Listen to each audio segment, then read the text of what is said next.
Good morning. How are you guys this morning? What's up? What's up? What's up?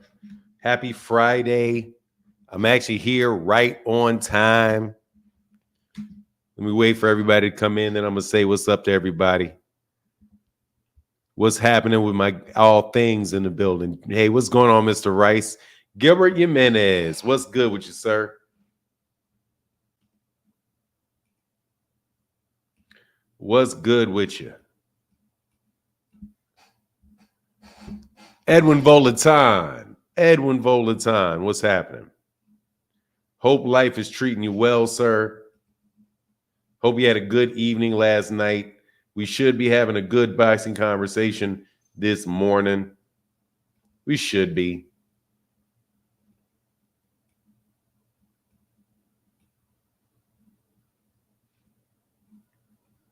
Give me 1 second.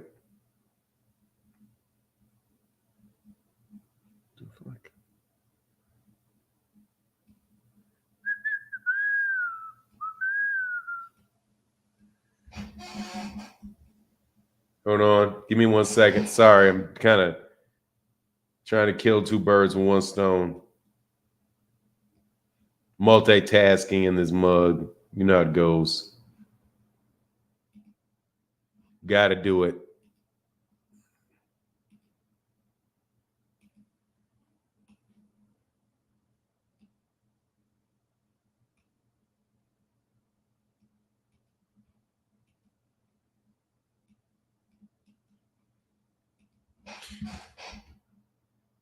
All right. All right. What's going on, HMC3? Hey, Barbara D, how are you this morning? Steven, good morning. Good morning. Black Fonz, what's good? What's good? Edwin Volaton, I did not forget, Mr. Howard. I did take care of my business this morning. Thank you for reminding me. That's valuable. Thank you. All things 16 Sammy said, what's going on? Chris Bryan, Kareem Jones, Ponce de Leon, Malik Pendergrass, salute to you. Asante L, what's going on, man? Daniel Gallimore, J and HD, Big Block, 16 Sammy, what's good? Jason Torres, what's happening with you, man? Said 24. Darius Warren, salute to you, sir. Good morning, man. Black Parent, Rod Walker, D1's Boxing Briefs. What is GBT? What is GBT? I mean JBT. What is JBT? Emmanuel Kanash, what's going on? Ruben Chisholm, what's happening? All things DH. All right, I think I caught up. Mr. Jim Davis, what's going on, sir? Justin Hawkins, salute to you, sir.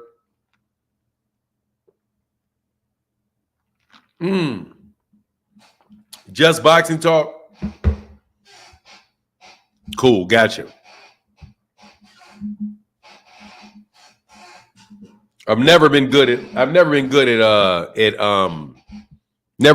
do you call those? Well, those type of abbreviations, acronyms. Never been very good. Never felt comfortable with acronyms.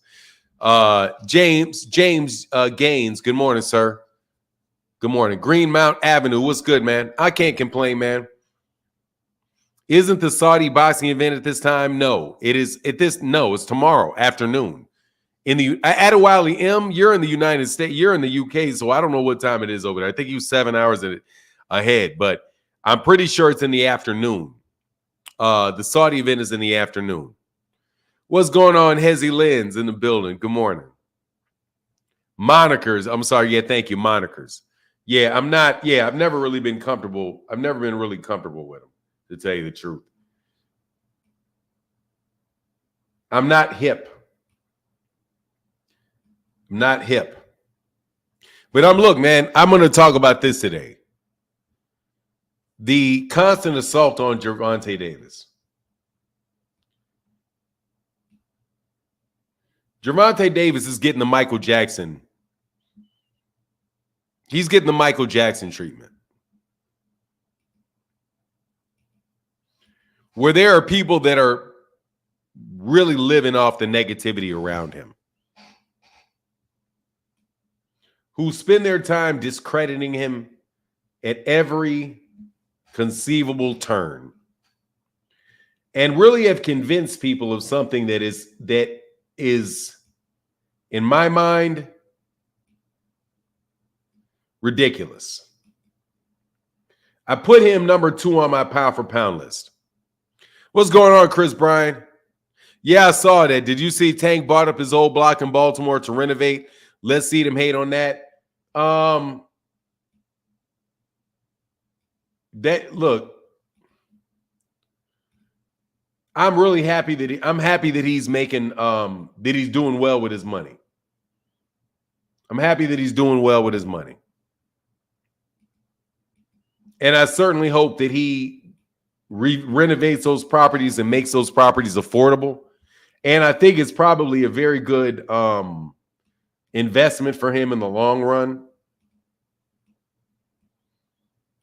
So I like that, man. I like that.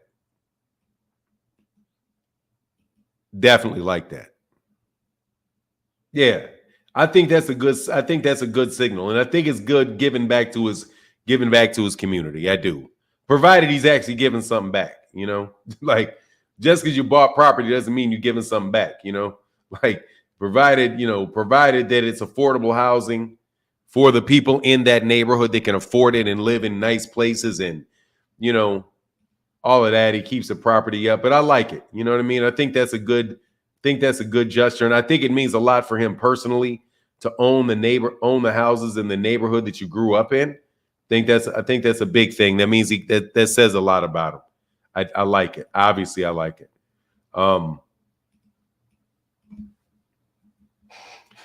Adewale M. Yeah, it's tomorrow morning. It's not today. That fight's not. So yeah. I mean, I like it a lot. Yeah, let me be very clear about that. I like it. I like it a lot. And I like what the team does, because that obviously also has a lot to do with Calvin Ford and Coach Kenny, and with those guys and what they mean to that community. You know, really being pillars of the community. I think that's very applaudable. I mean,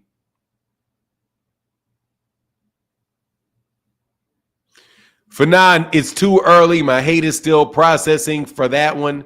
Blue bar is going across the screen. What do you mean a blue bar is going? What do you mean a blue bar is going across the screen? I don't know what you mean. So yeah, I think that's very commendable for him. I do. But I think yeah. You know, it's definitely a good look for sure. I wish that he and that judge, I wish the judge, he and the judge weren't having difficulties, you know? But I just think he probably doesn't understand. I mean, I'm not gonna say he understands. I don't know what's going on. Oh, he said that was a joke, old gangster. Nah, shit wasn't funny. If it was a joke, it wasn't funny. What's going on, man? Mr. Martin, TBE is legend. Thank you, brother. Mr. Martin, I appreciate your consistency and non-biased opinion, even your patience for the flawed-minded boxing fans. Yeah, I'm not. I like when you guys say that I'm patient. I don't feel very patient. Blue bar, yeah. I mean, I don't know, man. I'm sorry, man. I didn't catch that. Wilder's looking good, moving like a champion now. That's what's up. I hope it's gonna be a good fight, man. I hope it's not. I hope it's a fight where Deontay walks out across the ring and knocks his ass out. And I also hope Anthony Joshua gets knocked out too. No, I don't, because I want to see that fight.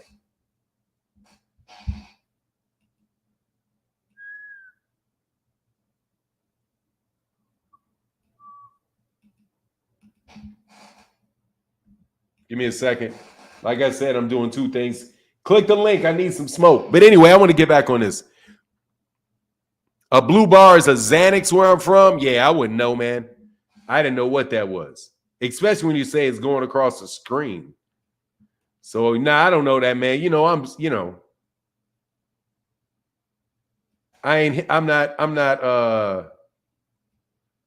I'm not part. That's not my culture. Yeah. Everybody talk about the culture. That ain't my culture. The blue bar. Whatever you talking about there in Philly, man. Like no doy isn't part of yours. 1 second. All right, I'm getting closer to it. Fanon, when things are loading or processing, you see a blue bar going across the screen. Oh, okay. Thank you, man. I appreciate you, man. Thanks. Fanon, what time do the fights start in the United States? They start at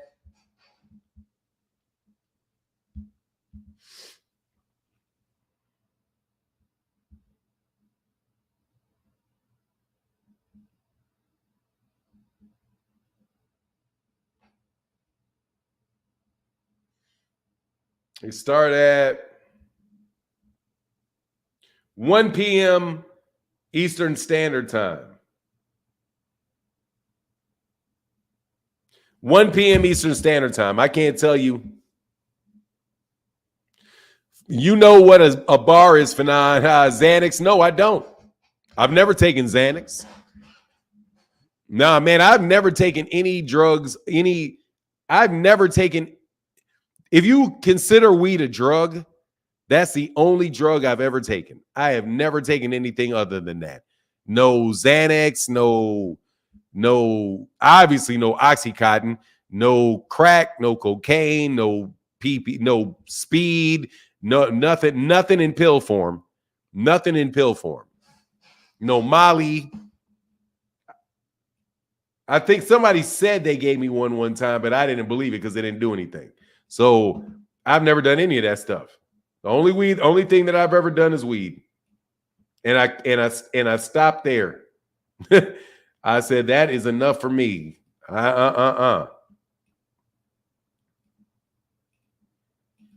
If you want to include an antihistamine,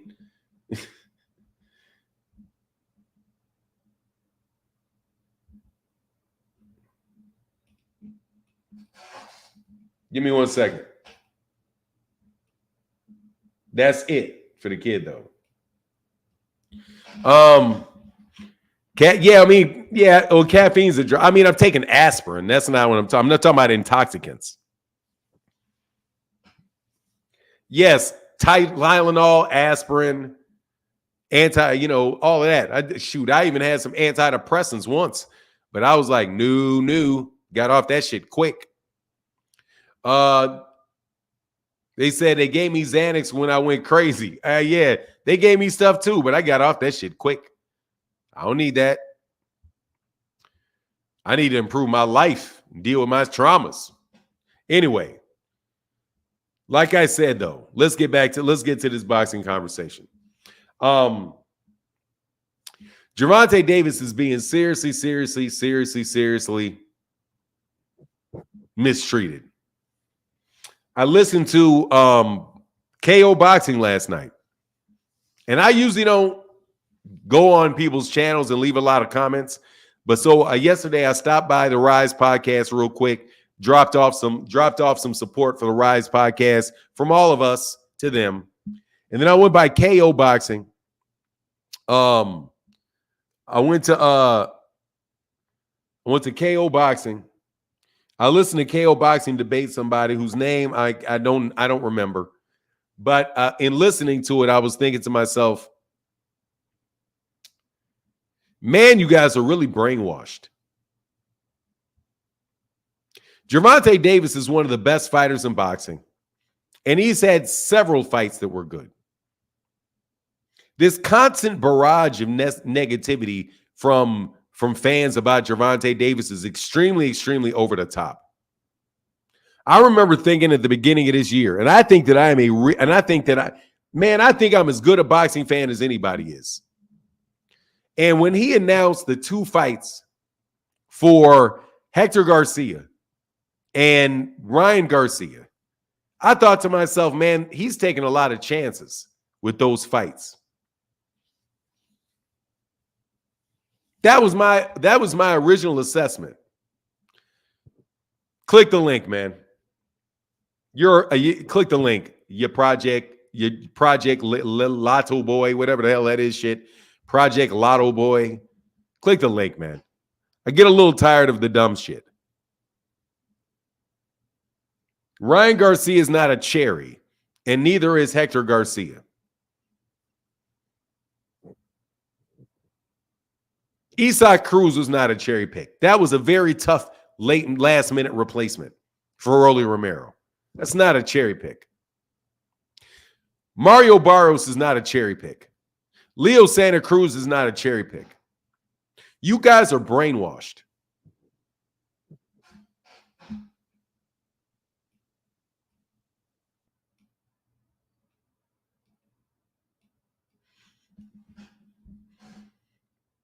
You guys are brainwashed. I listened to that guy debate KO knockout boxing. And by the way, knockout boxing did a terrific job. We're talking about numbers before now, never talked about numbers before. Dude, click the link and be quiet, bro. Click the link or be quiet. Because I think you're a bot. The next time I see anything coming from you where you don't click that link, I'm going to block you. Because I think you're a bot. And bots are responsible for a lot of this brainwashing.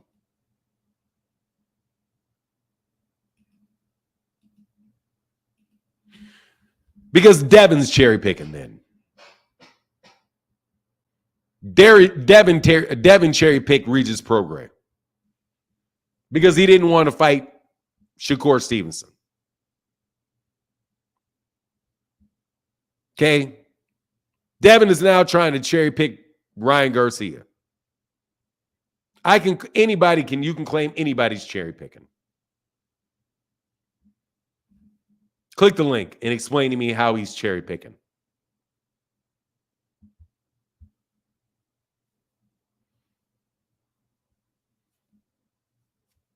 You tell me why Devin's cherry picking, then you name the fighter and I'll tell you that they're cherry picking. I have no idea how you see Hector Garcia being a cherry pick. I have no idea how you see Leo Santa Cruz being a cherry pick. I have no idea how you think Ryan Garcia is a cherry pick.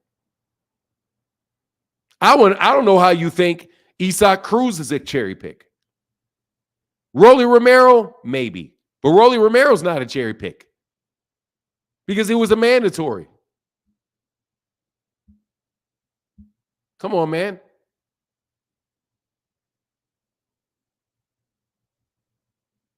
Fight starts. No, the fight does not. The fight does not. CeeLo the rookie. How can I help you, CeeLo the rookie? What's up, boss, man? Big fan of the channel, man. Thank you, sir. What's good with you, sir? I'm good, man. When y'all gonna stop moving the goalposts? What goalpost did I move? First, it was he's not a real champion. He get all the belts. Now belts don't matter. I never said that he's not a draw. I never said. Excuse me, sir. Before you go, huh? I'm gonna. Before you go, I never said he was. I never said he wasn't a real No, champion. not you. Them. Then don't. You're only talking to me. Well, you're an advocate of it. No, I'm not an advocate of it. If I didn't say it, you got to say something about what I said. I'm me. Do you want to see the fight, Fanon? Do I want to see what fight? Do you want to see Tank and Devin fight? Sure. How is any of those other guys he fought a valid candidate over Devin? What does that have to do with me wanting to see the fight? What have they done? What have they done to be proven to be qualified to fight Tank over Devin? First of all, Devin's not free to fight Tank, so that's a bad question. Why he's not free to fight Tank? Who he locked in with? Who's he locked in? He has a mandatory with Sandor Martin. Before that, he had a mandatory with Shakur Stevenson. Before that, he was locked into a 3-fight deal with Top Rank where he had Lomachenko and 2 Kambosos fights, and that covers the last 4 years. I'm talking about right now. Right now, he has a mandatory with Sandor Martin.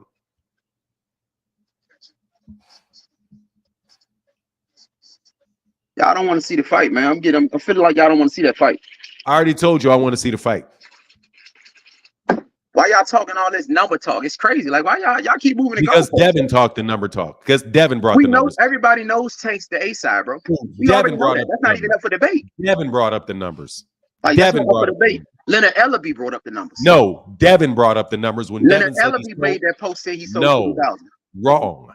Devin Haney brought up the numbers when Bill Haney said, when Bill Haney said that they sold out the stadium. arena.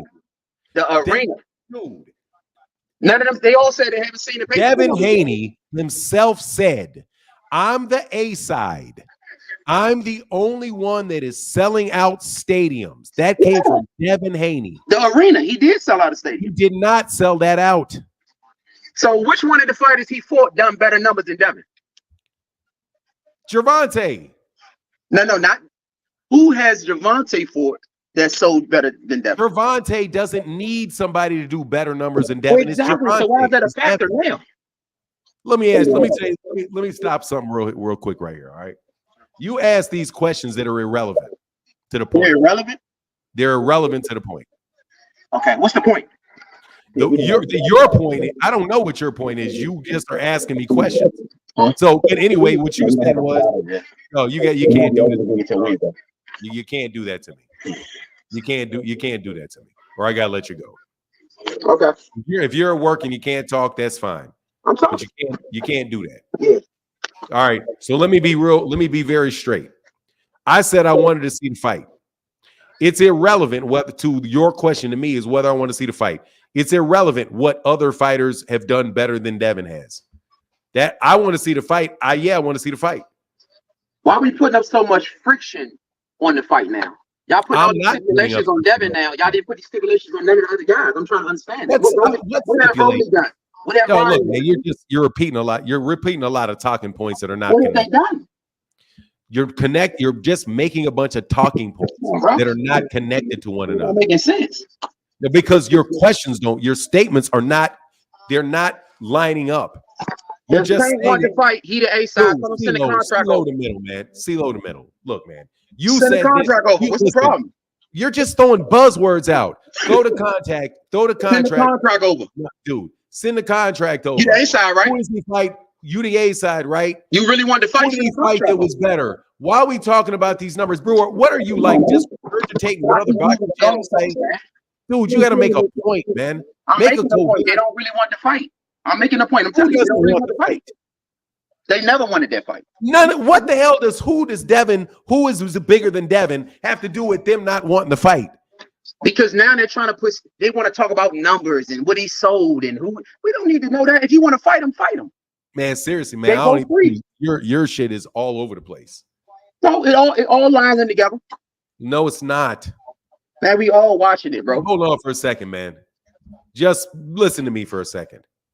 You've just thrown out a bunch of statements. Do you want to see the fight is a question, right? Why are we talking about numbers? Who brought out the numbers? Why didn't he just send the contract? I don't think he wants to fight. That's just a bunch of statements. That's nothing I can respond to. There's no conversation off of that. If you have one statement to make, if you want me to ask something, why wasn't Devin available? I explained it. Devin wasn't available. How was Gervonta Davis supposed to fight somebody that's not available? How? How can he fight somebody that's not available? He's available now. You talking about the past. You talking about right now. No, I'm telling you, he's not available right now. He is available today. He's making a fight with Ryan right now. How is he not available? He's not available right now, even for Ryan, because he has a mandatory with man, that could be waived. That don't mean nothing. That could be waived. It's not going to be waived. What do you mean it can be waived? So how's it going to be waived? How's it going to be waived? Boots was Earl mandatory. He still fought Crawford. They didn't order the fight. And they're not ordering that fight neither. They are ordering the fight. They already notified him. And by the way, Errol Spence Jr. unified with Terence Crawford. Unifications trump mandatories. Ryan Garcia is not a champion. That's not a unification. Do you know what a unification is? Yes, sir. Do you know the unifications trump mandatories? Yes, sir. Okay, so is Ryan a unification? No, he's not.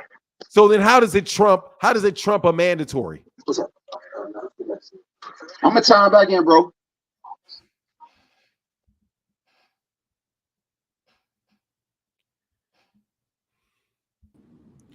No Ortiz, how can I help you, brother? Hey, what's up, Fanon? I just got a couple questions for you, man. These are they're genuine questions. I'm not even like trying to debate you. I'm just looking for like an actual answer. So my first question is, if Tank is the A side, I'm a huge Tank fan, by the way. Why? Devin said a couple of days ago he was waiting for Tank to send an offer. Tank didn't send anything. Ryan did, so they moved on to Ryan. I'm just curious why Tank didn't send an offer over to Devin. Number one, he said call Al. Devin said call Al. I mean, Gervonta Davis gave a response to Devin Haney and Bill Haney and what they should do if they want to fight. They said call Al. Everybody knows what you do to get a Gervonta Davis fight. You call Al Haymon. So my question is to you, why didn't they call Al like they were told to? I'm not sure. I'm a Tank fan. I would love to see the fight. You know what I mean? So look, I understand that, man. That's what everybody goes to. I would love to see the fight. Everybody would love to see the fight. However, Gervonta Davis was very clear with Devin Haney, and everybody else is asked to fight him. Call Al. Al Haymon. Have you ever heard of Al Haymon? Yeah, I know Al Haymon. You know Al Haymon is one of the is the guy that puts together Gervonta Davis's fights, all of them. Yeah, yes, sir. So why would you call somebody other than Al Haymon, or refuse to call Al Haymon? Because Bill Haney said that he would not call Al Haymon. He can only talk to GTD. He's not talking to Al Haymon. If you're not willing to talk to Al Haymon, and everybody knows that Al Haymon is the one that makes the fights, why would you think that Devin is trying to make the fight when he won't do what everybody has to do to get the fight? And that's my question to you. Why would you think he's trying to make a fight if he got clear instructions on how to go about making the fight and he refuses to do it? He's not. If that's the case. There you go. Yeah. That's very easy. It's straightforward if people are honest. Yeah. All right, man. What was the next question? Real quick, yeah, I used to be a big supporter, man. I used to send a lot of super chats. For some reason, it's not letting me. I don't know if I got blocked. Oh, yeah, I know who you are. No Ortiz. Yeah, I'm sorry, man. I hate that. You can always do Cash App, though. Okay. Yeah, and I know who you are, No Ortiz. That's what I'm being very polite, and I hope I am. I saw you all the time, brother. It's good to see you again. Yeah, likewise. All right, Fanon. Thanks, man. Appreciate you. Yeah, anytime, brother. Take care. All right. Terry Roberts, I need you to show your face real fast. You don't have to show it on screen, but I got to see you real fast. I got to see it, Terry. Just fast, real fast. And it won't be on screen.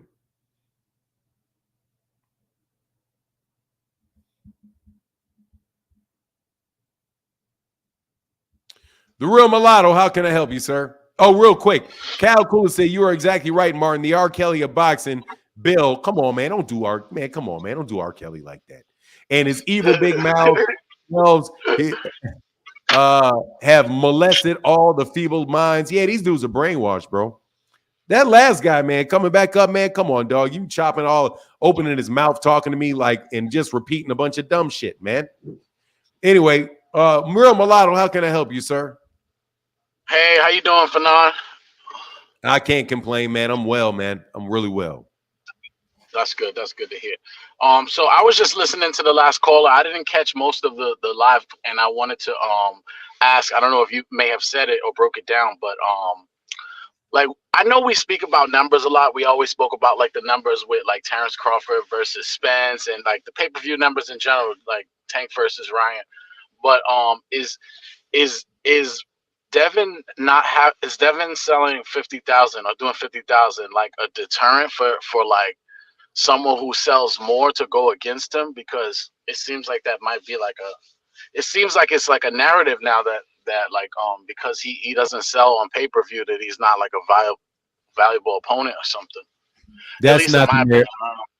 Okay, Terry. Hold on. Let's see. All right, I see you, Terry. Thank you, brother. I see you, Terry. You can cut that. Thank you, Terry. Look, man, let me be real clear. As clear as I can be.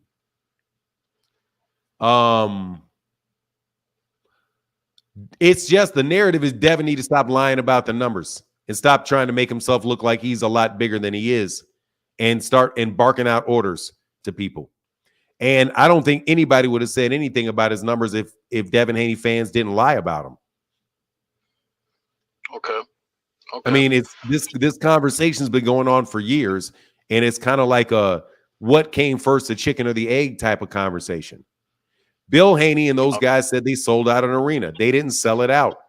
And then when other people said Gervonta Davis did, Devin Haney is catching up to Gervonta Davis as far as being the big draw in boxing. So when they started saying that, Gervonta Davis's team in the person of Leonard Ellerby said, look, man, dude is doing a really good job, but dude, he's not selling tickets like us.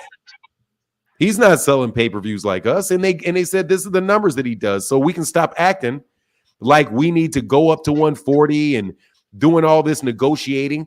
The numbers started becoming more significant to boxing fans when people started negotiating for fights in public.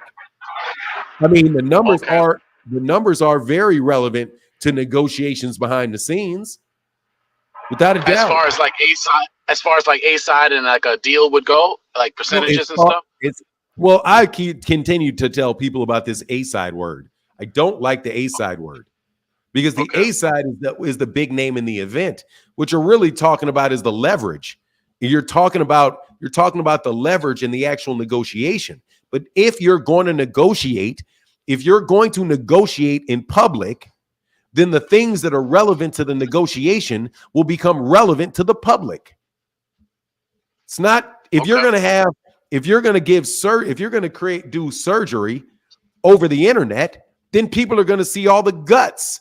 They're going to see, you know what I'm saying? You can't do surgery over the internet without people seeing the guts of the body. You can't have public negotiations, which Bill Haney is doing, without people being focused on the intricacies of the negotiation in public. And it is only now that y'all got that Devin Haney YouTube channels, or that people that support him heavily are getting their asses whooped in public. Do people want to act like, oh, well, why are we even talking about this? We're talking about this because you want to have a public negotiation. When you call people out, that is a public offer. When you are telling people that they're ducking you, when you say you turn down a $20 million offer, when you say all those things, you are negotiating in public. So don't cry when people start pulling your shit out in public. If you don't want your doo-doo streaks and your draws out for everybody in the public to see, stop hanging your wash outside. How about that? I mean, it's mighty ironic. I mean, it's mighty bold for people that are doing that want to negotiate in public to say, for example, you're breaking down their resumes and this is a cherry pick, that's a cherry pick, and this is I know Bob Arum is not Terence Errol Spence Jr. Gervonta Davis doesn't make his own decisions. His boss is out. All of that stuff is negotiating in public. So if you're going to negotiate in public, what do you think people are going to do? Only talk about the things in public that you want to talk about?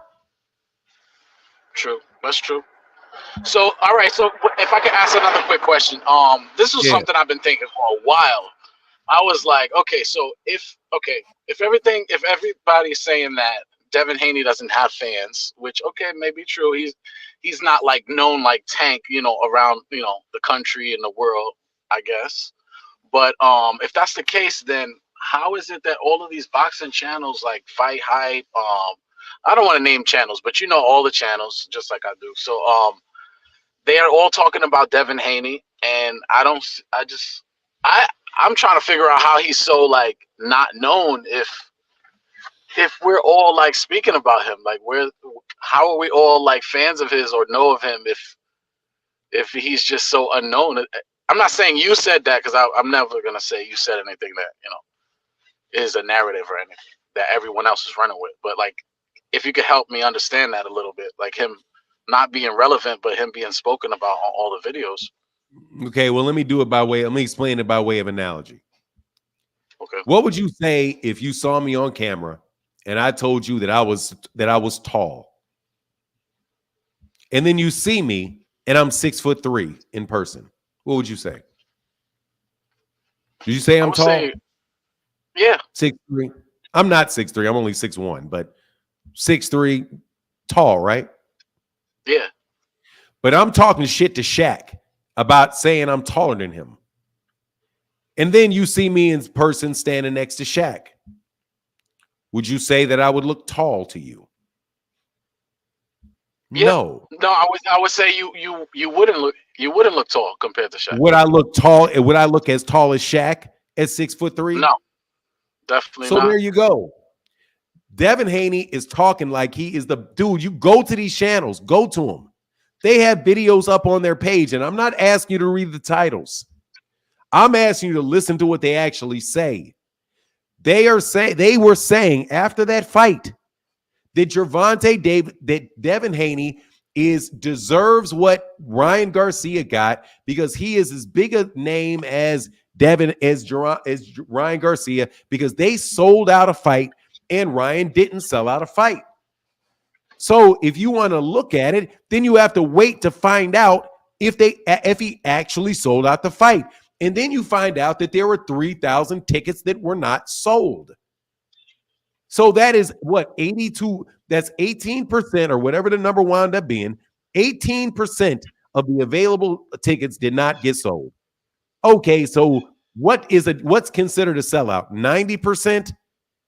Right? Because for whatever reason, they don't say 100%, they say 90%. And if that's the industry standard, fine, that's the industry standard. If the industry standard is 90% equals a sellout, and you sold 82% of your tickets, you didn't sell out. So the basis of your argument about what you're saying Devin Haney, Gervonta needs to do is wrong. Then people are going to say, guess what? You were wrong. Because you brought the shit up. You can't then be like, well, what are you even talking about numbers for? Because you were talking about them. True. Right? Because you were talking about it. True. All right, for now, I don't want to take up too much of your time. I appreciate you, definitely. Man, anytime, man. Anytime, brother. Thank you. And I just be listening and learn. I be listening and learning, and like, I appreciate everything you do for the boxing world, for real. Yeah, man. Let me do this again. People want, Devin Haney's team specifically wants public negotiations. That's what they want. They want everybody to know where the offer is coming from, when the offer received, what was offered. Bill Haney and Devin Haney do that on a regular basis.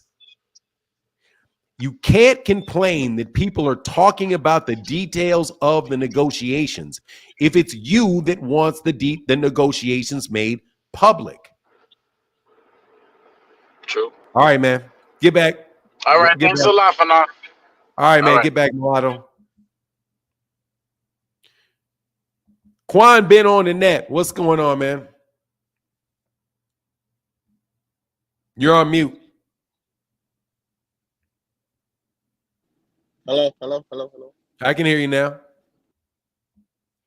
Hey, before you go, let me catch up on these super chats real quick. Go ahead. Hey, Broken Dangerous, thank you, brother. Said cherry. Yeah, okay, whatever. You go fight those cherries. Them cherry picks that became world champions. Brian Favor said, I just want to see the fight. That's what they all say when they have to tap out. Exactly. It always goes to, I just want to see the fight. Yeah, all right. D1 Boxing Brief. I already forgot what that means. Said, my 2 cents. Thank you, brother. And Big Dog Willie in the building said the reason why the sun shines because Bill said so. Crazy. Exactly. And Big Dog Willie again said, a Haney cult member told me yesterday that I should listen to Bill more often because he's a good role model and I would have a better job. For now, the Haney cult really is brainwashed. Oh, they're completely brainwashed. Completely brainwashed. They are like textbook brainwashed. Quan been on the net. How can I help you? I can't hear you now.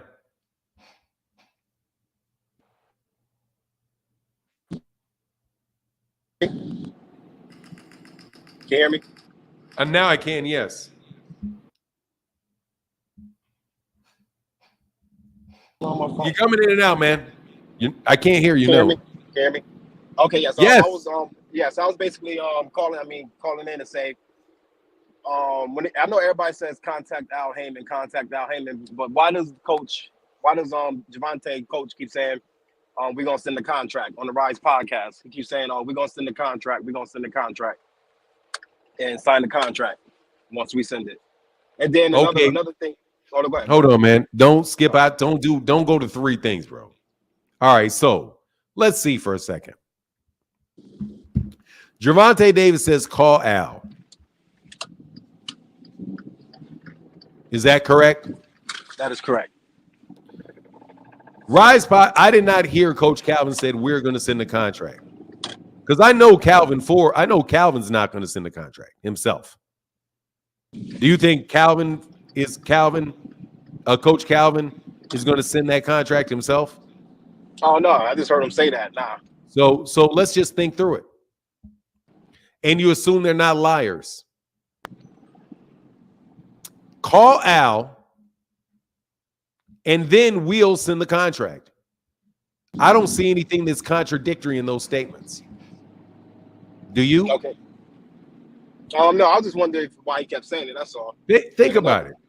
No, it's not contradicting. Call Al, and then we'll send the contract. We'll send the contract. It sounds to me like they're saying if the two actually spoke together and they were in agreement, and what they would say is, okay, no worries, call Al, then we'll send you a contract. Dude, I used to work with my brother. My brother owns a company. I would write contracts for him. Do you know what he would tell people? Call Martin. What would he tell him? Call Martin. My name is Martin. Call Martin. Call Martin. And they would call me or send me an email and say, hey, my name is thus and such. Your brother said to call you. And I say, okay, no worries. So blah, blah, blah, blah, blah. I would write the contract. I would go back and forth with him. I would call my brother. Hey, man, this is what the deal is. What's the rate we're paying them? Hey, man, they want this, but I would say, let's not do this. Let's do that. Hey, man, if you do this, this is the risk with this. This is the risk with that. And he would say, okay, well, try this and try that. And I would say, okay, no worries. I'll do this. I'll do that. And then I would go back to that other person and bang. We would work it out, document the agreement. Then I would say, here's a formal agreement. Sign it. They sign it. They send it back to me. I send it to him. He signs it. I send it back to them. You know why we do it that way? We did it. I don't do it anymore. You know why we did it that way? Because that's my job. Because that was my job. I negotiate agreements far better than my brother does. We're not even in the same league when it comes to that. He couldn't write a contract if you paid him. You know what I'm saying? He couldn't do it if you paid him because he doesn't know. That's just like what he's doing. I can't do because that's what he does. Right? I was an independent contractor, 1099, right? 1099 to him. I had my own business, my own self. I contracted with him. He says, hey, if you need something, they got to call you. Of course they need to call you. And if they don't call, and guess what happens if they don't call me? Don't shit get done. Because he can't sign anything without me sending it to him. And everybody knows it. Well, you know who you got to talk to? You got to talk to Martin. Why? Because he's the one that is going to say, hey, man, this is a good deal. This is a bad deal. And you know why? And let me tell you why this happens, why that was very important. Because the times that my brother did it and he didn't send it to me, he wound up in court. He wound up in court in a bad position. And I got to tell him, I told you so. Send me the agreement before you sign it. You know what? You're right. That's my bad. And don't worry, though. I got your back. Because I talked to the guy. I had a conversation with him. And we documented some things in an email. Because I made sure that we did not have an entire agreement clause in that agreement. So that I could incorporate emails and things like that into it.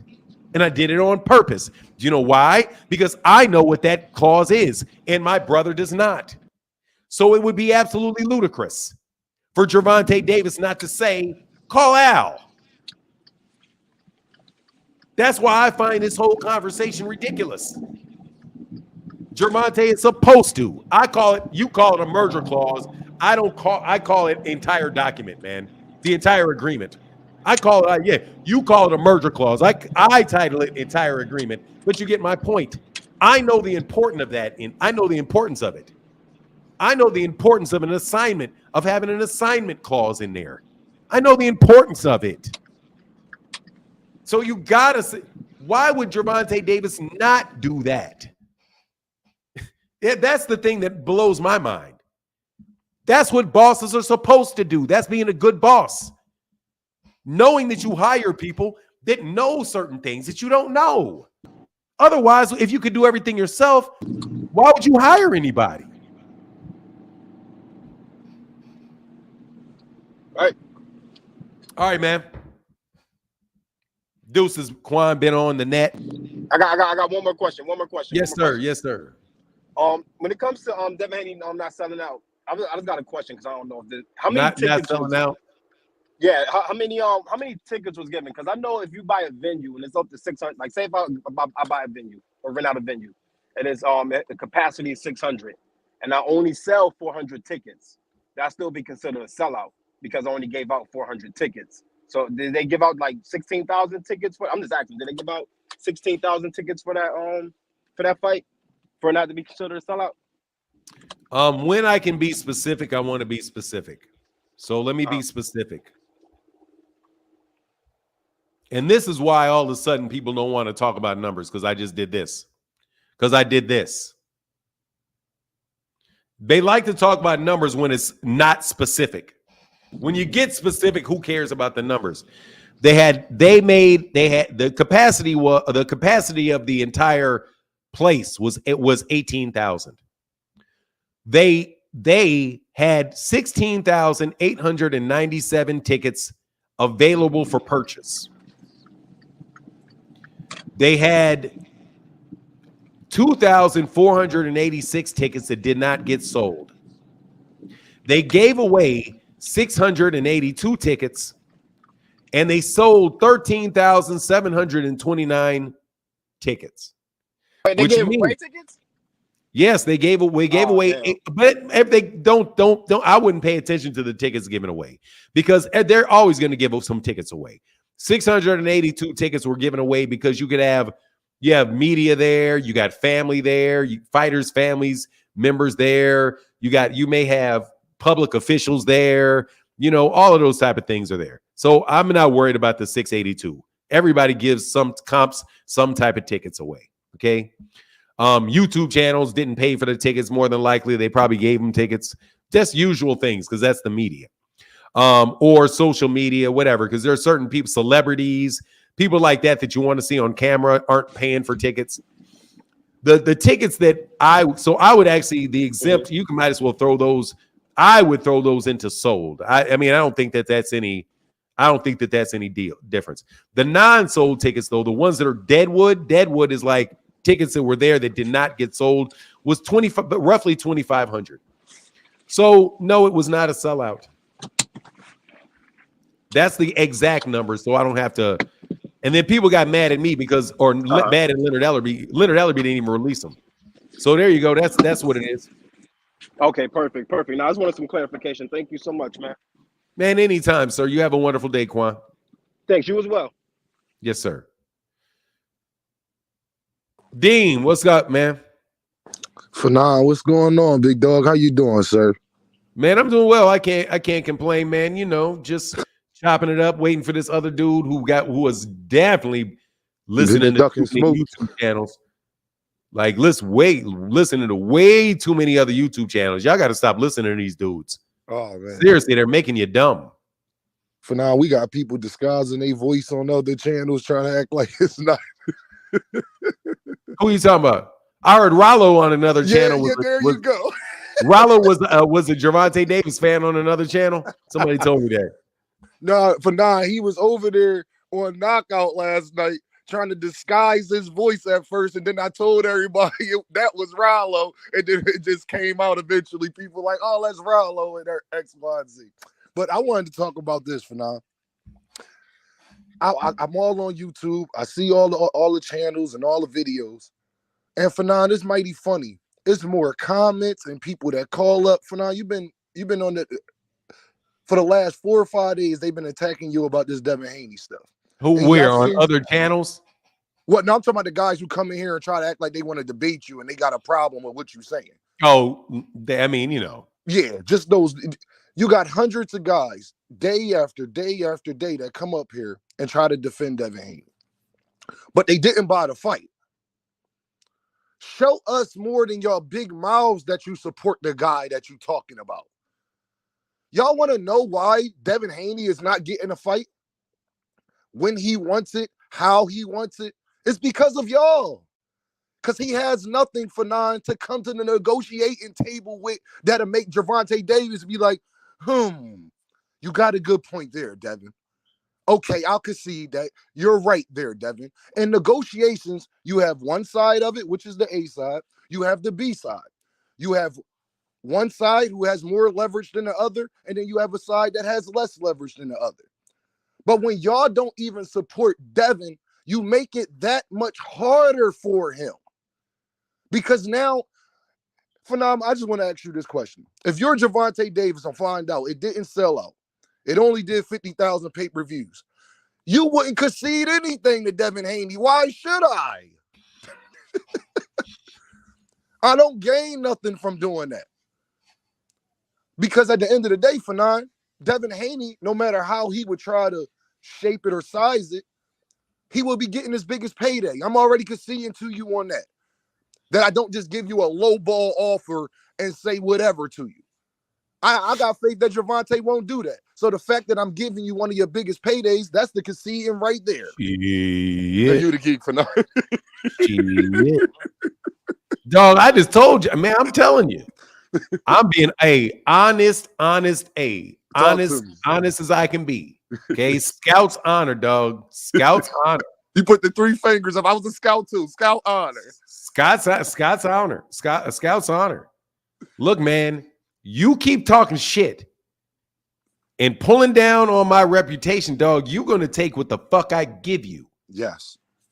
And I'm telling you, man, dude, you talking. They talk. You cannot literally throw a hook around my reputation and try to drag me down to the ground. Absolutely. And think that I'm not going to take it out of your paycheck when the time comes. You're tripping. You are affecting my market value with this BS. I mean, think about it. If you walk into a parking lot and you just throw mud on cars, you're throwing mud on cars, scratching cars, you know what I'm saying? Tearing it up, and you think you're going to come in there and get a deal when you want to buy one? Absolutely. Man, if you don't get your ass out of my face and take this bare minimum I'm about to offer you, and you're going to start you out here telling people what you're going to take, dude, Look, man, I'm just telling you that's me. No, I understand. I agree with you, Fanon. I'm the same way. Like I said, and these Devin fans, y'all got to stop. Y'all are making it worse. Because if you Gervonta Davis side, like Fanon was just saying, I have no reason. And then I didn't tell your fans to not buy your fight. I didn't tell them to not attend the fight. So everything that Gervonta was already saying prior has happened. Everything we've been telling them, Fanon, for a little while now. Fanon, how much did you think it was going to sell? I forgot when I asked you before. How much did you think before? Man, I said 60,000 tops. Yeah, I said 75K. I just wanted to make sure. Yeah, I said like 75K. And it didn't do that. So we can't be hating because he did less than what even we thought he would do. So he has no room for this negotiation that y'all keep talking about. He can now, Fanon, when we say that, people are thinking we are saying that he can't negotiate. That's not what we're saying. What we're saying is he has to understand his leverage and his side of the negotiation and be okay with that and understand where he is compared to Tank. So, like I said, y'all, if y'all really support Devin, how y'all said y'all had a chance to show, at least get it to 150,000 like the Lomachenko fight did. Devin took a step back. He didn't go forward. And y'all still talking about these guys as if they are on the same level. And I'm gonna land my plane there for now. I appreciate you. I've been real busy these last couple mornings, so I ain't been able just to cop up. But you know, I like shit. You know, I like share comments. You have time for me to make a statement about what you said? Absolutely, absolutely. Okay. Now I'm telling you, people, I am dealing in reality. Okay. I'm dealing with, like, I'm sitting at a desk talking to you about negotiations. Yes. I'm not talking about it in the media sense, none of that. I'm talking about just strictly you negotiating with somebody. Yes. The A side and the B side is really, that phrase does not apply. It really doesn't apply. What you're looking at is something called the best alternative to a negotiated agreement. And I've said this 100 times. This is a real phrase. It is a real term. And it really matters when you really have a negotiation that you really want to maximize. It is the best alternative to a negotiated agreement. So this is why I'm telling you, the more Devin talks, the more I'm taking out of his ass. And let me be very, very clear about why I'm saying this. And I'm telling you this, anybody listening, I'm giving you a free lesson. A free lesson. Okay, so you know what the word best means, Deem, right? Absolutely. You know what alternative means? Absolutely. So what's the best alternative mean? The best alternative would mean that the number one option you have if this don't go through. Right. So let's say whenever you're negotiating with somebody, that's how you determine your leverage. Okay. And that is something that I'm going to give you an example with Terence Crawford. That's why Terence Crawford is a shrewd negotiator, because he knew he could look at Gervonta. It was his job to look at Errol and say, what is Errol's best alternative to fighting me? If he doesn't do and give me the money that I'm asking for, what's his best alternative? He knew that Errol didn't have an alternative because Errol said he didn't have one. Yep. So what's his best alternative? There is none. So I can ask for whatever I want to ask for, all the way up until he gets one. Okay. I see. Right? Yes, absolutely. So let's walk through this slowly. Absolutely. Which is why you fucking think I'm telling you, if I was Gervonta's team, I'm taking it out of your ass. All of this shit that you're talking, I'm taking that when you finally sit down with me, I'm taking it out your ass. I'm taking it out your hide.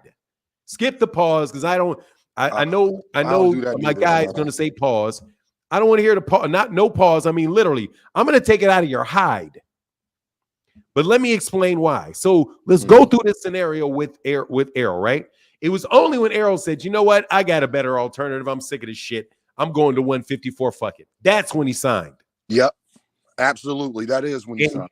And he didn't sign before that because Errol needed to present to him and let that man know that I have a better alternative than what you're offering me. Now, what is the importance? Now let's get to Devin and Gervonta. Yes. What is Gervonta Davis's best alternative? Now, intuitively, these fucking bozo-ass boxing fans know this to be true because what do they always ask? Who else is he going to fight? What else is he going to do? They're asking the question. What else? Every day. Who else brings more money than him? Because what are they trying to find? They're trying to say he doesn't have a he doesn't have a better alternative to this negotiated agreement. Correct? Correct. 100%. So watch this. That's why I'm always careful to say, I don't give a shit who he fights. Oh, you do say, okay. Okay. That's why I say it every time. I don't care who. Because I'm not going to participate in the game Bill Haney's playing and those YouTube channels are playing, that every time a name is mentioned for Gervonta, what do? They attack that fighter because they are trying to minimize the perception of his alternatives. They are trying to remove Gervonta Davis's alternatives from him so that Devin is his best alternative, which means it does what? It drives up Devin's value. Because we're in a public negotiation. So what they're trying to say is that Terence, that Devin has no better alternative to Devin. They are attacking, and the phrase is BATNA. They are attacking in public his BATNA, his best alternative to a negotiated agreement with Devin, which is why I'm saying when I sit at the table, I'm taxing your ass. Absolutely. For fucking with my money. Because every time you hire some YouTube channel to tell people, oh, you're going to fight Regis, you're going to fight Isaac Cruz next. Nobody wants to see that fight. Nobody wants to see that fight. You are, in an underhanding fashion, trying to sabotage my other options. Now, let me compare that to an employment agreement. Say you want to go to a job, right? Mm-hmm. And you say they want to offer you $100,000 a year. But you have 3 other offers. One of them is for $110,000. Mm-hmm. So that guy that knows that you have that $110,000 offer goes to the employer that offered you $110,000 and tells a story about you. And says, hey man, I heard this guy's a terrible worker, just slips it in, and you lose that offer. What would you do if you found out that guy did that to you by doing exactly what I'm describing? I would take away your other alternative. I'm turning down the offer and he's getting cussed out. and he's getting sued for tortious interference with contractual relations. And you're going to sue him because you discourage somebody from entering into a business relationship with you. You can literally sue them for that. But here they're doing the same thing, but they're not doing it with the fighter and telling the fighter not to fight him. He's telling the audience that would be paying for it that that's not a good fight. So if I actually sit down at the table with them, I'm telling Bill straight to his face, look, Bill, I think you're paying these YouTube channels who are out here putting this stuff in the media, trying to discourage me from having a viable option to fight anybody other than you. And then you're also out here hyping up your own value in public. But now that we're sitting at the table, let me tell you, dog, I'm gonna quantify what you just did. I'm gonna quantify it. Quantify monetary what wise also. Yeah, yep. But quantify it means I'm gonna put a number on it. Yep. I'm putting a number on all your attacks with my fights against this guy, and this guy. Because not only are you attacking me by saying, oh, this Mario Barrios fight, that was a cherry pick.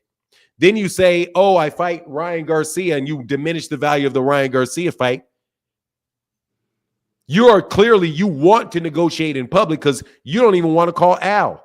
You want to say you want to put conversations that I'm having with my fighter, the guy that I work for, you want to put it out there. So let me tell you what I'm going to do. Any alternative is better than your ass. I was just about to ask you that, Fanon, because when you brought up them, no, I'll tell you what the best alternative is. Mm-hmm. I'll tell you what what Gervonta's best alternative is. To not fighting Devin, it's very easy. Shakur Stevenson? No. Okay. Cherry pick 3 fighters. Stone cold cherry pick 3 fighters. Stone cold. Unabashedly. Unabashedly. And say, hey, look, man, if you don't buy my fights, that's cool. Y'all ain't buying my fights anyway, you fucking bozos. So what I'm going to do is I'm going to take 3 fights this year. 10 million, 10 million, 10 million. That's 30 million. That's more than I would have got fighting you. Now, what's your best alternative, Devin? Yeah. You just got a 1.5 million pay. You just got a 50,000. I don't give a shit what the fans think. I know the number. Yes. Because you're going to have to give me the number. You have to give Gervonta and his team the number. Yeah, because I'm telling you, I'm not even going to talk to you unless you show me the receipts for your pay-per-view. Absolutely. Well, we did it. You saw what it said in the media. No, bro, I need to actually see them. Because I'm gonna go with the reports that people told me, 37,000. So I'm gonna go with 37,000. That's what I think. And let me look at your best alternative. You just got a $1.5 million against Regis Prograis. Otherwise, what are you gonna do, Devin? If you want Teofimo Lopez, you know you got to go sign with Bob Arum. with Bob Arum. Were you gonna fight Ryan Garcia? I already beat Ryan Garcia. Good luck. Great. Go fight Ryan Garcia. And that's why I wanted to ask you, Fanon, when you were talking about him diminishing his other fights, then you go behind Tank and trying to fight 2 of the guys he fought already, the main guys y'all was crapping on. Yeah, but to me, I would say that's an irrelevant. That's an irrelevant consideration to me. Okay, that's irrelevant to me that you fight that he fights Ryan Garcia. It's irrelevant to me because I know that you're going to be giving up a shitload of money to fight him. Absolutely. Don't act like you ain't. Absolutely. You're going to give up a lot of money to fight him. You're probably not going to make as much money as Ryan's making. And you know why, Fanon, from what you just said? You was crapping on me too. So when we get to this negotiation room.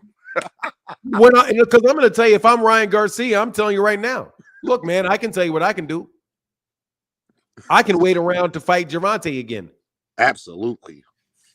What I can do is I can try to force a fight in with Teofimo Lopez. These guys would all like to fight me because whether you like this or not, I just did a $1.2 million pay-per-view. And my name, and I was on that card. So I'm telling you, you're not getting the same cut with me. No, excuse me, sir. Christian. A cause of action for tortious interference based on the fact that what you laid out will survive emotion to distress influenced by influencing the public. No, that's not what I said, sir. That's not what I said. I said that you can't do it in this case. I said you can't do it in this case. I said in the case of the employer, you could do that. What I said was that in my negotiation, I will treat it as such. And in what I believe my value is, I'm going to quantify it in my negotiation, Christian. And I have full right to do that. I never said that you could have a cause of action for affecting the public's perspective because you can't prove damages on that.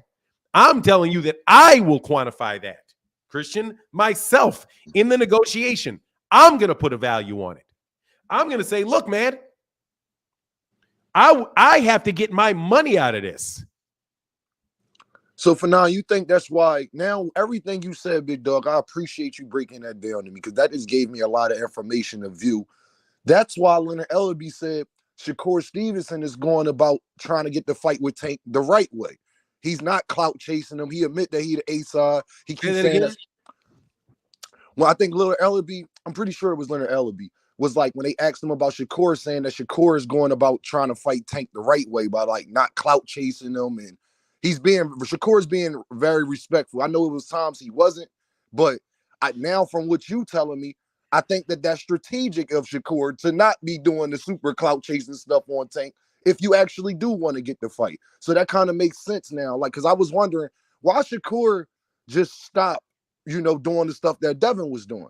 But from what you were saying to me just now, that makes perfect sense why he would stop. Well, in this particular, let me clarify this. First of all, I want to clarify to Christian. I do not believe that by putting out media reports complaining about a fight that is going to support a case for tortious interference. I'm not saying that. I'm just showing to you in an example where somebody's affecting with the employer example. That, and I'm not licensed in your jurisdiction. That to me seems to be a cause of action. You have a cause of action for tortious interference for contractual relations. If you tell a lie to an employer so that they'll retract an offer so that you can take them, that you have real damages in that. There's no damage in what they said as far as the court of law goes. What I'm telling you is, if I'm dealing with you, there's plenty of way that I can extract value out of a contract. Plenty of ways that I can do it. I understand, T. Orlando. I understand. There's no contract, so there's no interference. I understand that. Bear with me, man. I'm not making a legal argument. What I'm telling you is I'm telling you what I would do as somebody that negotiates the deal. Okay?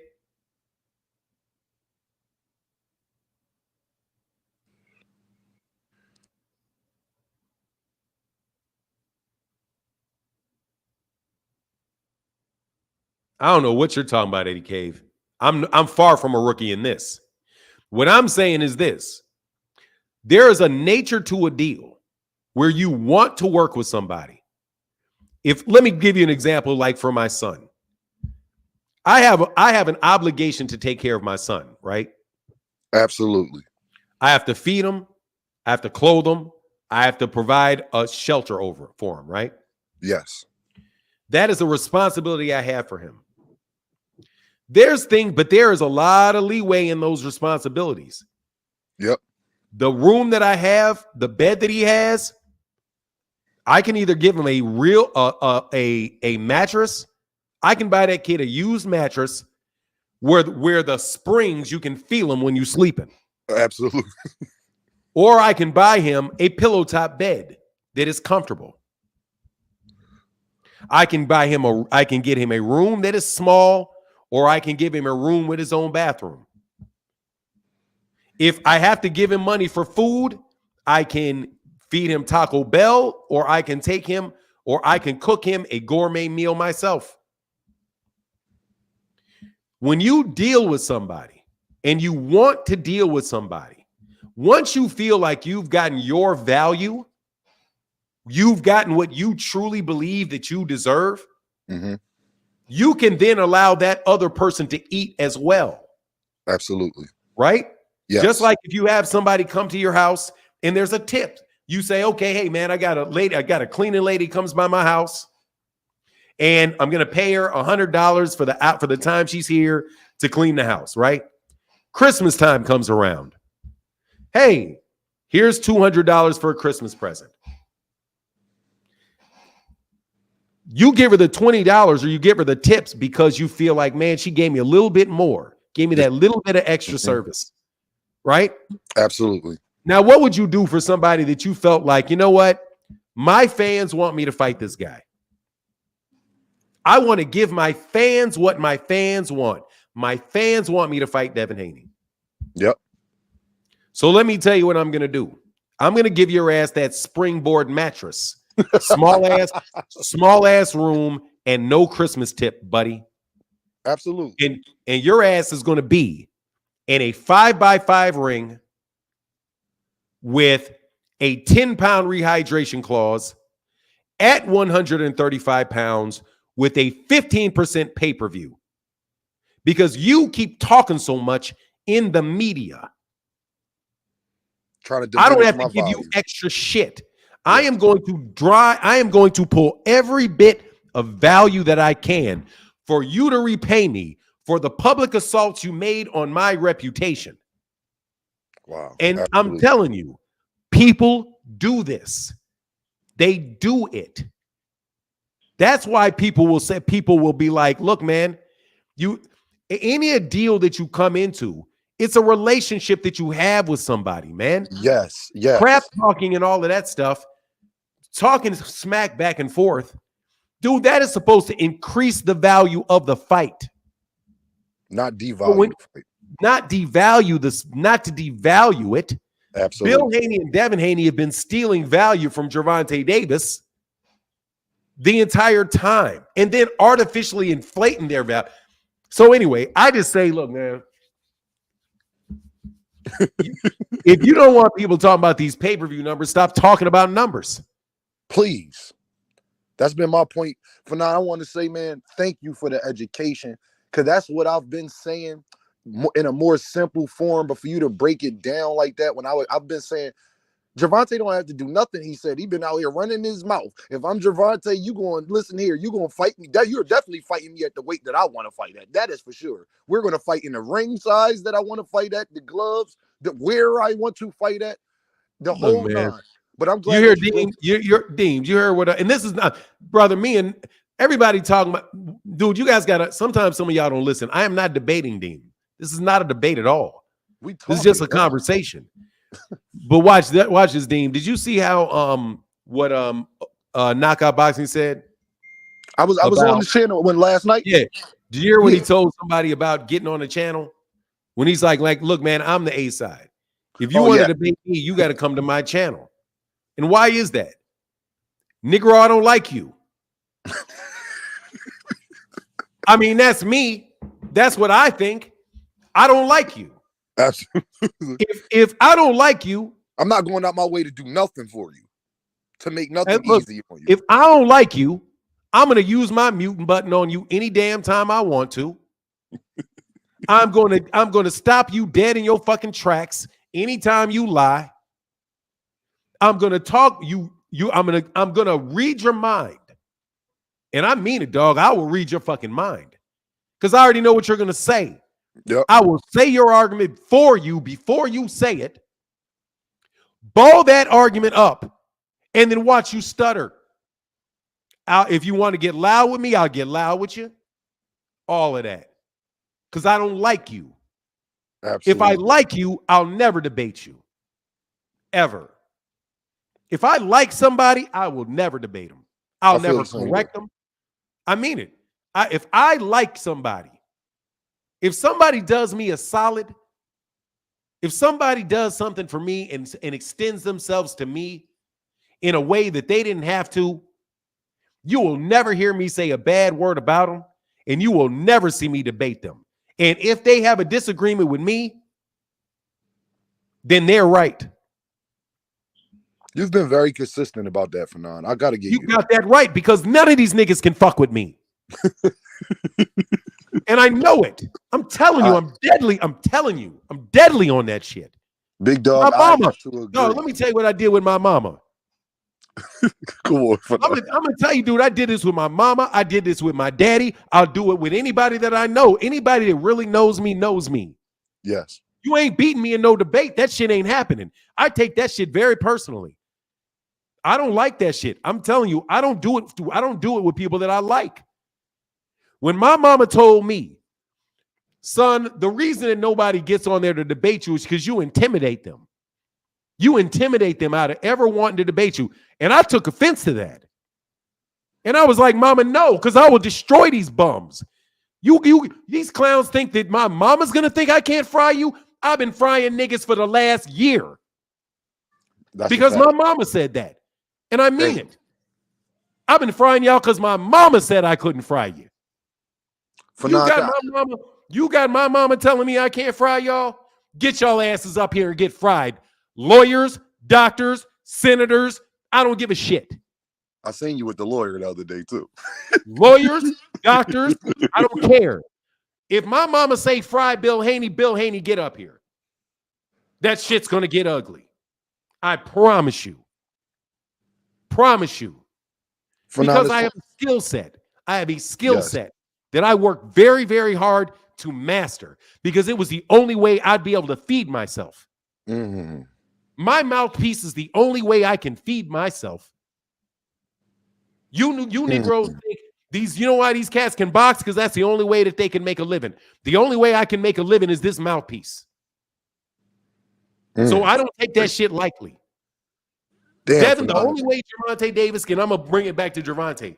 Only way Gervonta Davis can make that money right now is this hand, them hands. Yes, absolutely. And, you know, and you should never take that lightly. And anybody that acts like you should not play with it.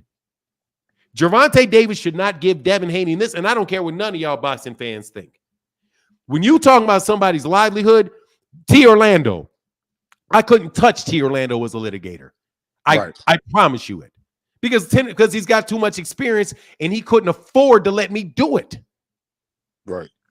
You can't afford to let him do it. You can't afford to be letting Devin Haney just steal try to con you into doing something you ain't got to do. I've already earned mine, buddy. Let me tell you what I'm going to do. You're going to take these terms and your ass going to call Al. Dang. Yes, I could say, and this is the beauty of being me. Yes, I could come to your channel and debate you. Yes, I could. I could let you talk for an hour and a half. What did T. Orlando say? I already done fried both you counselors. Where you at? Pause my ass. Pause on this ad. All right, counselor, I challenge you. Get your ass up here, T. Orlando. Get your ass up here, T. Orlando. You know it, T. You know it.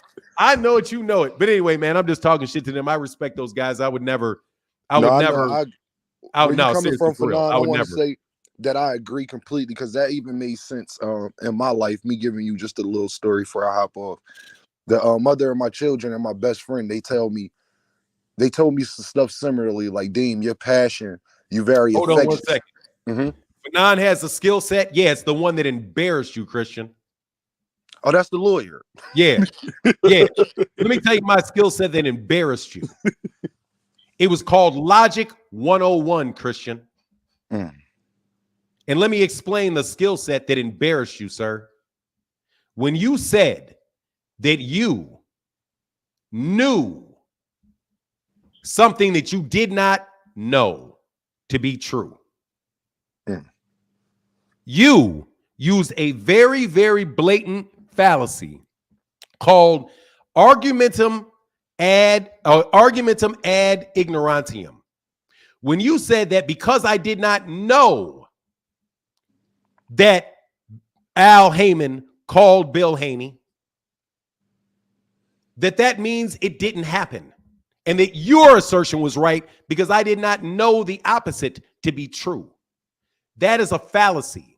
And then what you did is you tried to slip in whether or not a statement like that would be admissible in court in the jurisdiction in which you practice. That, my friend, was a straw man. Mm-hmm. Yeah, it was. Oh, I'm sorry. Was that a straw man or was that a red herring? That was a straw man. That was a straw man, yeah. Because we weren't even talking about whether or not that was admissible in court. So I fried and embarrassed you and ran your ass off of here because you made a logical fallacy. Now, if you would like to get back up here and explain to me how in the world, yeah, I know you're laughing.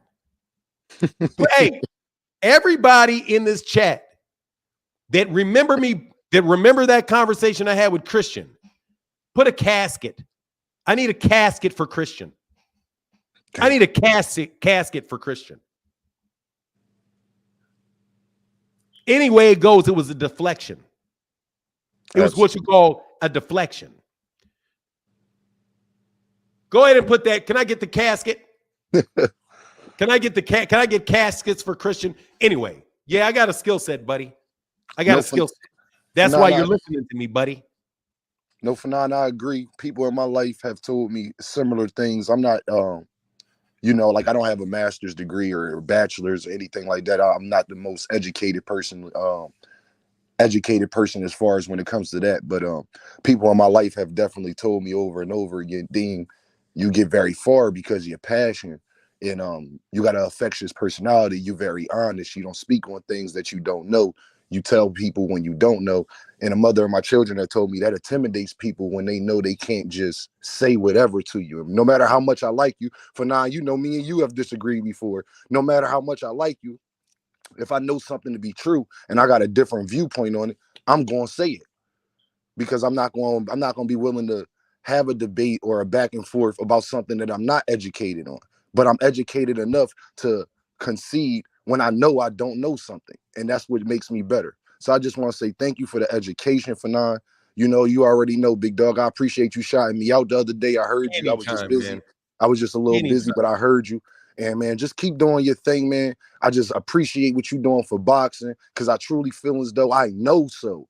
These people are watching these channels. They watching what guys like you are saying and doing. And if they wasn't, Bill Haney would have never popped up on here a few weeks ago. So keep doing what you're doing, Fanon. I appreciate the education. Get at me, big dog. All right. Any time. Christian. Okay. So shut your ass up, Christian. I already told you, if I don't like you, I'm going to do this to you. First and foremost, a logical fallacy is a logical fallacy. Period. It doesn't have to be a legal doctrine. Okay. If we were to follow your line of reasoning, what was my line of reasoning? What's my line of reasoning? The logical fallacy that you raised. No, what is my line of reasoning? Okay, your line of reasoning is based on the. What is my line of reasoning, Christian? Specific. You got yourself. Nobody can hear you. You're not muted. What is my line of reasoning? Nobody can hear you, and I'm not muting you. Dude, nobody can hear you. Nobody can hear you. There's something wrong with your phone. When you figure out what your volume is, you have to tell me what my line of reasoning is. And don't change the subject, Christian.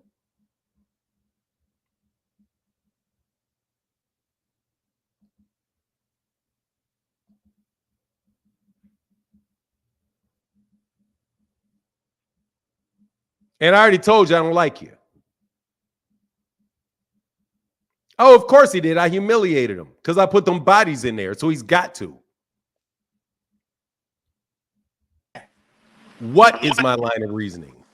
You're relying on the ad. I didn't ask what I was relying on. I asked what my line of reasoning was. Okay, hold on. Let me look. What was my argument?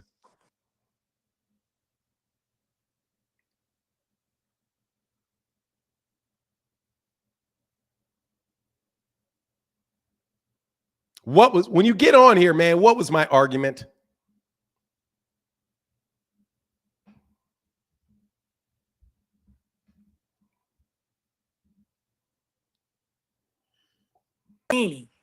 Because we don't have no direct I didn't hear any of that. I didn't hear any of that.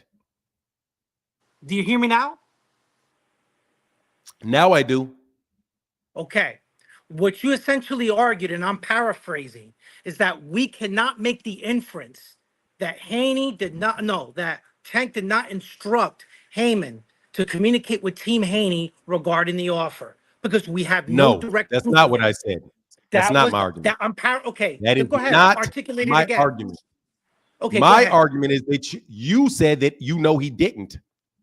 And I said you don't know that. I said I'm joining there's a difference between what you're saying and then what I'm saying. I'm joining the inference that Tank did not move Haymon to act based on facts we already know. Hold on. Sorry. Let's go back to what your original statement was. Your original statement, if I recall correctly, is you said, why didn't Gervonta Davis, and I think you used the word, what was that word you used? Commandeered his agent. Basically, yeah. Why didn't you commandeer? First of all, commandeer doesn't apply because I remember the conversation. The definite commandeer. Let's just excuse me, sir. I'm telling you what the conversation was, since we skipping all the way to something else. Okay. You asked me why didn't he commandeer him? Right? Yes. I'm joining the inference that he did not. Now, excuse me. You, in order to answer that question, I have to assume that he didn't. Don't I? Okay, repeat that again. So you asked me, why didn't he commandeer? That's what you said. Yes, no, that's the rhetorical. That's the rhetorical question. Excuse me, sir. That's what you asked. Why didn't he? And then I said, I don't know that he didn't. You had an issue. You had an issue with me saying that I didn't know that he didn't. Okay. So my argument is, let me finish. Okay, I'll let you finish. So right there, that's bullshit. Because you may make an inference. It is definitely possible that he didn't, but I don't know that he didn't, and neither did you. And you didn't ask whether I thought he did or didn't. You stated as a fact that he didn't by your question, which is why didn't he? So do you or do you not know that he didn't commandeer? That's not the right question. That is my question. But that's not the right question. That's not the right question. Sir, the question is, listen. If this was like in a civil trial, well, we as a jury have to draw inferences based on facts. If we were asked to decide, did Tank instruct Haymon to move to try to make this fight by communicating with Team Haney, what conclusion or inference would you draw based on facts we already know? No. I believe that a jury 10 out of 10 times would say that Tank did not tell Haymon to act based on facts we already know. Well, first of all, let me help you with this. We're not in a court of law, so I don't give a shit what a jury. Excuse me, sir. I don't care what the fuck a jury might think. That's because you're saying again, might. You like to doing a lot of mights, but that's not what you did when you made your statement to me.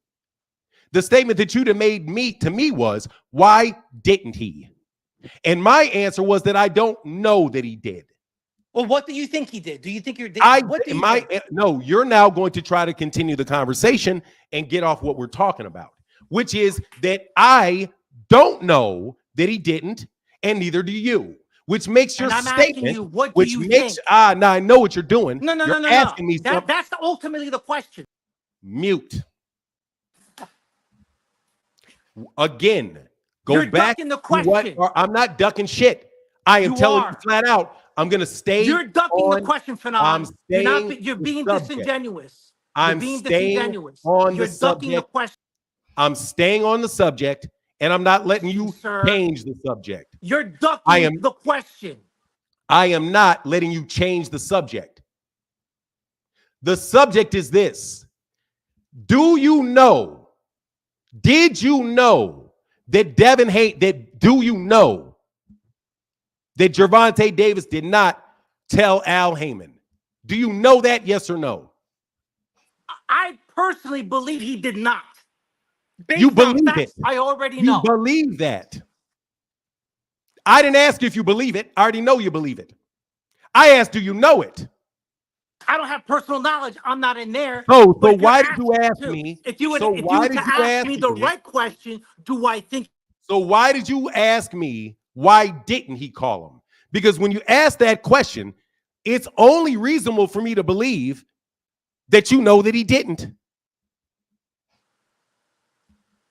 Okay. You want to talk about inferences? The only reasonable inference that I can get from your question is that you somehow know that he didn't call. And you don't know that, Christian. Well, okay, let's go through the facts. We know we can go through the facts all day. You don't know. That's the only fact. There is an offer. We know that. No, we don't. We also know that Tank is aware of it. We don't know that either. Yes, we do. We don't know that. He alluded to it on social media. He alluded to it? It off. He alluded to it? That's not what he did. He said he never heard it. Tank did speak to Hearn afterwards, after our conversation. No, we also know that Haney said that Haymon has not reached out to his team to discuss it. No, you don't. So based on those facts, those are not facts. Reasonable to infer that Tank did not tell Haymon, go make the fight. And sir, we're not talking about the reasonableness of it. We're talking about the absolute truth of it. Because you said, why didn't he? If we were to say Why follow your train of thought, sir, can okay, you please stop that would mean you clearly that said in civil and criminal case. This is not a civil case. This is not a criminal case. You're not going to pull it into a court of law because that's not where we are. You said, why didn't he? The only reasonable inference is that you said that he didn't, and you don't know that to be true. You don't know that at all. You just admitted you don't know it, but yet you're still talking. And I'm telling you, and I told you from the get-go, all you're saying is that it's reasonable. Then just admit that you should have said, sir. Do you know, Christian, try to do this. Say, I made a mistake. I shouldn't have asked the question like that. I should have said, if he didn't send it, why wouldn't he have sent it? Or why wouldn't he have called it? That's all you got to do, Christian. All you got to do is say that you misphrased your question. Put my words in a different format. There you go. Now, can we really get to the heart of the matter? What's the heart of the matter, dude? The heart of the matter is, I want to know, what do you believe? Did Tank order Haymon to go make the fight? Okay, so look, let me make sure I get this right. You think you want me to answer a question. And the question is, do I think that Gervonta Davis called Al Haymon to make him make the fight? Yes. Do you think he instructed him? Yes or no? Stop right there. I understand your question. I will answer that question after you answer this one. Is it reasonable for me to infer from your question, which was, why didn't Gervonta commandeer Al Haymon, that you believed that you tried to communicate as a fact that you knew he didn't call? Is that a reasonable inference for me to have?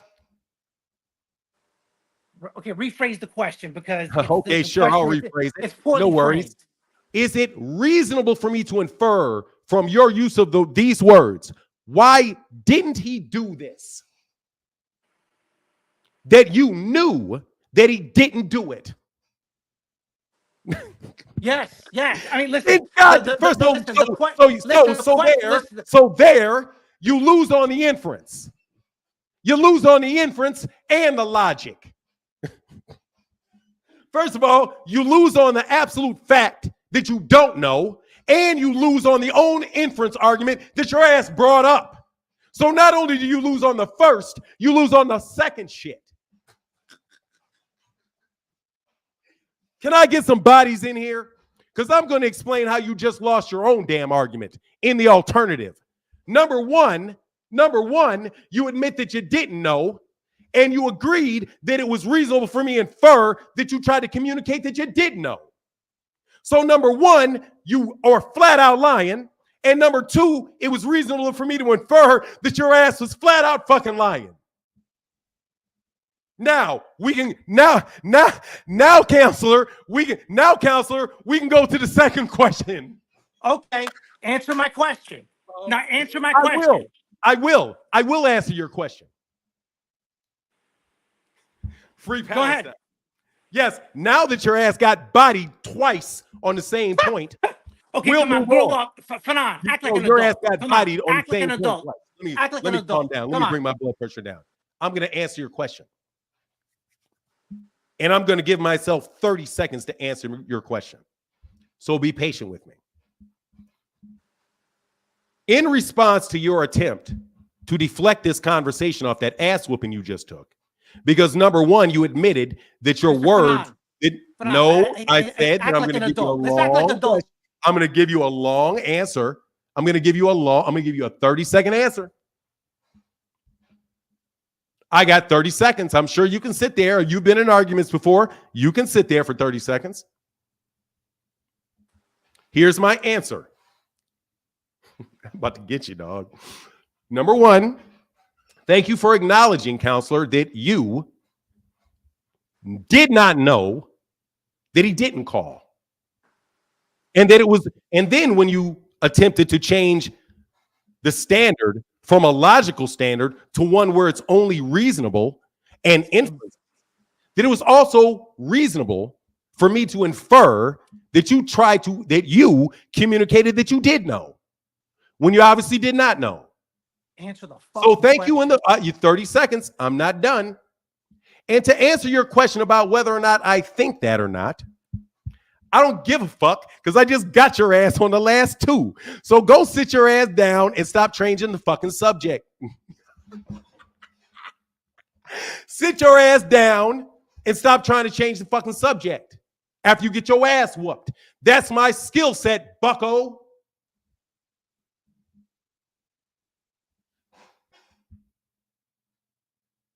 You're damn right it's non-responsive because I ain't in no fucking court of law. Get your ass out my face because you know damn well that you said the words, why didn't he? No, yes, I am a child. I am a child. I'm a child of God. Boy, don't ever say I ain't got a skill set, son. Let me be very clear, bro. Bucko, you don't run shit around here. Number one, you said, why didn't he? And you know full well that you don't know that. Then you try to bring up whether or not that statement would be, whether that's a reasonable inference or not. And I would tell you, you didn't make an inference. Well, no, you did make an inference. But if that's a reasonable inference, so is my inference that you were lying to me and trying to state something as a fact that you don't know to be true. Also, you stated a bunch of things that were not facts because Gervonta Davis said that he did not know anything about a $20 million offer. That's what Gervonta Davis said. I got to see your face, Brandon Johnson. Your whole face. I need your whole face, brother. Not the top of your head, the whole face. Got to see your whole face. Man, please, he didn't get shit. Man, get the fuck out of here. He didn't get it. He didn't do. Man, thank you, bro. Don't get slick, bro. Anyway, you can get back up here, Christian, but you're seriously, you're wasting my time and you're costing me money. For real. You're wasting my time and you're costing me money, bro. I'm serious, for real, Christian. Come on, man. You don't know that Gervonta Davis didn't call. You don't know that. And for you to ask me why he didn't call was a loaded question, brother, and I'm not answering that shit. I'm not answering that because the truth of the matter is I don't know. Christian, come on here, man. Come on back up, Christian. I won't be a child, bro. I'll have a reasonable conversation with you if you like. I really will. But see, you did it to yourself when you're sitting there telling me I don't have a skill set. You don't think that was a skill set? Sir? D1, how can I help you? What's up, famine? Good morning. How you doing? Bro. How are you? I just have one thing to say. If that guy's an attorney, I'm a fucking brain surgeon, okay? I gotta go. Have a great day. Hey, man, D1, get back, man. No. He clearly is, bro. That's why he tried. And he's probably a litigator, too. No, Christian's not a liability. He's just got bad material. He just got bad material. That's all it is. Here, Christian, I'm sorry. I shouldn't have done you like that. I apologize. Come on, Christian. Seriously, man. I feel bad about that. I do. I'd like a truce, if you don't mind.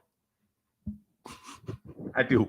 I'd like a truce. Because I would really like to honestly answer the question that you put up there. If you would accept that. And I promise I will not be rude. But if you insult me, I promise you don't do that shit to me, bro. Seriously. I don't like it.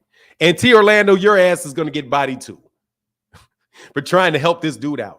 For now, I told you exactly what I was going to do to you, Christian, and walked you right into it. It's definitely a skill set. I mean, I'm insulted. What do you mean it's a setup? T. Orlando, I don't have a skill set. It's not. It's not. Hey, Scouts honor, bro. Scouts.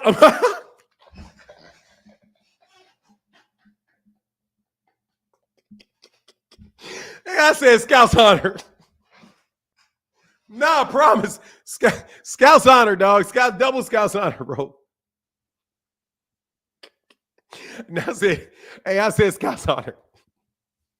Nah, for real. Come on, Christian, man. Come on back up, man. I like that. That was fun.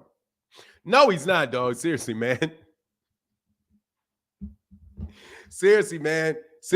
Come on, just fess up.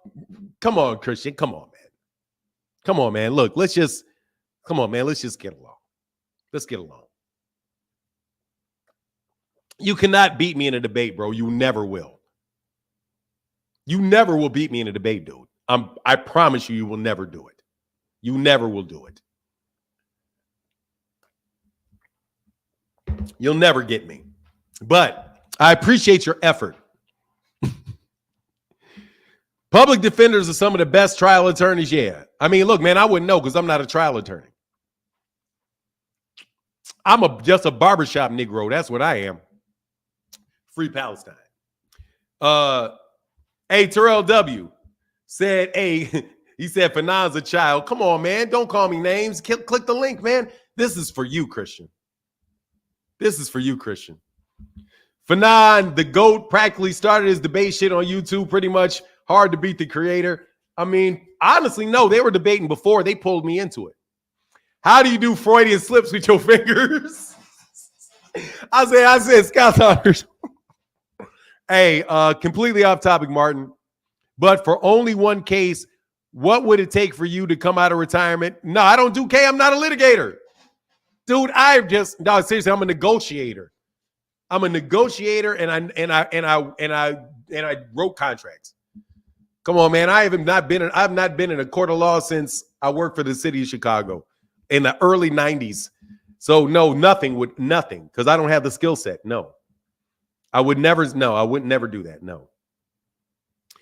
I would never do that. Come on, man. Where is Christian at, man? Come on, man. That was fun, bro. Freaking Flyer, click the link. There's nobody on the chat right now. I can't, but seriously, man, come on back, Christian. Christian gonna cry on the way home. Christian gonna cry on the way home. Come on, Christian. Come on back, man. Seriously, come on, Christian. Come on, Christian. Please come back, Christian. Please come back. Because, man, seriously, man, I don't know, man. I need to go exercise. I felt like my blood pressure got up there for a second. There it is. Here's frequent. Hey, trade day. All you have to do is ask a question. Oh, he's here. Bucks aplenty. Frequent Flyer, you got to go real quick because Bucks aplenty is here. What's going on, Fanon? How you, man? Oh, man. Look, man. I'm not doing well, man. I'm actually kind of disappointed in myself. You and Dean aged me out, man. I'm 60 now. Hey, man. Freaking Flyer, no, that's my guy, Dean, though, man. That's my guy. I got Bucks aplenty here for a second, but I do want to talk to you. I really, really do. I'll come back, man. I got to jump in the family youth real quick. Y'all aged me out. Freaking, you're always welcome to come on up here, man. You know what it is, dog. It's nothing but. I'll be back. I'll let them come up.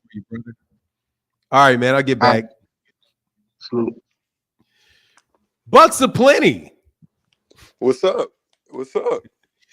Okay, yeah, man. So you're. Hey, first of all, let me applaud you.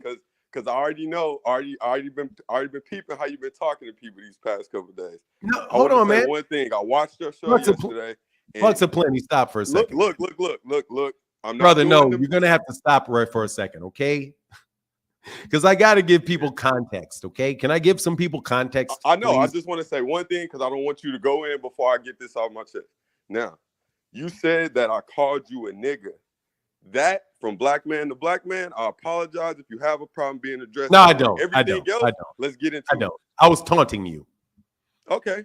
That was it. I actually think you're pretty decent. You being my elder, if you actually had a problem with that, and if you watch my post, you're the one who got disrespectful first. I did. I got very disrespectful. And start saying idiot and dumbass. I did. I just want Definitely. Yeah, I just want to make sure it's clear. Oh, that the very clear. disrespect started on your end first. Oh no. Are you mad about what I said? Dog, you said you wanted to get something. You're trying to control the conversation. Please Devin stop sold talking. out. I never Please said stop Devin talking. sold Please out. stop. Please stop talking. You're not gonna run off. You're not gonna run off a diatribe, bro, on me, dog. Please stop talking. Okay, stop talking. Okay. Now you can unmute yourself because you have yourself on mute. Oh no, I did mute you. I muted you. So look, man, you're not gonna run all that off on me, okay? Number one, no, you were the first person to start disrespect. You were. Because you responded to my tweet. You started the disrespect. Would you like me to show you your tweet? Post of you responding to my tweets too. No, sir. Me, I'm going to tell you what you said to me. You took my tweet. You took my tweet and reposted it and said, "This nigga, you know a vendetta when you see it. What's this stuff about Devin? I know a vendetta when I see it."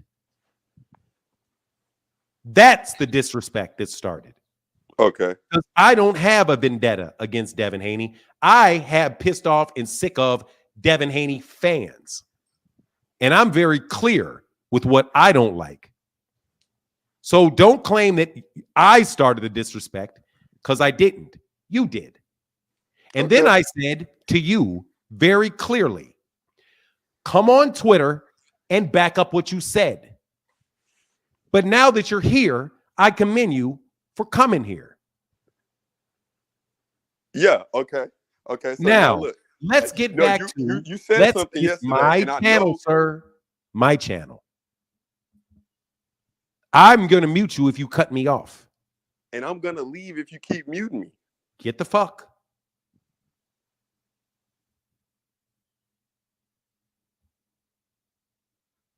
Like I thought. You don't want to debate. You don't. You want to lie to people and tell me that I disrespected you when I didn't. The very point that we started this on was you telling a story. Lying on me. Saying that I started disrespect with you. How do you expect to come on here and lie from the very beginning and then run? You think I'm going to let you just run off a bunch of lies? Here's the link. Of course he didn't want to talk because it was going to get real ugly.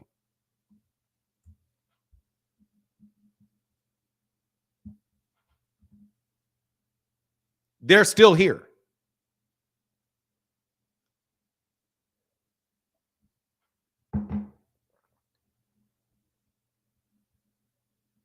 You came here and lied immediately on me. Right off the gate, lied on me. Go back to Twitter, bro. Yeah, run back to Twitter, sir. Or let me be polite to you. Oh, will you pretty please come on my channel and lie about me and tell me that I was the one that started it when it wasn't me, it was you. When you said this nigga got a vendetta against him. Anyway, what would Fanon be without the mute button? What would I be? I don't know, man, because there's a mute button. Come on here and find out. I don't owe it to you guys to let you guys sit up there and talk 15 minutes. You're tripping. What do you mean? What would I be without the mute button? I don't know. It's there for a reason.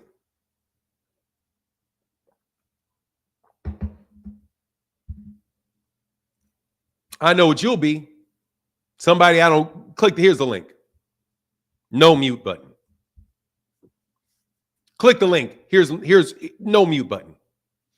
No worries. No mute button. No mute button. It's just going to be worse for you. No mute button.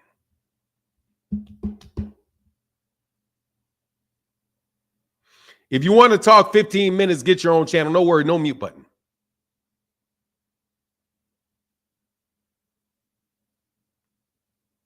No mute button. No problem. No mute button. Click the link. No mute button. No mute button. No worries. No mute button.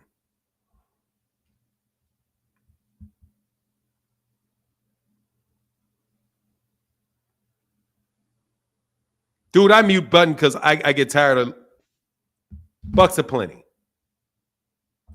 Speak. No mute button. Timer. Okay. So Timer. let's go. Let's go. You said I said something about Devin pay-per-view numbers. That's a lie.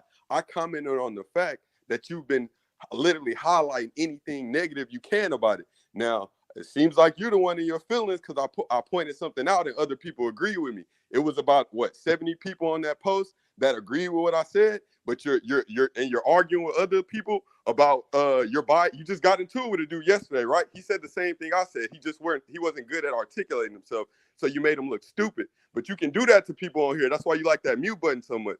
That's why you love that mute button so much, so you can shut people up. I'm finna cook your ass because I know you're mad about something. You don't even understand what you're mad about. You so in your feelings, you don't realize I never said shit about Devin pay-per-view numbers. I commented on the fact that you said something about the California State Athletic Commission's weight issue when they dropped the weights. When I commented on that post, you said then that you do it all the time, which I know you don't. I know you don't go on every fight and every time someone fights and say, oh, look, this is what he weighed day of. If you show me that, which I asked you to, and you didn't, then again, I would maybe walk back what I said. Now, one thing you did do too, that I pointed out, I said, hey, why are you commenting on what Leonard is saying about the numbers and why not Eddie? Eddie is his promoter. We know Eddie lies. That's not the point. The point is Eddie has an investment and is invested interest in even speaking on that situation because he's actually involved. Why are you pointing out what Leonard Ellerby is saying when he's not even on that side? He doesn't work for DAZN. He works for PBC. So why are you so fixated on commenting on what Leonard says? Because you're trying to double down when the pay-per-view numbers come out. And what did you do yesterday? You talked about that. You talked about, yeah, now I believe the pay-per-view numbers. And that's what I was speaking to because I knew what you were doing. I knew you were agreeing with him then, just like you agreed with him yesterday. Because once again, I watch your tweets. It's a lot of pro-Tank shit, and it's a lot of teetering the fence of anti-Devin stuff. Now, did I get mad at you about this? I don't give a fuck. My point was, it's a pattern I'm noticing. When I noticed the pattern, I called it out, and you got in your feelings, and you got on your fucking your channel yesterday talking about the wrong thing. You said I said something about the pay-per-view numbers. Nope, you got me mixed up with one of the dumbass Devin fans or whatever you're talking about. I didn't say shit about his pay-per-view numbers. I didn't say shit about his ticket sales. Period. Are you done? Muted myself. You're full of shit. Show I the post where I responded to said your it. statement, dog. Show the post where I Are said you going to something cut me about off? pay-per-view numbers. Now you know why there's a mute button. Now you know there's a mute button. You're lying. Number Show one. me the tweet. No, because what I just said was that you claimed that I had a vendetta against Devin Haney. Yeah. And So I said, you keep talking, and that's why I mute you. You got off all that bullshit and never talked about what the topic was. Not for a second. You threw a bunch of accusations that are your opinion. I don't care about your opinion. That's what Twitter is for. You keep talking, and I'm going to mute you. For somebody that says I'm nothing without the mute button, you sure keep cutting me off. You said I have a vendetta, is what you said. And my response was to you to defend your statement that I have a vendetta. Vendetta. Now, to use the words of Christian, if you claim that I have a vendetta, it would seem to me that you would think that I was making things up about Devin. But you didn't claim that I made up things about Devin. You just said that I said things that didn't make Devin look good. When you have a vendetta, aren't you the one that's starting it? The vendetta? I'm out to harm Devin. Please explain to me how when somebody tells me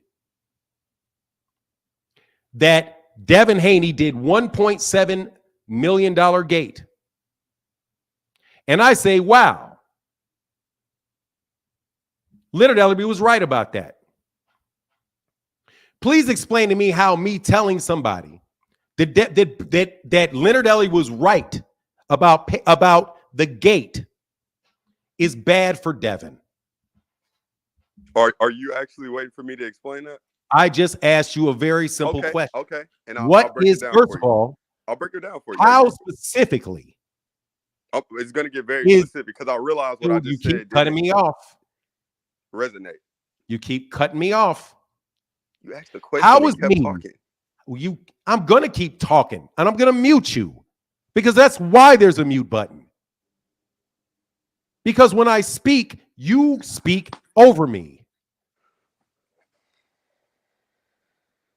I didn't speak over you at all. How is me stating that Leonard Ellerbe was correct when he complimented Devin Haney about pay-per-view buys, about the gate? How is that me, proof of me having a vendetta against Devin, when all I did was say that Bill Haney, something that was completely true, that Leonard Ellerbe hit that on the nose? So my question number one, was my statement true? The statement that I made, was it a true statement? Are you finished? I asked a question. Yes, I'm finished. So answer the question. Was my statement that I made true? When I started this, I said I didn't give a fuck about that, and I don't understand why you did give a fuck about it, because you left the statement that I had a vendetta. I gotta mute you. You're not going to answer the question, right? No, I'm the about question to answer, was. I see what little game you're playing, and I'm not playing a game. I'm not letting you play. It is a straight question. No, to you. You're trying to pigeonhole the conversation so you can get answers you want to fit your point in your narrative, like you did in. Like I said. That's why there's a mute button. So everybody know why there's a mute button here. He accuses me of having vendetta.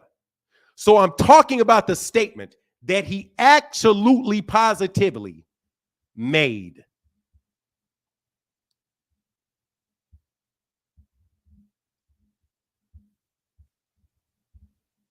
And you won't ask the question about whether or not my statement was right.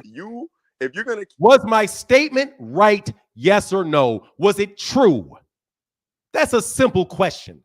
Was it the truth that I told? Did I tell the truth? Was Leonard Ellerbe right about the $1.7 million, the $1.7 million gate? Was Leonard Ellerbe right about that? That's not what we were talking about, so stop trying to change the conversation. Oh, Jesus Christ. It was what we were talking about. What the fuck? Now I got it. This dude won't even be honest. So now I got to go to you and actually pull it up. Oh, I'm sorry. Well, let me go back to the original one. Let me go back to the original reply. And I got to sit here and do this crap.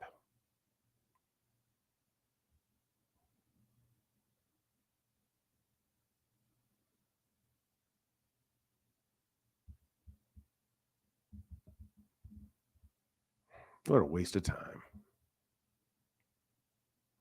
Where's my replies?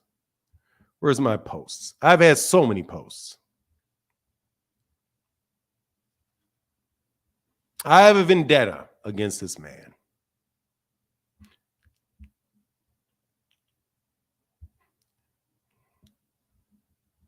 Oh, I'm sorry. This is the original post right here. This is what I'm responding to. So we're going to go to it. The original conversation, because you said so much. Here's the original conversation. which, by the way, you better believe makes it worse for you. So here's my original statement. So we can actually get to it. No worries. This is the statement that you made. So, and let's pull this up close so everybody knows what this is.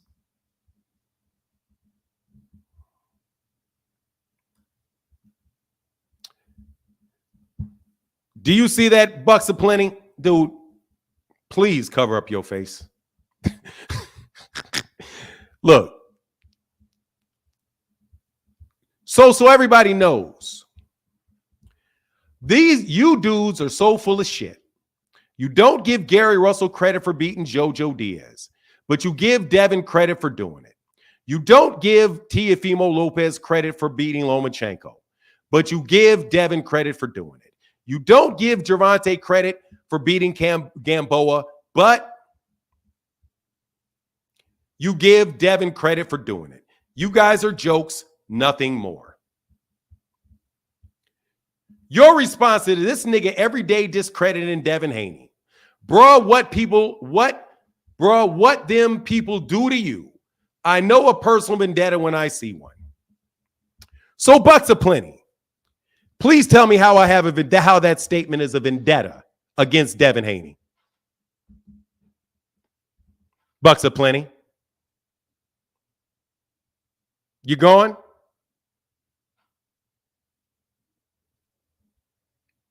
You on mute? What happened to you? How is that statement a vendetta against Devin Haney?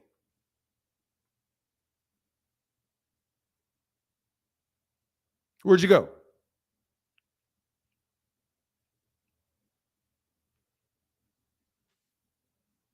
Man, I hope that. Hey, come on, let me see your face. I got to see your face. Come on. You got your. No, I cannot hear you. You're on mute. Man, what's up? Oh, man, that's my guy. Come on, Oz. What's up, brother?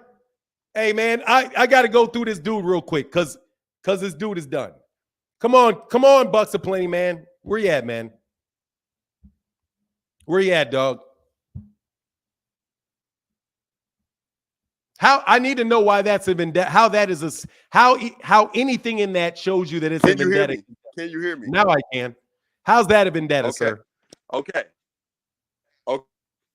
So this tweet right here, this tweet in question, do you know it has 60 plus likes? Because it stemmed from multiple tweets of me tweeting you about your post about Devin Haney. Now, do you really think I care enough to, let me know? I'm looking at what you're saying, and then I'm looking at what you're tweeting, question, man. And I'm looking at what you're saying to people under those posts.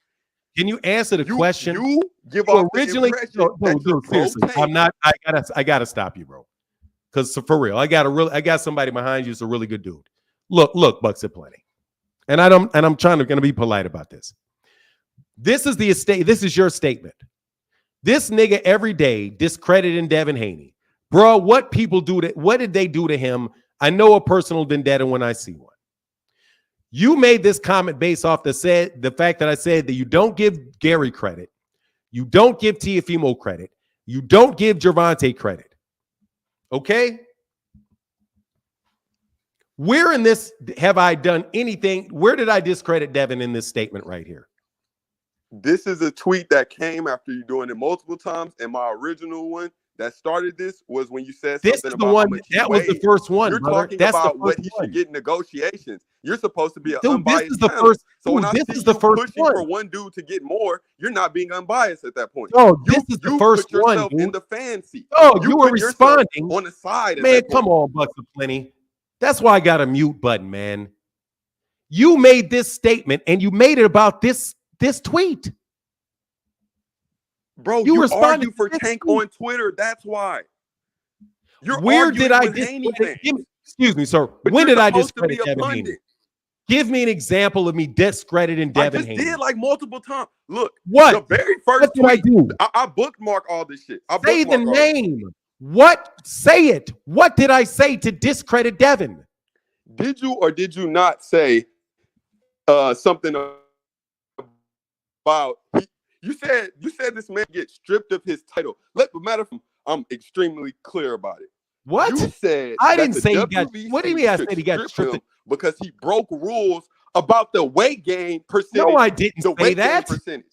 I did not say what that. do you care about? I did not say what do you that. even care about that? I didn't say that. I got the tweet. I bookmarked it. I bookmarked You don't it. have an honest bone in your You dude. said I he thought should we be were going to talk honest here, man. I did not say that. You're just mumbling a bunch of stuff. I didn't say Devin Haney should be stripped of that. What I said was You're Bill lying. Haney said, You're literally lying. Dude, no, I did not. My God, man, for real? Dude, what did I say in this tweet that was disrespecting? Go look at your tweets. You're lying. You're lying. Go look at your tweets. That's the first I know one. what the this tweet is why was. I said you have a personal vendetta because you're always hating. You're just calling names, bro. Bucks aplenty, dude. You're just calling names. You're not defending your tweet. There's nothing in that is discrediting Devin Haney. That is not. That's the tweet. You don't bring up the one where you're talking. Dude, that is the tweet that you responded to. This is the tweet that you responded to. Lying. You know we didn't gotten a couple arguments on Twitter. You lying. Dude, you're just fucking calling names, child. I did not discredit Devin Haney.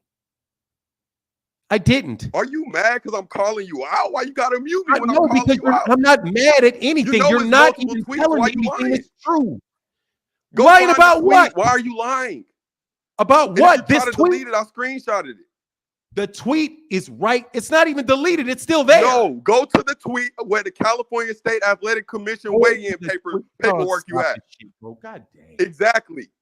I'm going to the tweet that's on the screen that you responded. I know you want to try to control the subject. Dude, you responded to this tweet. You responded to this one. You getting cooked. It's right there. I caught you. It's right there. You're on the fucking Tank payroll. You're on Tank payroll.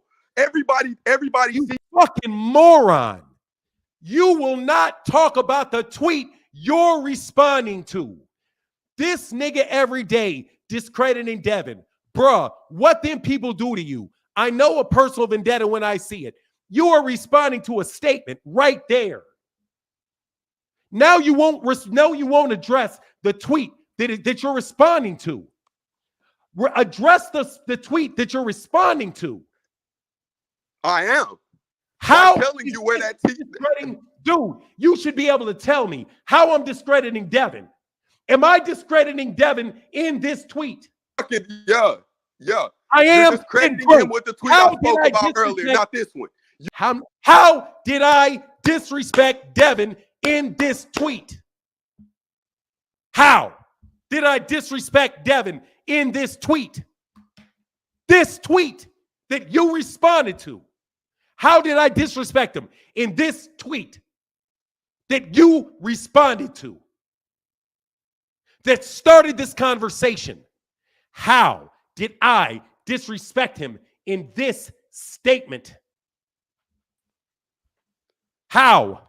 In this statement. Let's start by saying we're going to start by you answering the fucking question.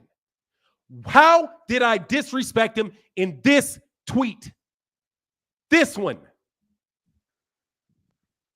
How? Why are you mad? Why are you so mad? Because I'm exposing you? Because you're fucking deducting the conversation. Because you refuse to answer a question. You made an accusation on Twitter right there that everybody can see, and you refuse to back it up. Why did people agree with me? I invited you on this channel. Why people agree with me? Look, I invited you on this channel to back up what you said, and you are not backing up what you said. You're not doing it. Get hot under the collar because I'm on your ass. Yeah, get hot under the collar. You are not on shit. You are not addressing what you said. You said this, and you won't defend you, it. bro. Bro, is something wrong with you? How can we have a conversation if you keep doing this? What's wrong with you? Are you going through a manic episode right now? Defend it. What's wrong with you? No, seriously, what's wrong with you?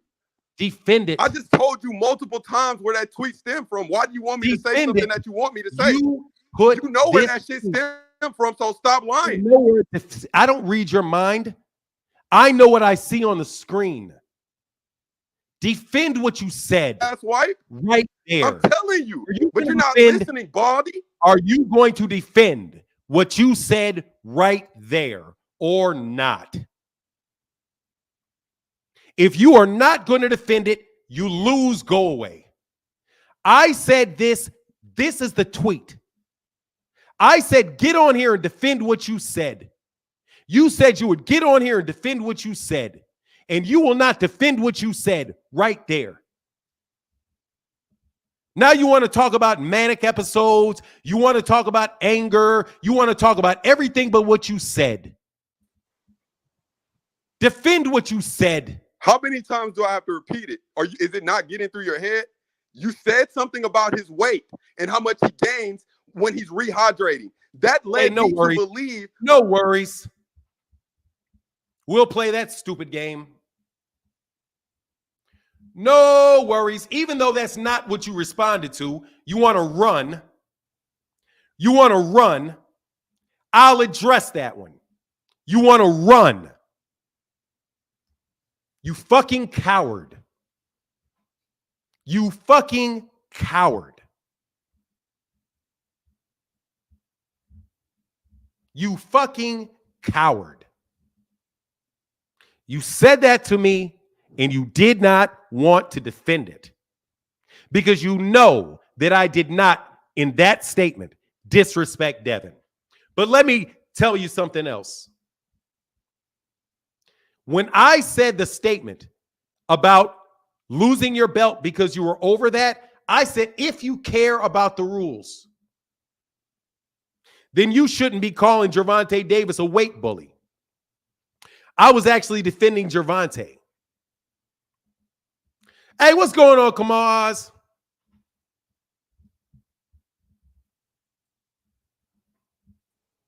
Hey, what's up, Fanon? Can you hear me? I can hear you well, and I'm very happy to hear you, brother. How you feeling, man? And my apologies that day, man, when I cut you off on that topic. I felt bad about it ever since, and I wanted to let you know that I was wrong. And I apologize for that. But it's really, really nice to hear your voice. Fanon, you don't have to apologize to me. And this is a message for anybody who comes on this show, anybody who shows up in this chat. This is not our tube. This is YouTube. This is Fanon's show. It's his brand. It's people coming in to hear him, not you. If you want to make a channel about how Devin Haney's the greatest or Canelo is the best ever, TBE is better than Mayweather, go make your channel, get your following, and you cut people off. Fanon has earned his way to however many subs he has, same way as other content creators have. And I'm not going to mention names, but you know who other YouTube boxing channel members are. So y'all who say, don't cut me off, bro, don't cut me off, go fucking get your own YouTube channel. Get your own followers and build up your own following instead of trying to piggyback off Fanon. Fanon, I got to go into this. I was exactly right. I was the only person on here on your show that said that Canelo was cherry picking Jermell Charlo. I said Jermell was not in his league.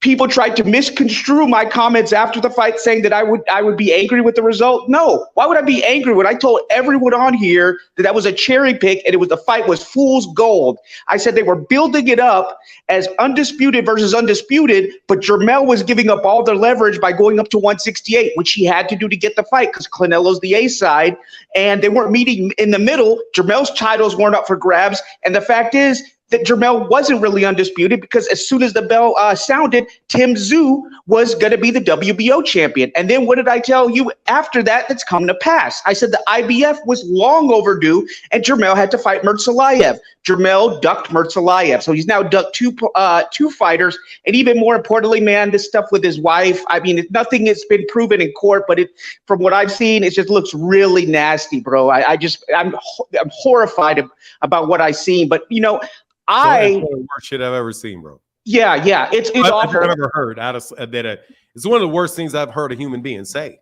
It's awful. It's awful. It's not like a thing where it's this Jonathan Majors where it's he said, she said. I mean, it's something that's just awful where it's like, man, this guy he needs to lose his boxing license and just, get with counseling or something. Well, I'm not going to judge him, but I'm just saying it's awful. Yeah. It's awful. I'm not going to judge the repercussions, but I was the only one on here for now. People called me all kind of names. They said that I was a Canelo fanboy. They said that I hated the Charlos and stuff. No, I supported the Charlos. I said Canelo should have fought them when he was at 154, and he fought Liam Vegan Smith instead, and he ducked the work of Jermell and Jamal Charlo when they were in their prime, when those guys were all around the same weight class, and they were both active. And what happened in that fight, Fanon? What came to pass in that fight? Exactly what you said, man. So there are other people. I listened to your channel after the fight. People were saying, Kamal's probably angry. He's probably throwing his TV through the. No, why would I be angry? Because when I was the only person on here who said that was a cherry pick and that fight was fool's gold. And I said that Jermell's not really undisputed. And I said that I wanted to see Tim Tszyu versus Jermell Charlo. And I said the fight for PBC to make was Canelo versus Benavidez. So everything I said came to pass, including nobody here on this channel had heard of Murtsalayev, the IBF mandatory, until I brought him up. And Fanon, what happened with the IBF? What did they do to Jermell Charlo? Stripped him. Just like I said, right? Yes, sir. Just what you said. So for the record, if I'm going to be consistent, which I'm always have, I don't care the melanin color or whose promoter it is. For the record, has Jermell Charlo ducked 2 fighters officially? No rationale, just the facts, Fanon. Question. Hey, I'm sorry. I need to do something. And I need for you to be here. Okay. Because I want to address, because seriously, man, I really do take, when I say that I'm going to debate somebody, and I do not like using mute buttons. I don't. But people will lie. So the people that listen to that young man tell that story on me, I want to show you something.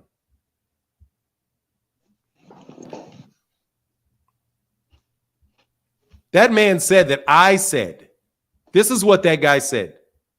What's his name? Bucks Aplenty, right? He said that I said that Devin should be stripped of his belt, right? Isn't that what he said? Come on. Yes, he did. He said a lot of stuff, and that was one of the things that he said. So I want to read something for you, because this is the tweet he's talking about, which, trust you me, I was going to respond to. This tweet, it says, Devin Haney's father, Trey Hill, has insisted they will not consider any catch weight or rehydration clause for a potential Gervonta Davis fight, and said it must be at 140 pounds. Let the rules be the rules. Let the best man win. And let me show more. He cannot get on Mount Rushmore of boxing with those rules. He's a rehydration clause. Specifically highlight these words. Let the rules be the world. Let the rules be the rules. Let the best man win. And rehydration champion. Okay? My response to this was, okay, then, Devin should have his WBC revoked because he broke the rules.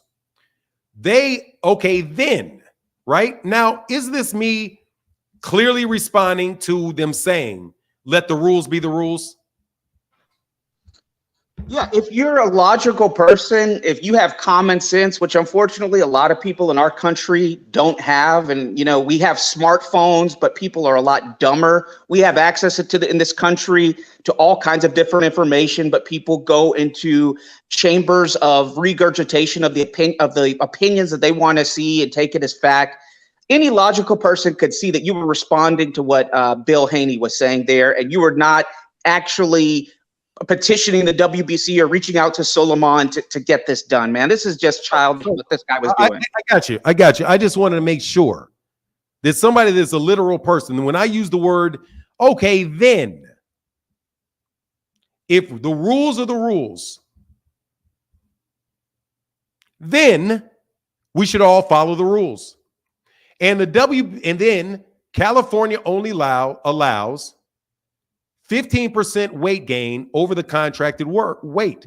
Devin came in at 18. Am I actually saying that I want him to be stripped? No. I say if the rules are going to be the rules, then let the rules be the rules in every case. Let's not act like Devin rehydrating to 165 pounds is not against that rule. Because isn't that against the rule? So if they're saying let the rules be the rules, then Devin should not be able to rehydrate up to 165 because that's against the rules. So let's have consistency in the rules.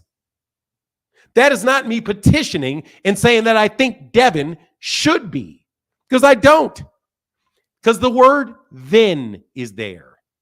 Okay, which means I'm agreeing. If that's what you say, let the rules be the rules and let the best man win, and we don't want rehydration champions, then Devin should not be a rehydration champion by rehydrating more than the rules, because it's against the rule. Because if it's not written in the rules that you can't rehydrate more than 10 pounds, fine. Shouldn't have a 10 rehydration clause in it. But if it's also written in the rules that you can't rehydrate above 15%, then you should not be able to have that fight, and that fight should have been scrapped. So you, sir, not you, Kamal, were being dishonest in your representation of what I said. That is not me hating on Devin. That is me defending Gervonta Davis from an attack that was made by Bill Haney. And sir, if you would not run like a punk, I would have went through that with you. But then you just would have screamed and said something else. That is not me hating on Devin Haney. That is me saying, hold on, man. Rehydration clauses exist in boxing, and they exist in boxing for reasons. And the reason is this: people do not come in weighing 165 pounds for a 140-pound fight. Go ahead, brother. Common sense, man. Common sense. Like I said, common sense, not too common. We got smartphones, but people are a lot dumber. We have access to all kind of information, but people want to live in an echo chamber. We have YouTube, where you have the access to make this your living. If you are so inclined and you have the ability to have this be your sole income, but people are too scared to go chase their dreams and instead try to shout out somebody else's channel and try to control their channel. It's not our tube, it's YouTube. Let me go into Devin Haney. Oh, well, before I go into Devin Haney, we had that question, which wasn't rhetorical for you, Fanon. I don't care about the reasons. I don't care about all the other outside stuff. For the record, has Jermell Charlo been stripped of 2 belts for ducking 2 different opponents? Well, he's been stripped of 2 titles for not following the orders, and you could definitely call that a duck if you like. He definitely ducked him. I don't care about the reasoning, but he ducked 2 fighters. He did duck 2 fighters. Period. You are correct in that. You are correct in that regard. Yes, sir. Okay. Now, life-changing money to fight Canelo, whatever. I think I said at the time, and this is the same thing I said for Crawford. He's going to fight Spence at 154. Why are you holding on to those 147 titles? Why are you holding up the titles? This is what separates when you're analyzing Gervonta Tank Davis and his time at 135 versus a Canelo at 168. Gervonta Davis has a secondary WBA title. He's got no mandatory obligations unless the WBA orders him to fight somebody. He's not holding an entire division hostage and supplanting he's not hindering other boxers from being titleists. Canelo is at 168, a hot division with a lot of young talent, not just Benavidez. You got David Morrell Jr., who looked sensational last weekend. You have William Skull, an undefeated Cuban, who's the IBF mandatory. I'm actually waiting for the IBF to call for that fight, and I'm sure Canelo won't fight him. And then you got my guy Christian and Billy, who, though raw, is extremely fun to watch. And you may beat the guy, but you're going to take some lumps instead. So you have somebody in Canelo who doesn't even need belts. He says, I'm the king of the division. And he goes through the division when it was occupied, the titles were occupied by a bunch of Buckingham Palace guards, not legitimate competition. And he, as a vulture, waits until Benavidez loses a title on the scales, and then he pursues undisputed at 168. You have Gervonta, who has a secondary, Tank Davis, who has a secondary title. He's not holding back the division. Shakur can therefore be the WBC champion. Frank Martin can pursue the WBA or the IBF or the WBO. Pitbull Cruz can do the same. So if you're trying to compare apples to apples there with two A sides, that's the difference between the two. I would hardly criticize Canelo if he dropped the belts at 168. He said, look, I'm bigger than the belts. I don't need to pay sanctioning fees. I want to fight whoever the hell I want to fight. If I want to fight Jaime Munguia, I'll do that again. If I want to fight the Smith brothers in rematches, I'll do that. Okay? That'd be a different story. But the fact is, this guy's holding up a hot division, and he's not fighting the relevant fighters. Said previously, I don't want to fight Mexican fighters, and now it looks, rumors are he's going to fight Jaime Munguia if Munguia beats the guy that John Ryder in January. So that's the difference between the two. Let me talk about Devin Haney though, because this is a huge topic here. Let me preface this by saying I like Bill Haney. I like him personally. I like that he seems to be, by all appearances, a good father. He loves his son. He raised him well.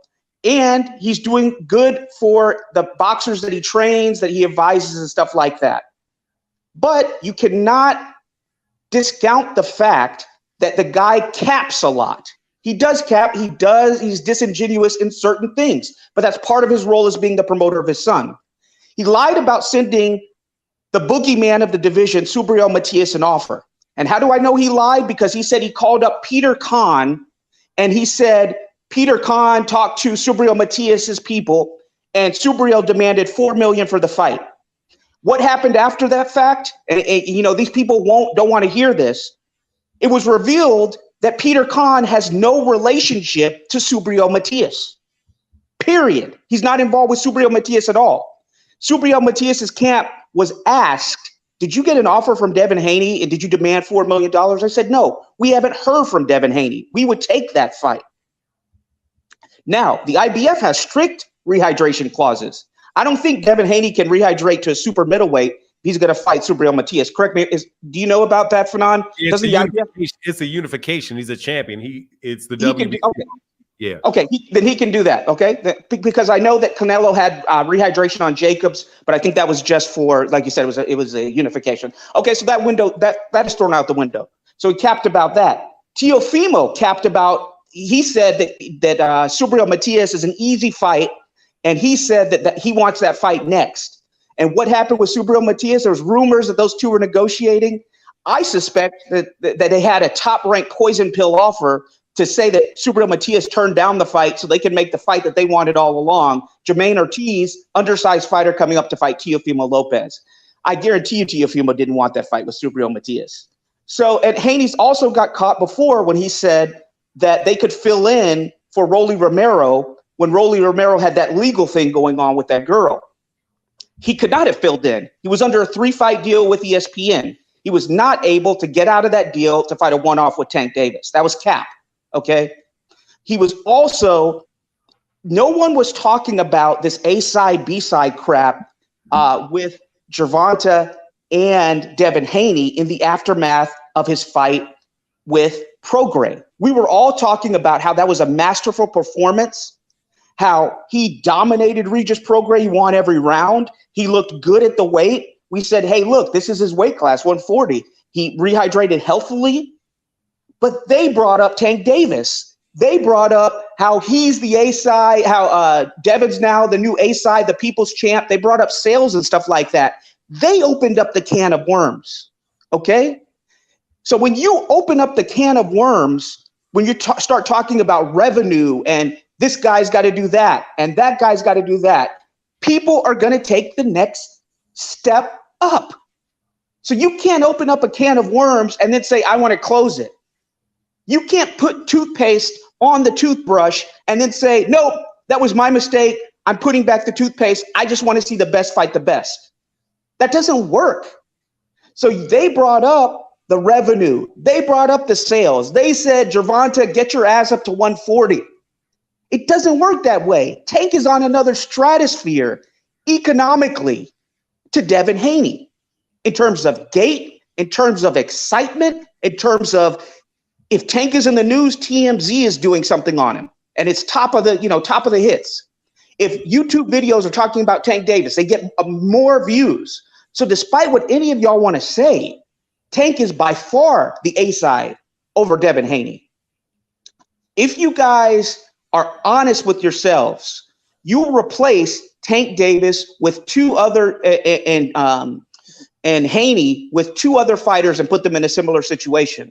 Replace Tank with Canelo and replace Haney with Benavidez. If Benavidez starts saying, hey, fight me at 175, that's where I want to go. That's the division I'm at. I look great. I knocked out Bivol or I knocked out Beterbiev. Canelo, come chase me. I'm the captain of the ship. I'm making these big sales. I'm selling out arenas. What would you say to that, Fanon, if they said that those kinds of things, if Benavidez's team said that to Canelo, those kinds of things that Haney's saying to Tank? What would you say? Man, the Canelo hours would be like, are you fucking nuts? Yeah. Like he would be asking if he was still do you still snorting coke? Like he's snorting that. If he said all that and did all that, he'd be snorting that pure Colombian cocaina from Scarface. Hey, real quick though, man. Let me do something real fast because I definitely want you to continue to go, man. Ramisu said frequent flyer is a masochist. He can't wait until Fanon smack him around. Dude, seriously, dude, I'm man, God dog, that dude, man. I really do want to have real conversations with people, man.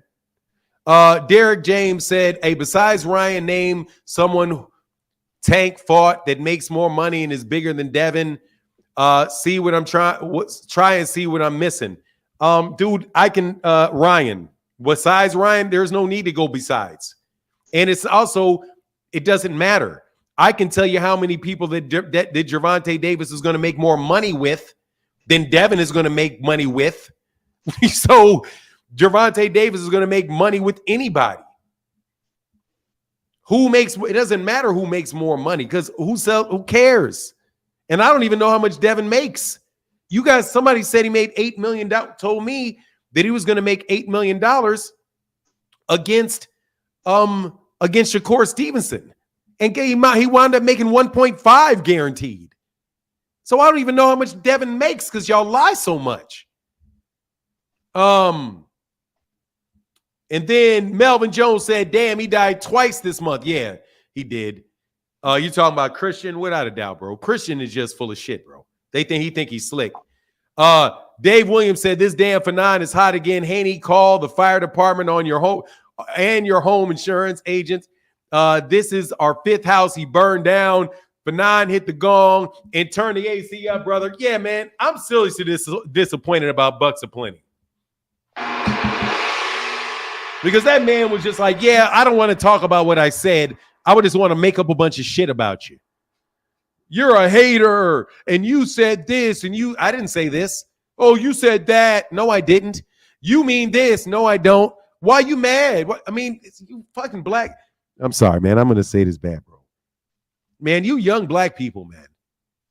You young black men. Man, will you guys get some... I don't even know what to do, man. That shit be making me feel like we going to be in virtual slavery forever. Because you guys refuse to exercise critical thinking. Like, I don't get me wrong, I'm not one of these people who say, okay, the reason blacks stayed enslaved so long is because it was our choice. But man, it's your choice to stay. It's your choice to use logic. It's your choice not to engage in this type of buffoonery. I want to have really like Kamal Oz, and I don't have to agree on something. I'm not putting the things in Kamal Oz's head that he's sharing with you. We didn't get powwow together and say, Kamal, what are you going to say today? Kamal is a logical individual. And I can literally listen to Kamal. And during the one or two, like I ducked something he said. Jamal ducked. I didn't like the phrasing, but it's going to be very hard for me to have an argument with Kamal that he didn't duck. It's going to be tough. And so I got enough sense to say, well, you know, even though I wouldn't use that word. Let me not stick myself out there on a fire and let Kamal burn me. Because you guys argue just for the sake of smelling your own breath through your nostrils or something. And it's disappointing, young man. And I'm going to say it like this. It's disappointing to listen to young, intelligent black men make arguments that are absolutely buffoon-like. And I don't, and to listen to, and this, I mean, whatever, I don't even care what you think. For me to know that somebody's a used car salesman, taking advantage of people's naivety, gullibleness, is it gullibility? Is that the word, Kamal? Gullibility? Come on, I actually have no idea. Maybe it's foolishness. I would just say foolishness in that case. Yeah. Well, I would just say you're naive. I would say naivete to be polite. Yeah, naivete. Your affection for Devin, and using that in a way where if you actually have to talk to somebody that is neutral on the subject, that you have now been convinced that neutrality is that somebody that is, you have a, that's what they have, a with me or against me mentality. Yeah. It's a me against the world. It's a Devin against the world. It's my guy can do no wrong. This is the other thing, Fanana. You hinted at it earlier in the show. Devin is not free. The WBC, and it's a lie. He can drop the WBC belt, but the WBC to approve Devin Haney versus Regis Prograis, they did it on the condition that the winner had to fight the overdue mandatory Sandor Martin next. Both guys agreed to that condition to make the fight.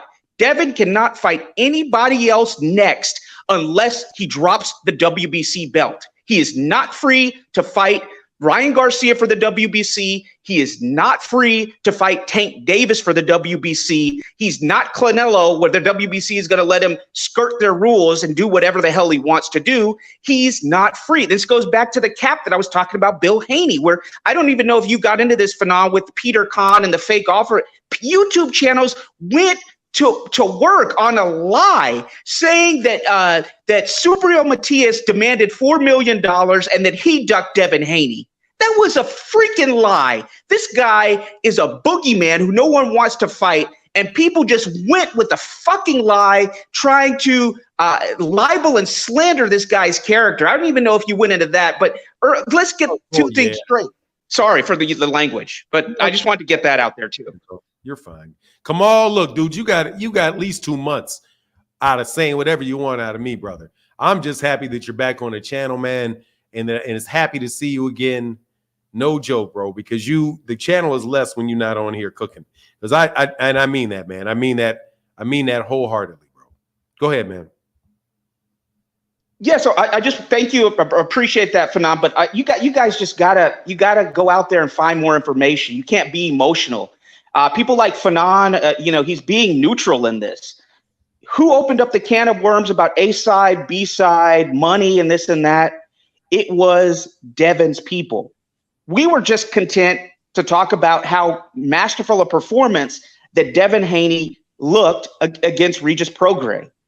Then Devin's father and Devin's entourage started talking about Tank. Tank at this, Tank that. We're going to Tank, get your ass up to 140.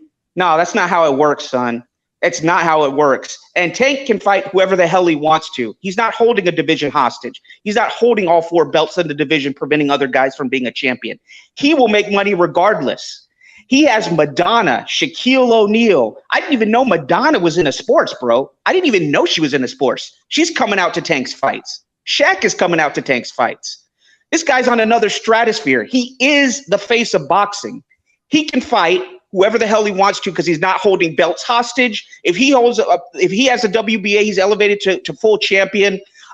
Then he ducks a mandatory. That's something entirely different. But that's not the case here. So that's the difference between him and Canelo. So you guys who you want to say who can get Tank money, who this and that, Tank just bought his whole block in Baltimore. Let's talk about that. He grew up in a very bad part of Baltimore, and he's going to refurbish and renovate his whole block, his old stomping grounds. Gervonta Tank Davis development, look it up. The guy has enough money to renovate and help out his community. How many athletes can you say are doing that? So I don't think peasants should tell kings how to live their life. I think Tank is doing just fine. And if you want to see the Devin Haney Tank fight, you have to apply the same standards in this situation that you're going to apply in other situations with A side and B side.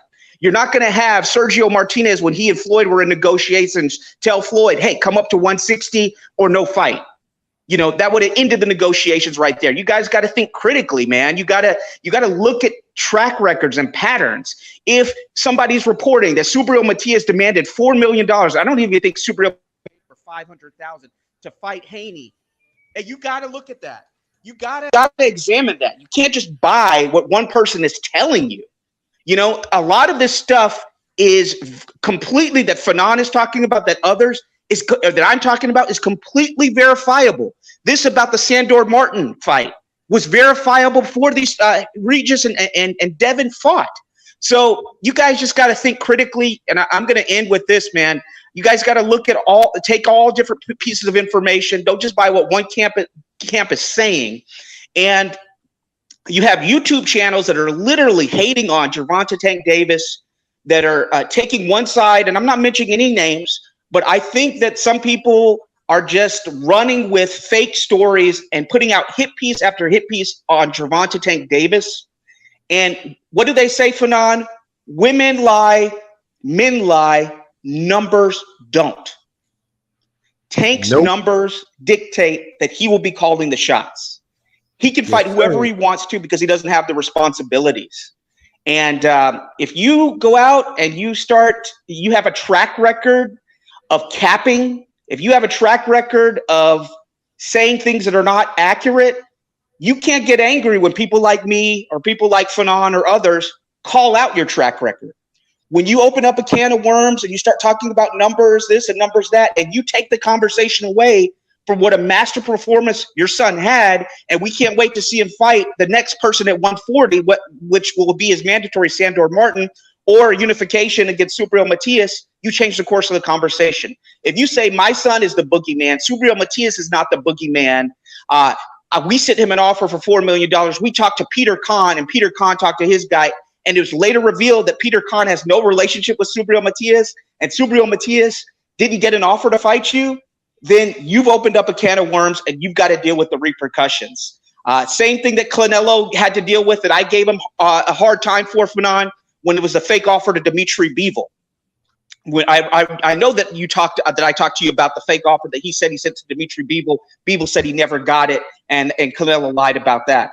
So with that, I'm out. You guys utilize common sense, utilize other resources. Thank you. All right, man. Thank you, Kamal. Well.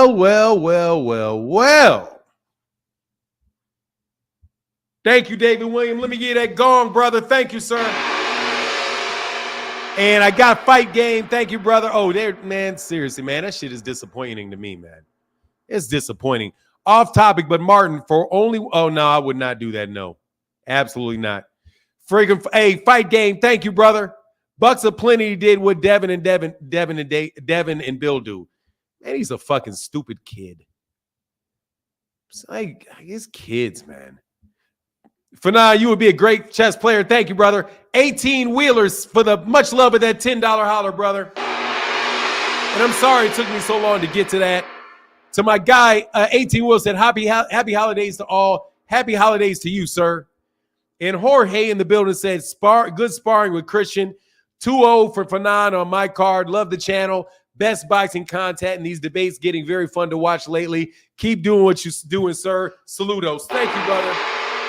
And Barbara D, thank you for the Christmas wish. Merry Christmas, Martin, and the chat with the $25 holler. Thank you.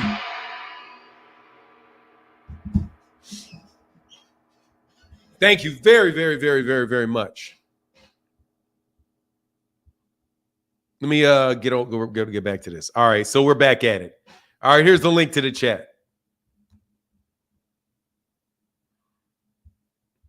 I already ordered the Day of Reckoning. Yeah, I can't wait to buy that, man. That's going to be a good fight, man. Thank you, Jorge. I can't wait. Pull out Bandit. Okay, you talking to Pull Out Bandit. I know Shakur made more than Devin and Regis combined. Yeah, that's crazy.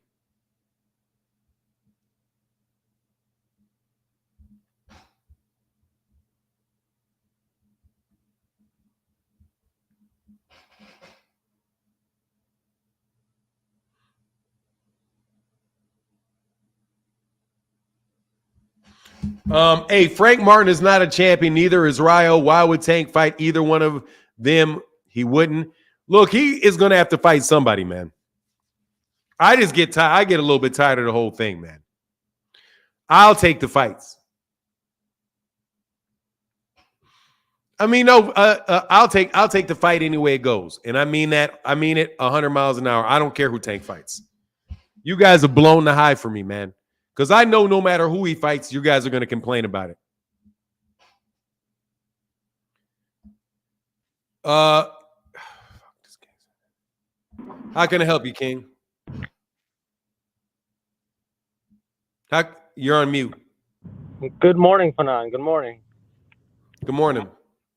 Hey, I just wanted to get your thoughts on the Joshua Wallen fight, if you can give a prediction, and the Wilder Parker fight, because it's coming up in like 24 hours. No.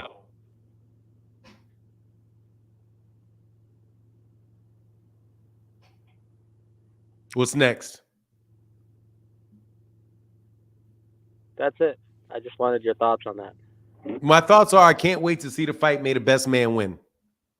Can I get a prediction out of you? No. It's not a bet, just a prediction. No. You don't feel confident to give a prediction? I'm not giving you a prediction. No. I just told you. You asked me for a prediction, and I told you no. Can I? And I'll tell you. Would you like me to answer you why I'm telling you no? Because I'm not trying to sucker you or trap you or anything like that. I just no. want to Do what you're trying to do. You've come on this channel several other times, and whenever if I'm wrong about a fight, you're then gonna try to come and rub in my face. Oh, your fighters that you go for are always. I don't want to do that shit with you, man. I just want to have a fun boxing conversation. So no, if you've not noticed, I'm not doing a lot of predictions anymore because you people like you ruin it for me. Well, I don't have any horse in the race tomorrow. I know Wilder is gonna win. I don't know anything. I'm telling you right now. You will never get me to make a prediction to you around you ever because you've already ruined it. Dude, I am not in the boxing media, man. I am a boxing fan. And if I'm sitting there and just sometimes I just want to be able to enjoy a fight, I want to talk about the fight coming up, going ahead. I want to talk about the fight and what took place later without you trying to come in here. When you try to come in here and try to run my name down and talk about, oh, this guy, you picked this guy, you picked that guy. You're already doing that shit, man. You ruin it. I came here to have a genuine conversation with you. No, you've never had a genuine conversation with me yet. Brother, you're shutting me down, man. Yes, very obviously I am. Can I give you my prediction if you'd allow? Knock yourself out. I think Wilder, Parker is going to get the better for the first 2 or 3 rounds, and then I think Wilder is going to knock him out within 6 rounds. And for Joshua, I think it'll be a late stoppage against Wallen, 10th or 11th round. But the most exciting fight for me, man, is the Dubois-Miller fight, man. That fight, I don't know. It could go either way. What do you think? I already told you I'm never going to tell you what I think about a fight. Well, I'm not asking for a prediction. Like, stylistically, what do you think? About what fight? Dubois-Miller. I think it's a fat man that throws a lot of punches versus another dude that is chinny and quits. So, I don't know. I think I'll watch and I'll tell you what I think about it after it happens. For sure, man. I appreciate you. Now you may sit here and listen. If somebody else asks me, I may answer their question. But you got to start coming with some stuff that's straight, man. Because for real, it's a little bit disappointing, bro. I'm not dishonest, man. I'm not being dishonest. I'm just asking. You've been very, very dishonest, man. Because you know what you haven't done today? Put an accusation on you? No, you haven't done what you know you should do. Apologize? Oh, amazing. You feel like doing it now? Man, I've been giving you an apology, brother. Nah, bro, you didn't give me an apology for just what just happened and who just came on this channel. Oh yeah, well, I mean. Yeah. Oh well. Yeah. Oh well. Yeah. I mean, you got a lot of your supporters back. I'm happy. I know. First of all, I never lost them. I never lost them. I want to know why you're always talking about how I'm losing. You never talk about when I gain them. I can dang sure know for sure if somebody don't come around, you're gonna point it out. Well, you've been gaining followers since that Devin. Man, I've been following. I've been gaining. First of all, this is YouTube. You get subscribers. Followers are on Twitter. You know, but I've been getting them. I've been having more people listen to joining the boxing community for 6 years. My subscribers have never gone down. Yeah, it's a linear growth. That's what's supposed to happen if you stay. So then why do you see? That's when I point, bro. You're here just to make bad shit, dude. That's it. Brother, you're only here. You know what you are, bro. You're like a cosmic mosquito. You're trying to put me down, man. I am putting you down. I'm not trying to. I wanted to have a conversation about. No, you didn't. You're hoping and praying that, man, let me try to get him to say something so he can be wrong, so I can come back and make his day miserable. I have a request for you. No, I don't care about your request. I'm telling you flat out, what you're doing is you're constantly out here trying to find some way to hopefully you can find something to try to make me look bad or make me feel bad about myself. No, you are a constant source of negativity in my life, is what you are. Thank you very much. Here's a link for anybody who wants me to make a prediction for the fight. To tell you the truth, bro,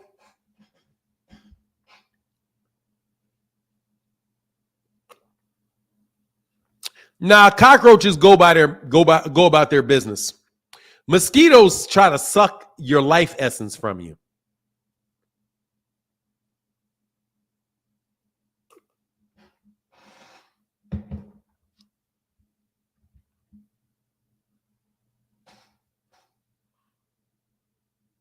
Hold on a second.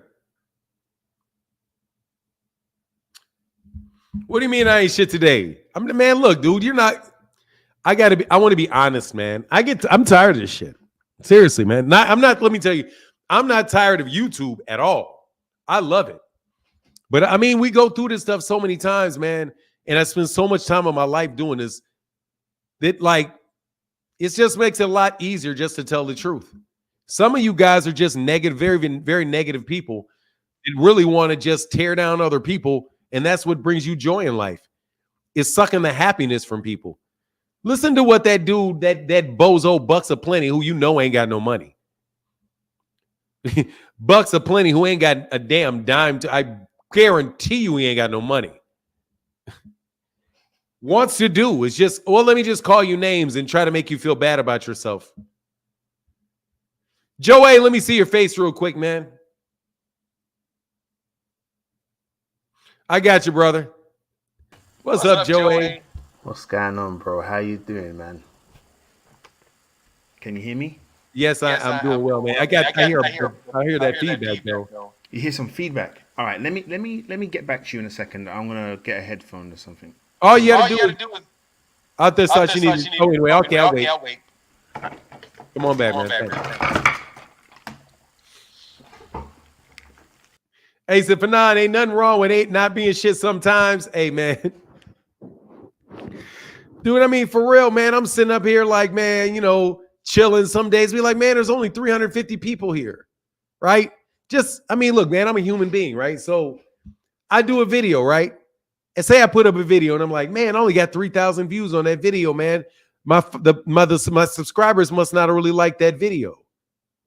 And here somebody is come knocking on your door. Nah. Your video only did 3,000 views. Nobody loves you anymore, Fanon. Nobody loves you anymore.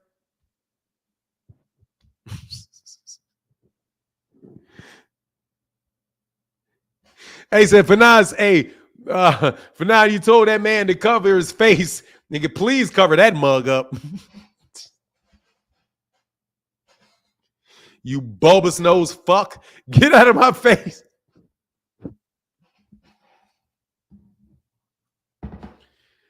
Man, mother got that big ass Michael Jackson nose. And I got a big nose, but shit. Anyway, you know what I mean? Cats just want to make you feel bad about yourself. Like, I want to be able to say, I want somebody to feel good about themselves. Man, who cares, Trade A? Let me throw you out of here, Trade A5. Mute. Nah, I'm kidding. I said he looks like a ship course, bro. For now, you be hitting with the FU, but have a nice day. And I mean it. Fuck you. Have a nice day. Like, for real.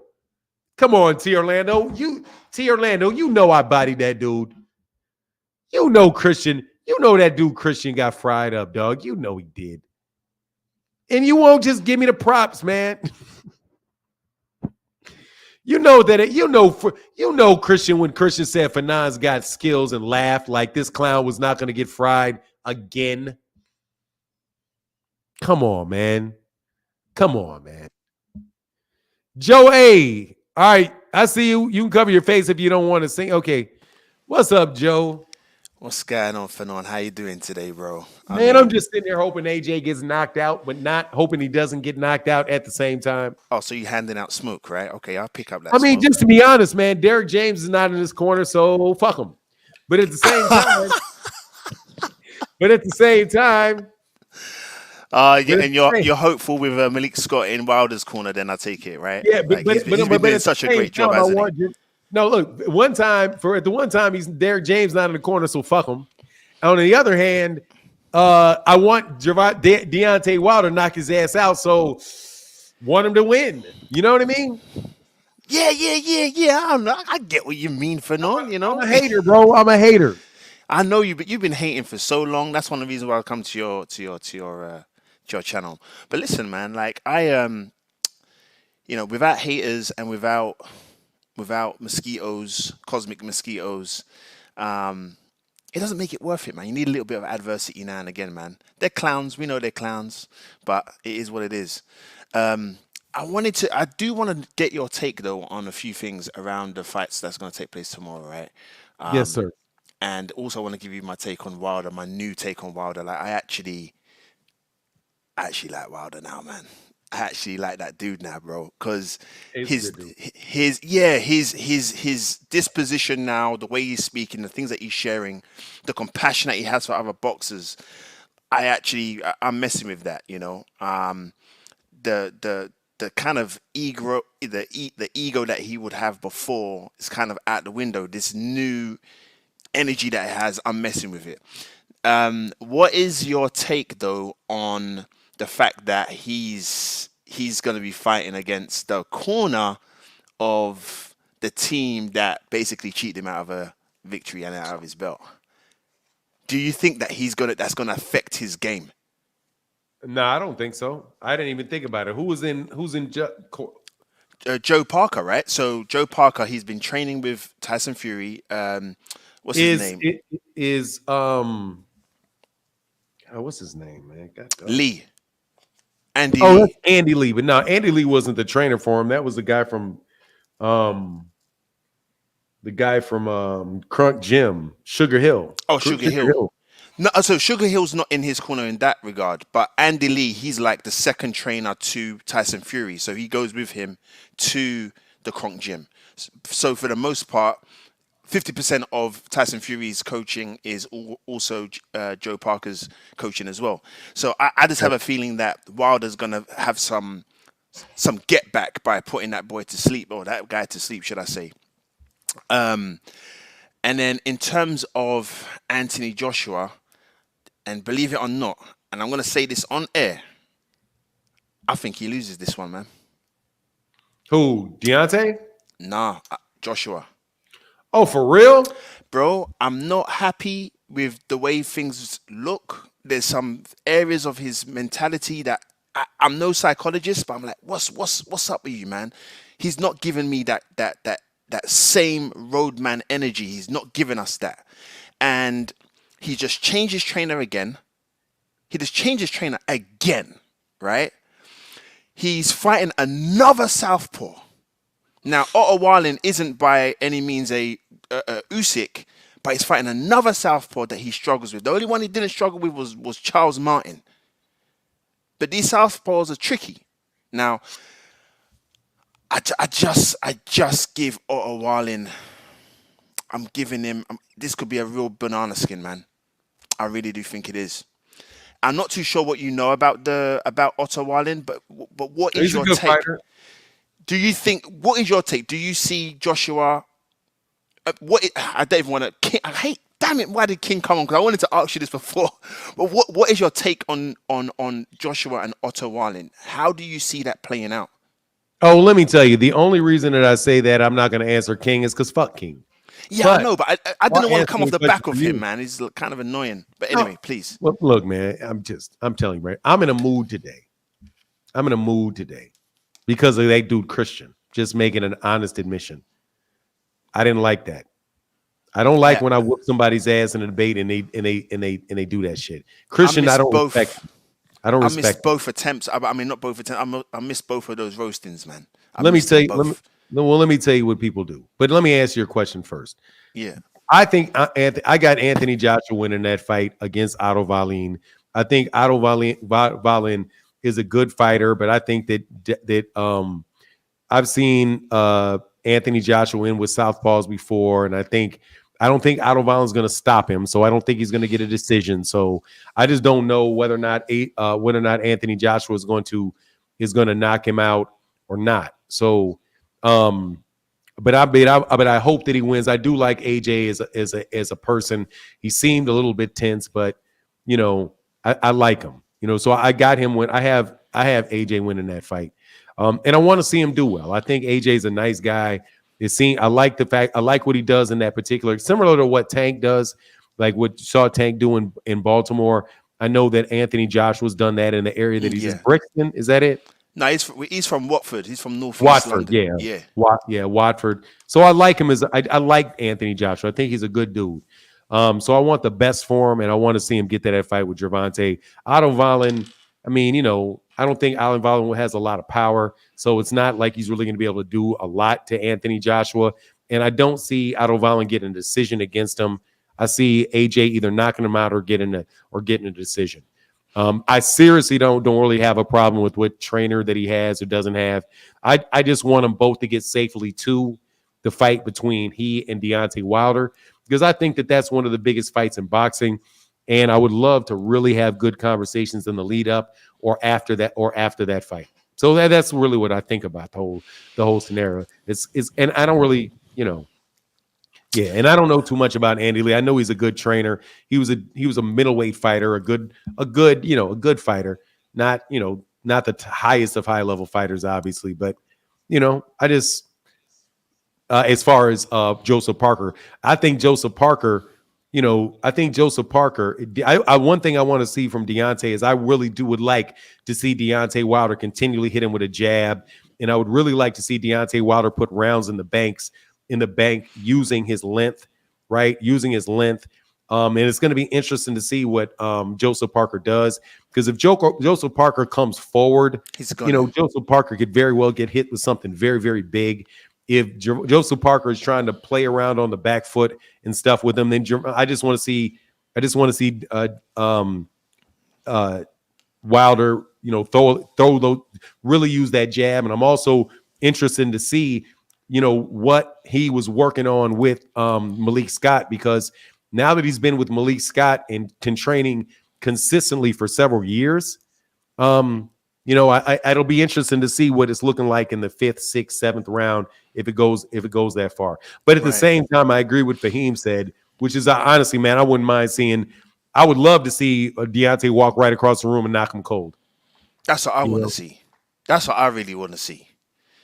And you said you was going to say something else as well before I don't recall. So if I did, then it kind of left my.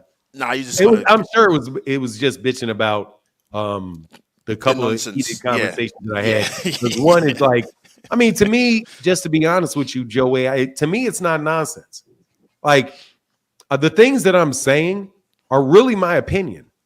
And I really think to the extent that we can affect boxing say things that are for the better good of boxing, I think that honesty is important. And I think that balance is important.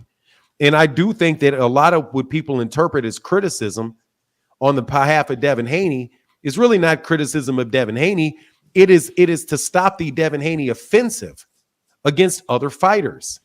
If you look at the root cause of almost anything that people say is disrespectful to Devin, the root of it is Devin Haney assault or Devin Haney fans assaulting somebody else. It's like a bully getting mad when somebody punches him in the eye. Yes, it's extreme, man. I've never seen anything like it, to be honest with you. And Anthony Joshua fans. Well, I mean, me personally, I haven't seen that. Say that again. Many of them have left the building, but Well, Anthony Joshua fans, I never met any extreme Anthony Joshua fans. I'll be honest. I've never met any. Oh, wow. Well, it's kind of like I don't really see, it's kind of, like you don't smell, like if you smoke weed and you walk, like you don't necessarily smell the weed on you. Right. Right? So, you may be hanging out with them because you smoking on the same herb. So, right. I like that analogy. There's some really, I'm sure there are very extreme Errol Spence fans, but I don't really run afoul of them because their camp isn't doing all of this stuff. Errol Spence's camp is nothing like Devin Haney's camp. Deontay Wilder's camp is nothing like Devin Haney's camp. Right. Like the only person that I think is anywhere close to Bill Haney is Eddie Hearn. And I have to tell you, Eddie's not as bad as Bill Haney. For a fact. I think Eddie Hearn gets a bad rap as well. All promoters are gonna have a bad rap. I don't know many promoters who don't. But Eddie Hearn, and you hear it through what the fighters say about him, like they think he's a bit of an idiot, a bit of a prick, but at the end of the day they get their money. Do you know what I mean? They're not he's not really being shysty with them. So I actually appreciate Eddie Hearn. And I do think that as I'm listening to you now, and I've just mentioned Eddie Hearn, I do think that Eddie Hearn wouldn't risk Anthony Joshua by putting him into another banana skin that can risk multiple millions of pounds. Oh, for the money he's making without no pay-per-view sales or ticket sales, he may throw him on that banana. You think so? He has got nobody else after that, unless he gets Jaron Ennis. Look, like one of the things that I said, it's funny. One of the things he's not getting him. One of the things that I've said that I used to say to UK fans when Anthony Joshua was the undisputed was a unified champion. I would always say, look, man, he's leaving the UK. No, UK is where the money's at. Like, no, UK is not where the money is at. I'm telling you, you guys in the UK, you can do 100,000. You can do 100,000 people in a stadium, and do a $5 million game. Pound. Yeah, that £30. Yeah. So no, that's not where it's going to be at. You can do 1 million pay-per-views, but your pay-per-views in the US dollars are like $30. So no, that's not where it is. Where the money is in the United States, where we got to pay $3,000 to get a ringside seat, and you can make a $23 million gate off 18,000 tickets. That's where the money is. So now you got another option though, which is Saudi Arabia, where you can do the same thing, but it's just not coming from. It's just coming from the pockets of the Saudi royal family. Yeah. And it's not coming from the pockets, and it's not coming from the pockets of UK fans, right? So, but the money is really still in the United States, because that's where you can do it more predictably. But so now you have a situation where Tyson Fury's fighting over there. You got a situation where Anthony Joshua's fighting on there, and Saudis decide to pay for a card where you could probably never get that many people on a card unless we were in boxing's boxing's version of an economic depression, where ain't nobody making any money, so you got to take what you got to take what you get. But the reality. So I definitely think that Hearn would And, you know, just allow him to slip up. you know what I mean? Desperate times call for desperate measures. And I'm not saying that, you know, that they're in desperate measures, but, you know, it's a lot of money to leave on the I follow table, your man. logic. I definitely follow your logic there. I just don't see Eddie Hearn ever doing that to him. I don't. I think they're a little bit too close for that. But yeah, man, I don't want to hold you up anymore, man. I mean, it's Christmas you weren't time. holding me up at all, You man. know? You were actually doing me a service. Oh, my head, no joke, my blood rushed to my head when I was talking to that Christian dude. Yeah, man, that's why T Orlando says fuck the state. You ever heard him say fuck the state? Like, no, I don't even know what that means. Well, let me tell you, when he said when this is my interpretation of where T Orlando will say fuck the state. Because this is one of the things why I never became a litigator, or I never became, because honestly, man, I was on, if I would have like really had my primary career be in that direction, you know, it would have been in court. But the problem is that sometimes you get in position of defending things that you really don't believe. So people get accustomed. So when I was listening to this dude talk, I'm like, man, you were seriously up here with a straight face trying to convince people that you said, why didn't Devin Haney call? Well, why didn't Gervonta Davis order Al Haymon to send this guy out, whatever? And me, I got lost on the, hold on, man. And my answer was, I don't know that he didn't do it. So he has this very dishonest conversation with me. And where he says it's a reasonable inference, that is a reasonable inference for me to make. Yeah, but you didn't make the inference. You didn't say, what if he didn't? You said, right. Why didn't he? Yeah. Your question, in your question, inherent in your question, is the fact that he did it. Mm-hmm. So I asked you, and I say, I don't know if he did it or not. I don't have a problem with you suspecting that he did, but I'm not going to answer a question as to why he didn't do it when I don't know that he didn't. Man, I'm disappointed. So it was a roasting, right? Because I want to see roast. I like the roastings. I like the Rallo Greens. I like I don't like the frequent flyer. Please, that one can stop. The Christian. I missed the Christian because you said he's a lawyer, so that should be a good little skirmish there. So hopefully he hears that. It's a bloody fucking mismatch. No, it's not. It's a bloody fucking mismatch. I'm telling you, it's a bloody mismatch, bro. Hey, you dropped out, Joe. No, it's a bloody mismatch. It's a bloody mismatch. It's because it's just right there. He just wanted to find a way to get to what he meant, and I never let him go. Isn't it anyway? There's a link, man. Let me get a couple more callers, bro. I don't want to get off, and nobody really wants to give me a good fight today. Joey, I'm gonna let you go because your device got disconnected, but please come back. Frequent Flyer, where you at, man? Where's Frequent Flyer? Because Frequent Flyer, I'm asking for Frequent Flyer to come back so he can argue with me. What did you say, Frequent? Hey, and thank you to everybody that supported in the Super Chat in the Cash App today. No joke. Thank you guys very, very, very, very, very, very much. It is essential to the survival of the channel, and I greatly appreciate you for it.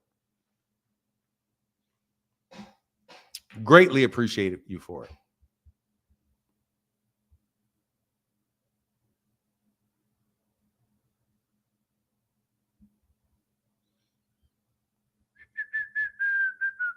Where you at, Frequent? Waiting on you, Frequent.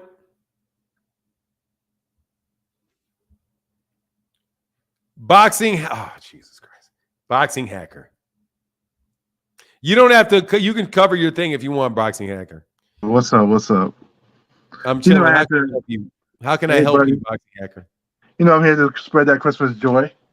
So one thing I wanted to say, I remember what you just mentioned about, you know, trying to keep that open, honest dialogue with what Devin's team is doing. I think for the only thing about Devin, the only difference there is that there's not the same criticism for what Tank's team is doing, right? Like, for instance, you know, we'll say that, like, for instance, Tank said that originally he said that, okay, I want if Devin seems serious about making the fight, they should send a contract, right? But then recently, his team came out and said that only Tank can make offers, you know. So like, there's no we don't see the same criticism for both sides of the spectrum, you know, because there have been on both sides like a little bit of like conflict of what people are saying, you know. So that's something I just wanted to point out, you know. Okay, so how can I deal with this? So you're trying to say that? I'm trying to say that basically, like what you just said. Let me finish my sentence because I'm making sure I get your point. Okay. First of all, there's a lot of criticism on Tank for that. However, my issue was not that. My issue is that Devin Haney's team lied about sending an offer to them. What did they lie about? They lied about a $20 million offer. I believe they lied about that. Just like Christian lied about the fact that we know that it was sent. Well, it didn't lie, but it's no reason for me to believe that it was sent. And Tank did not confirm that it was sent. And in fact, Tank said that he didn't know anything about it. So Eddie Hearn came on. There was an interview that Eddie Hearn did, and he was like that Bill Haney was in talks with people. So it's very possible that offer was made, and that Eddie Hearn himself wanted to make a bigger offer. He didn't want to just stop at the 20 million. No, that was not what was communicated. No, there's an interview online for that. Actually, I saw it, and no, that's not what it said. So you're talking about the one where somebody put a mic in Eddie Hearn's face, and Eddie Hearn was like, answered the question. Yeah, that's not what was said. That's what I heard from it. What did you hear from it? No, I'm going to tell you what was said. Okay. Eddie Hearn was asked. Hold on one second, though. Hold on one second. Feel free.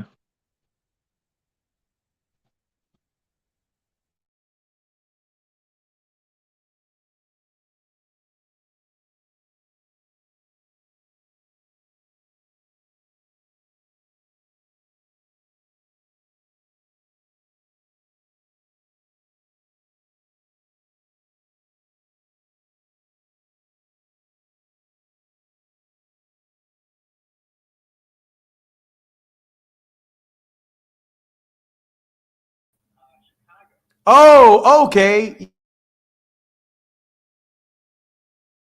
Can you? I only say this because I'm like on a live podcast right now, but I saw the number, and it was a Texas number. But yeah, I'm sure I did that through probably my brother Robert had probably suggested it, and I don't have a problem doing it again. I would just need for you guys to send me a note or an email. And what are you looking for? And it's for Congress. And it's for is it Chicago area? Okay, where's your district? It's the 8th district, so it's all the suburbs northwest and west of Chicago. And like Wheaton? Yeah, I have a part of Wheaton, but it's more centered in Schaumburg. Okay, I've got a lot of family there. Yeah, so I know then why we would support it. Yeah, my family will support you. Has supported you. I'll support you. Do you have my email address? Yep. Can we text and email you? Yeah, you can text. Text is easier if I can donate. But if my family supports, I support everybody my family supports. So 100%. We'll text. If it's okay with you, then I'll ask Terence to text you. Is that okay? That works 100% for me, sir. Congressman, you have a yeah. Just to refresh your recollection, you did 1,000 last time. Yeah. Okay. Any possibility that we just started? Could you possibly do 1,500? Well, I can look into it. I need to talk to my wife about it, Congressman. But I mean, I'm definitely open to supporting. Let me just pass that by my wife. She's out of town, but I'm gonna definitely support you, sir. All right, and thank you for. Hey, no worries, and thank you for supporting our country, and thank you for supporting my hometown. All right, you take care, sir. All right, take care, Congressman. Thank you.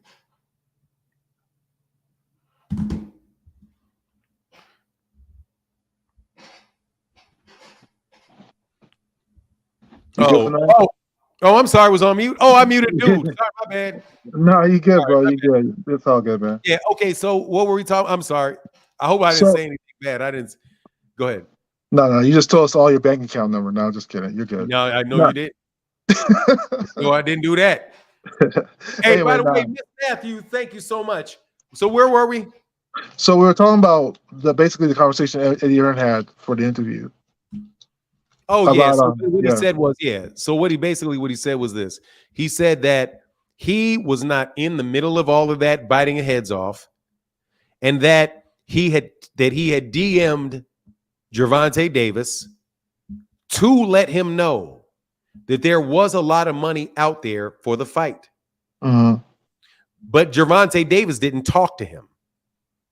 He didn't say that I talked to Gervonta Davis and made $100 million offer to him. He never said that he made $20 million offer. He didn't say the words $20 million and guarantee never left Eddie Hearn's mouth.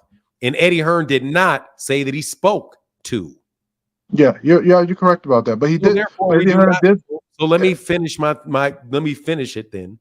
Okay. That means that we do not know that offer was made. That's a fair assertion. However, Aaron did say he wanted to make a bigger offer to Gervonta. So I don't know that he said he wanted to make a bigger offer. It was in the same interview. Yeah, it was in the same interview. He said he wanted to make a bigger offer than what? Than the $20 million. He said that he thinks that they could put down more money.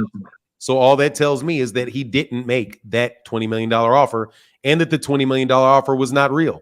Because if he wanted to make a bigger offer than $20 million, then the $20 million was not offered. Well, we don't know either way, right? We can't say verbatim. Because if he said, we do know. If he said, I wanted to make him a bigger offer, correct, than the $20 million, then you know the offer wasn't the 20, then he didn't offer $20 million. No, Eddie Hearn. So Bill Haney was the one who offered that, right? And he said that Bill Haney wasn't. No, Bill Haney did not offer that to him because Bill Haney did not talk to Devin Haney. Bill Haney did not talk to Gervonta Davis. So and guess what? Devin Haney cannot do. Devin cannot make an offer to Gervonta Davis for money from DAZN. Yeah, so it wasn't DAZN. So remember, there's other avenues, right? There's other avenues such as let's walk through the logic tree. Okay. I know you like trees. Let's talk about the logic tree. Mm-hmm. So if we know that Bill Haney did not talk to Gervonta Davis and did not talk to Al Haymon, then we know Bill Haney did not offer the $20 million. So he could have talked to the Saudis too. So that there is an avenue as well. You know that I don't need to go into any other facts other than he could, because remember, that was a free agent. Finish. So yeah, go ahead. Please let me finish. Okay, go ahead. I don't need extraneous facts. Extraneous facts can only serve to add confusion. I only need essential facts. The essential facts are that Bill Haney did not talk to Devin Haney, did not talk to Gervonta Davis. Correct. And that Bill Haney did not talk, to Al Haymon. Correct. So we don't need to know who else they didn't talk to. We know Bill Haney didn't talk to him. Since we know Bill Haney didn't talk to him, then we know Bill Haney didn't make the offer. That's it. Listen, we don't need any other extraneous facts. But it doesn't mean that he didn't have the $20 million to make the offer, right? Sir, I don't care if he had the money or not. But we already knew that from the beginning. Offer. That's an extraneous fact. Yeah, we already knew he didn't make the offer. We all knew that from the beginning. Then we don't need to know whether he had the money or not. Because we know he didn't make the offer. The question is, did he make the offer? So if he didn't make the offer, dude, if he didn't make the offer, he didn't make the offer. But that wasn't the initial thing, right? The initial thing, because in order to turn down the offer, you have to have had the offer made. We never said there was an offer turned down. Yes, it did. Bill Haney did. Bill Haney said Gervonta Davis turned down a $20 million offer. In order to turn it down, you've had to make the offer had to be made. No, Bill Haney said that he couldn't get in contact with them. He said that. Bill Haney said Gervonta Davis turned down $20 million. He said he turned it down. Turned it down. Okay. Operative words, turned it down. Okay. Do you remember that? I remember that part. Yeah, I remember that. Okay, so we're going to stick again with the essential facts. Sure. Bill Haney said that Gervonta Davis turned down the offer. In order to turn it down, you had to have received it. Correct. So in order to receive it, somebody had to have sent it to you. Okay. Since we know Bill Haney didn't send it to him, and how do we know it? Because he never spoke to Gervonta and he never talked to Al. Right. So we know. Gervonta did say, wait, before we go further. Listen to me. Sure. Then we know that they did not send that offer. So Bill could not have been the one that sent the offer that was rejected. Yes, but Gervonta did say this. Let's not forget this, right? He said that Bill sent it to the wrong person. And that's something did not say that. He did say, He did not say that. He did not say that. He did. It was on his. He did not say that. What did he say then? Listen, that's why I do not like extraneous facts. Number one, he didn't say it. Number two, who cares? Because if he sent it to the wrong person, that means Gervonta Davis did not turn it down. Okay, that's fair. Oh, that's an stop it. The original argument isn't about Gervonta and them turned out off. Stop. You're giving me a headache.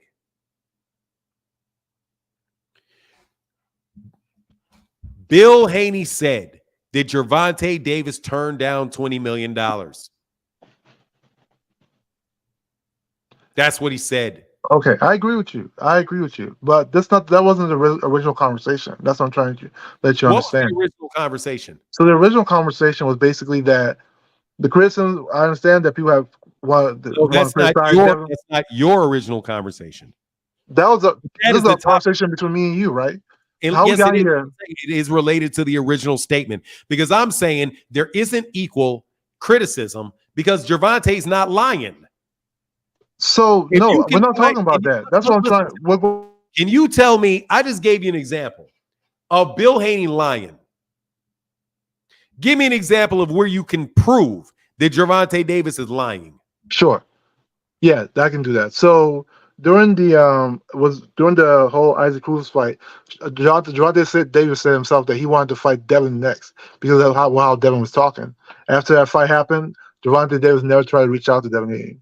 That to me was a lie. He ended up going a different direction. No, sir, that's not. First of all, you cannot prove that that's a lie. Why is that? So why can't I prove that's a lie? One statement, because the statement number one is this: Gervonta Davis said that he wants to fight him next. Okay, your next statement was that Gervonta Davis never reached out to him. Right? Those are the two statements. Yes. And you think that the second one makes the first one a lie. Right. So no, don't say so. Yeah, because I'm going to explain why that's not the case. So, to be fair, his exact words is that he's going to fight Devin. No, he did not say that he was going to fight. We can replay the video. No, he did not. He did not say I am going to fight you next. He said I want to fight you next. Replay the video. It's online. I'm not going to replay shit. I know what he said. He said I want to fight you next. Just replay it. No. Okay. He said I want to fight you next. I know what he said. I want, okay, you're talking all that shit. Okay, I want you next. I want you next. Okay. I know what he said.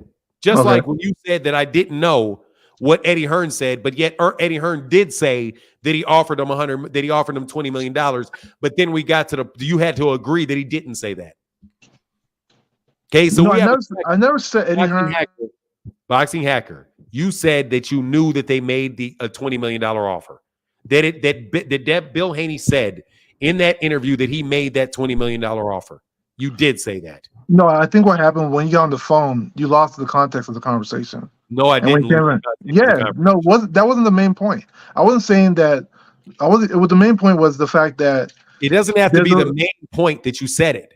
You said that the $20 million that on an interview with Eddie Hearn, that Eddie Hearn confirmed what Bill Haney said, that they offered him $20 million. And I said, no, he did not. I'd never say he confirmed it. That's not true. I never ever said that. What I said was that Eddie Hearn said that he would have made a bigger offer in that same interview. If you replay this interview, those were his exact words. And he said that would have made. Yes, and that's a true statement. Does not support. Jesus Christ. Would have offered if I could have spoke with him does not corroborate what Bill Haney said. Yeah, I never said it did. That's what I'm trying to get you to understand. I never said anything about Bill Haney saying that Eddie Hearn confirmed what Bill Haney Flyer, said. where are you? There's Frequent Flyer 2 here now. No, like it's the truth. Like I never said that. You can't just say that I said something I didn't say. Stop it. Yeah, I think like I said, the context got broke when he jumped on the phone. Dude, just the original conversation isn't about that. Dude, I didn't forget what you said because I took a phone call. You asked, why isn't Gervonta Davis getting the same criticism as Devin Haney is? Because from me, and I'm the only one I can speak for, is because I didn't catch Gervonta Davis lying. I caught Devin Haney lying. That's my answer to your question. So I caught Devin Haney lying. And then I asked Bill Haney. You're talking about Bill Haney, right? I caught Devin Haney lying too. About what? What Devin Haney say? What did Devin Haney say that was a lie? Sure. When he told Gervonta Davis, let's fight now, I'm free. Yeah. He's not free. How do you figure he's not free? Because he has a mandatory against Sandor Martin. People always have mandatories and they can always skip over it. Then anybody let's say anybody that has a mandatory is not free. You're not free if you have a mandatory. Let me ask you something. So if he doesn't fight Sandor Martin next and fights Ryan next, what does that mean? How would that happen if he has a mandatory? He still has the same mandatory. He's still negotiating with Ryan. No. Let's cross that bridge when he comes to it. But let me ask you your question. Sure. If he winds up fighting if he winds up fighting Ryan Garcia and not Sandor Martin, that's would be because he became free. He became free, which means he would have had to do something to become free. We are talking about the truth of the statement when he made it. I am free is what he said. I am free. At the moment, I can fight you. I am free. Right. Not I may become free in the future. So free as in stop, bro. That's something that is not true, that he knows is not true, which makes it a lie. So there's your example. But no, wait a minute, stop. So like, for instance, let me ask you something, right? If he just finishes a fight, there's a time period where you have to make it mandatory, is correct. But it doesn't mean that he can't just take another fight.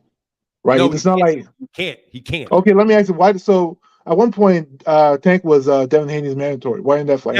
Never was he never. Never. Was he? Never. And 135 wasn't mandatory. Never. He did become okay. Devin Haney's. I mean, Tank Davis' team said if they try to force a fight, he would just drop the belt. That's a lie. Okay. First of all, Gervonta Davis was never Devin Haney's mandatory. Never. That's just another example. That's just another example of Devin Haney's team lying. He was never his mandatory. All right. So who was who? Tell me who. So what about Lomachenko? Lomachenko ever his mandatory? No, either. Right? Who's mandatory? Was Lomachenko who's mandatory? Devin Haney's. No, never. Okay. So when Devin Haney had before Devin Haney got elevated to the WBC champion, Devin Haney was never Lomachenko's mandatory. First of all, that's not what you asked. You said, was Lomachenko ever Devin's mandatory? And the answer to that is no. And the question was, was Devin ever Lomachenko's mandatory? The answer is no. Okay. You say so. You don't really know a lot of these facts, sir. So wait, no, I know that Devin Haney was Lomachenko's mandatory at one point. Never. Yeah. Never. All right. Never is mandatory. When was he his mandatory? Before Lomachenko franchise, he became the mandatory. He was his mandatory. No, he wasn't. No, he wasn't. No. How do you figure? Why do you say he wasn't his mandatory? Why would I say? Because the WBC never named him mandatory. Then who was the mandatory? So everybody always has a mandatory. Who was Lomachenko's mandatory before your franchise? Well, there was no mandatory for Lomachenko because Lomachenko won a vacant belt against Luke Campbell, but Luke Campbell was a mandatory for the previous champion, Mikey Garcia. Mikey Garcia was the WBC champion, and his mandatory was Luke Campbell. Luke Campbell would have fought Mikey Garcia in Mikey Garcia's next fight if Mikey Garcia had stayed at 135. But Mikey Garcia did not stay at 135, and then the belt became vacant. Didn't Devin have the regular belt at that time? No. At the time that the became vacant, no, because there was no regular belt. Regular belt is at the WBA, not the WBC. You want to get your thoughts together for a second? I'll take a sip of water. No. I'm pretty sure I remember that Devin Haney was the mandatory at that time because he was calling for a fight and he said he wanted to pull for a fight, but then when he became franchise, he couldn't do that anymore because the franchise. You're 100%. You have 100% recalled Devin saying he was the mandatory, but just because Devin says it doesn't make it true. Just like Devin saying that he is free to Gervonta now doesn't make it true. That is why I'm telling you Devin gets more criticism from me because I can consistently tell you things that Devin Haney and Bill Haney have said that is not true. The truth of the matter is that Devin Haney was not the mandatory for Vasily Lomachenko. It was Luke Campbell that was the mandatory for Mikey Garcia.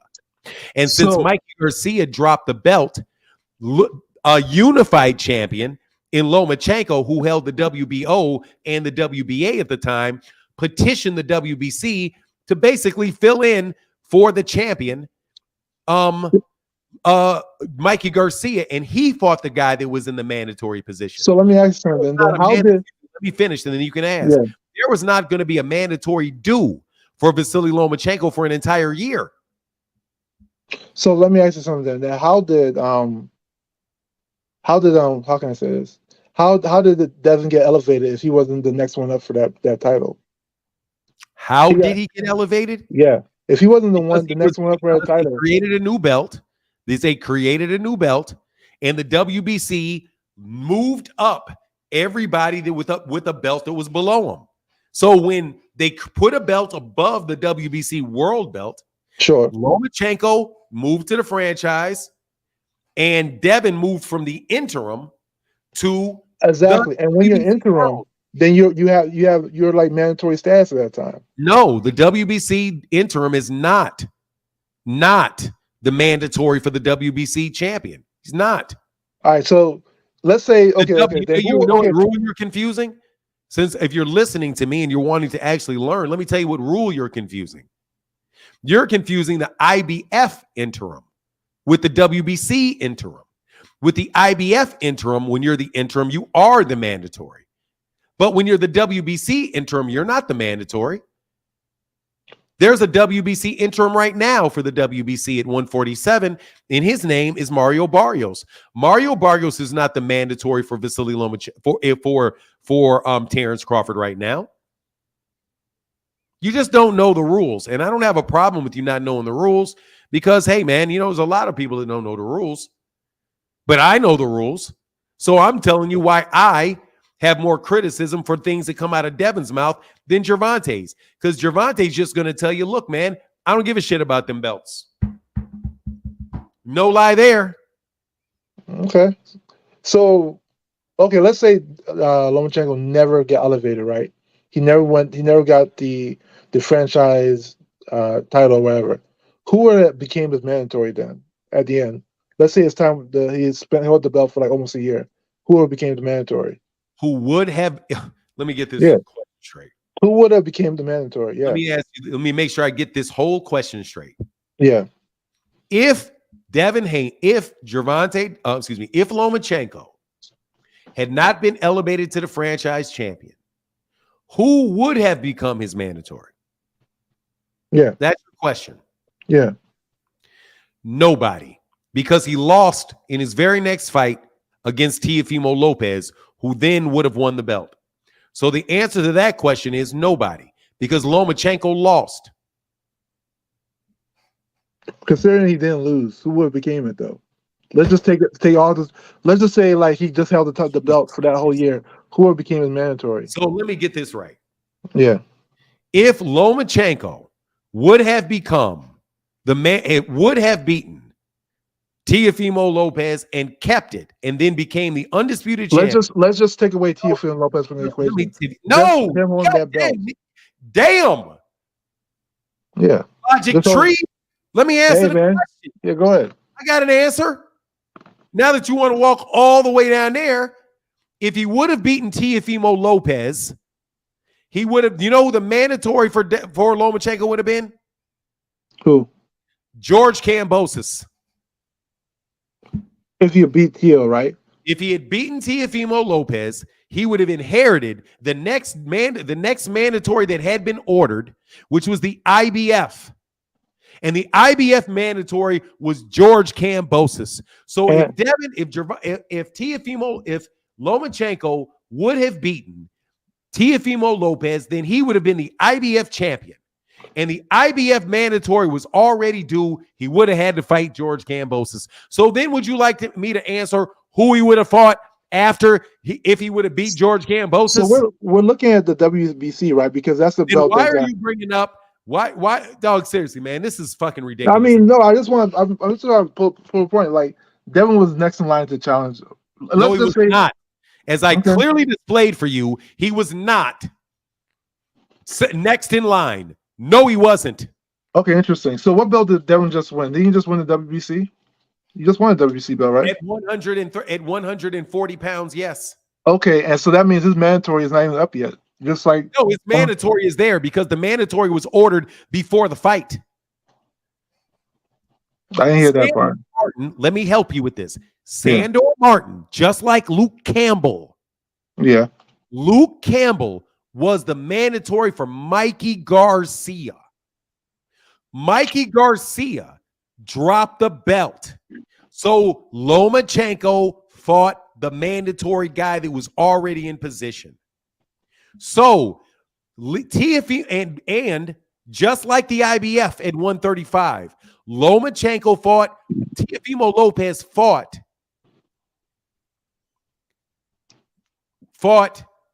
Vasily Lomachenko, but he did not fight his mandatory. So what did Teofimo Lopez have to do after he beat him? He had to fight his mandatory. In this case, Regis Prograis had a mandatory already ordered for him, whose name is Sandor Martin. Devin knew, and I knew, and most people in this chat knew, before the fight took place between Devin Haney and Regis Prograis, that Sandor Martin was the next fight for that WBC belt. He was next in line before Devin Haney won it. Dude, there's really nowhere you can walk me in this tree that you want to walk me. It's not a tree. I'm just trying to get. Oh, no, brother, yes, there is.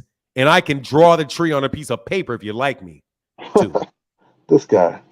What do you mean, this guy? This is the guy that asked that literally, I will show you the tree that you tried to walk me down. You said, okay, well, what would have happened if Devin Haney, if Lomachenko had not been elevated? Then what would have happened?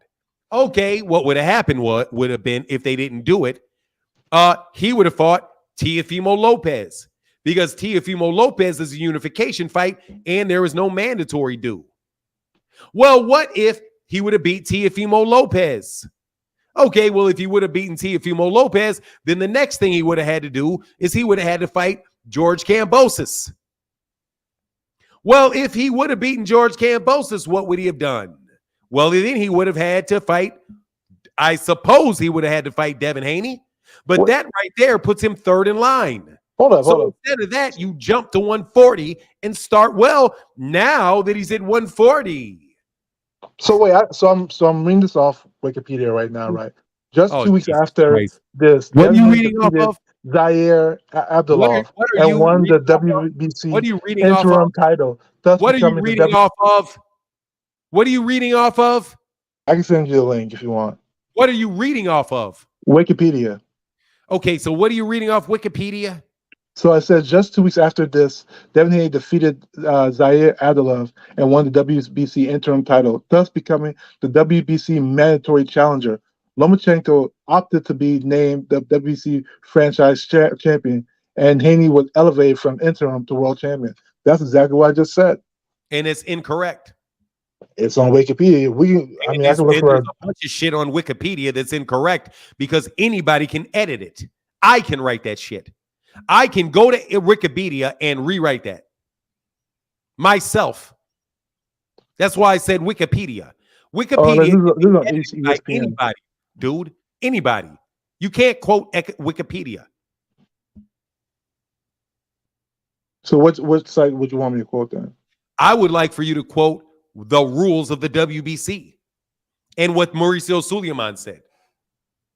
So this is off the ESPN website. Okay, this says the Haney Abdulov winner will win the interim title and become one of the Lomachenko's mandatory challengers. This is off the ESPN website. Will become or did become?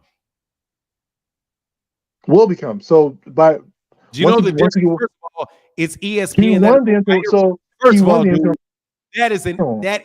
First of all, I've already explained. Oh man.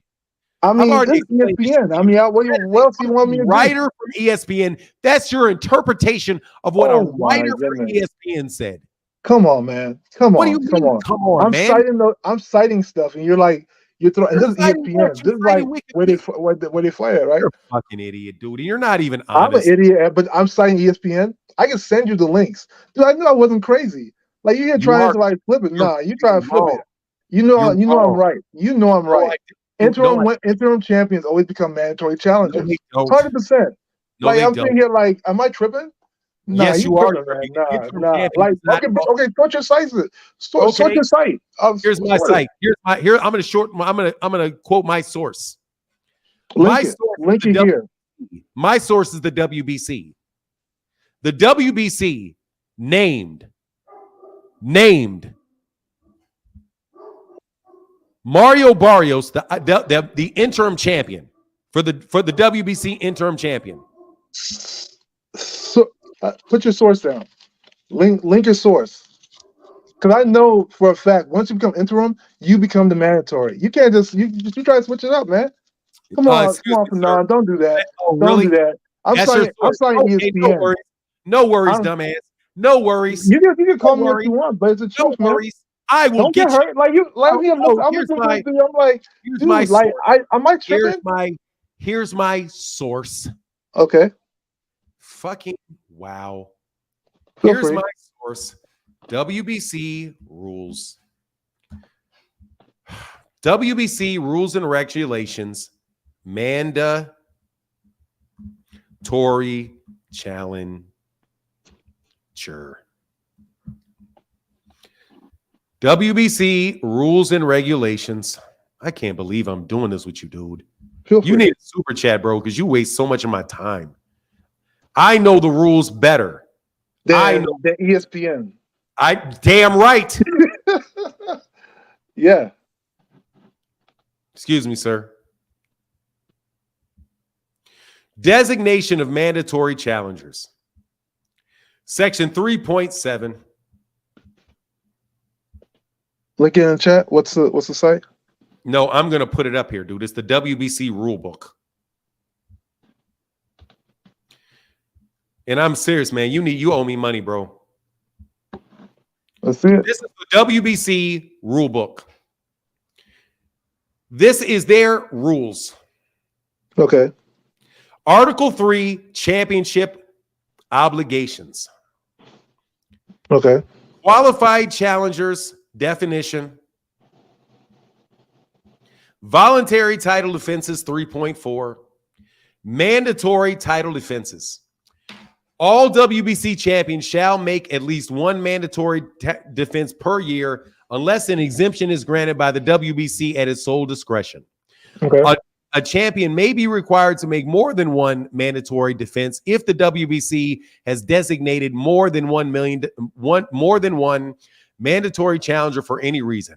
No bout shall be considered a mandatory defense unless it is expressly approved expressly approved as mandatory by the WBC and made exclusively against an official mandatory challenger designated by the WBC. The challenger who wins the title inherits the mandatory defense obligations of the champion he defeated, unless the WBC at its sole discretion otherwise dictates. That's the first rule, and that explains to you why Sandor Martin is the man. What about Lomachenko and Devin Haney? I'm reading the rules. Go ahead, I'm listening. Reading the rules. Special circumstances, including if a champion has defended a title in a voluntary defense against a contender, the WBC may have deemed a mandatory challenger. No mandatory bout may be contested until such time is required for a mandatory defense under the rules and regulations, including any extensions that may be granted by the WBC at its sole discretion. Okay. Designation of mandatory challengers. The WBC shall always have discretion to designate a mandatory challenger by ordering and they're giving 3 rules. Ordering a final elimination bout of 2 qualified contenders. 2, designating a qualified challenger as an official mandatory challenge, or ordering the unification bout with a champion of another organization recognized by the WBC. For the avoidance of, for avoidance of doubt, the highest rated or highest rated available boxer in the WBC rankings is never, solely by virtue of such position, the official mandatory challenger. Notwithstanding anything to the contrary, including any communications attributed to the WBC, no boxer shall be considered as or claim any privileges associated with being a mandatory challenger unless the boxer has officially been designated such by the WBC president or president's designated representation. And 2, the WBC Board of Governors has voted to authorize the ratification, to ratify the designation of such boxer as mandatory challenger. The next rule we go into is this one. Special bout sanctions. And this does not address the issue. So, sir, that is none of these address the issue. Interim titles are definitely mandatory. Be quiet. That is the designation of the mandatory challenger. Will you please tell me where I read interim champion becomes? Look, so wait. Are you trying to tell me right here that as somebody with an interim title doesn't become the mandatory? Is that what you're saying? I am trying to tell you that right here, they name all of the circumstances. This is the rule. This is the rule, sir. Designation of mandatory challengers. The WBC shall always have the discretion to designate a mandatory challenger by, and there are 3 circumstances that they say. Designate, right? But once you get the interim, you have the right to become the mandatory. Look up the interim title. Speak quiet. Look up the interim title. No, I'm not. I'm going to go to the rule that is right in your face that you don't want to acknowledge. By definition, this is the scenario. This is the scenario. And they clearly say on multiple times that you never become the mandatory unless you are expressly named it. Once you have interim, you become the mandatory. Is not expressly naming you the mandatory. Find in that documentation where it talks about the interim title. Jesus Christ. Elimination bouts, suspensions, immediate rematch, non-title bouts, champions with multiple challenge, special rules regarding multiple divisions, withdrawal, suspension, petition, This is suspension. literally known in boxing, dude. I don't know. I don't understand. You just don't know what you're talking. Dude, Interim. I do. There You tried you go. to. Yeah, go ahead. Excuse me. In special circumstances, including when the WBC is at sole discretion declares the WBC champion temporary unavailable to defend his title, the WBC may sanction a bout between qualified challengers for an interim title, or recognize an interim champion in the division.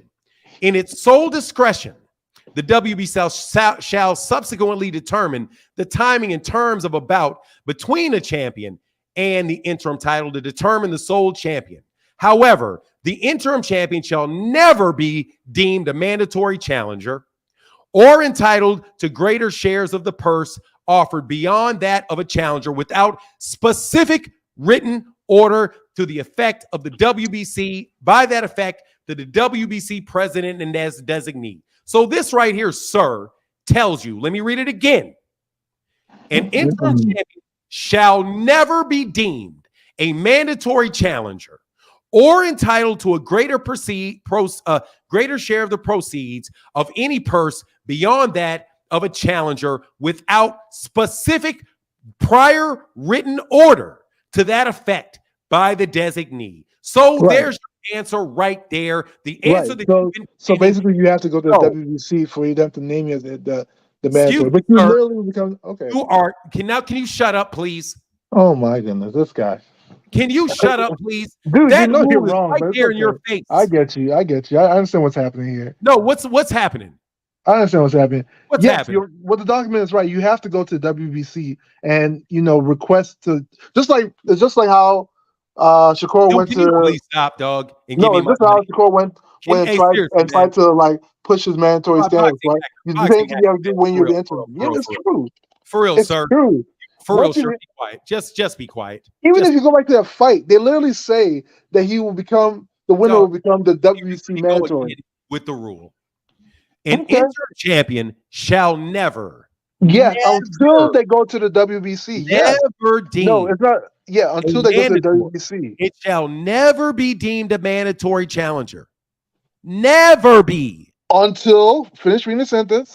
No, without specific written, but without prior written order to that effect from the WBC. Exactly. You have to go to the WBC and push your status. But it's known that if you're an interim challenger, you will definitely become a mandatory if you go to the WBC. Just like Shakur went to the sanctioning bodies to push his mandatory status. It's the same thing. He never went to there because he was elevated. And that's not what the rule says. The rule says the rule just said it right there. What do you mean? So he's saying wait, are you trying to push a narrative that interim can never become mandatory? Right. I didn't say it could never be. I said that it's not just because you became that. And that's what the rule says. You know that's what the rule says, but you're still talking. But you're still talking. Do you have an honest bone in your fucking body? Do you have an honest bone in your body? I'm reading you the rules. Do you have an honest bone in your body? I read you the rules. That's my source. Your source is ESPN and Wikipedia. WBC mandatory. Like, what are you like? Why are you arguing interim titles? I don't even understand this. Like, everybody knows that. No, everybody knows that if you want to push a status, you have to go to the sanctioning body. That part, that's what you're reading right there. You can't just be named it. You have to go there and put your status. Everybody knows that. No, that's not what you know. Interim title holders can't be. But you're trying to push a weird narrative where. Dude, that's not what you said, boxing hacker. That's not what you said. You said that Devin Haney automatically became the mandatory because he was the interim. That's what you said. Automatically. Yes, what you said. And this rule specifically says that you will never become the mandatory just because of that. It is literally the rule. The opposite of what you said is in writing right there.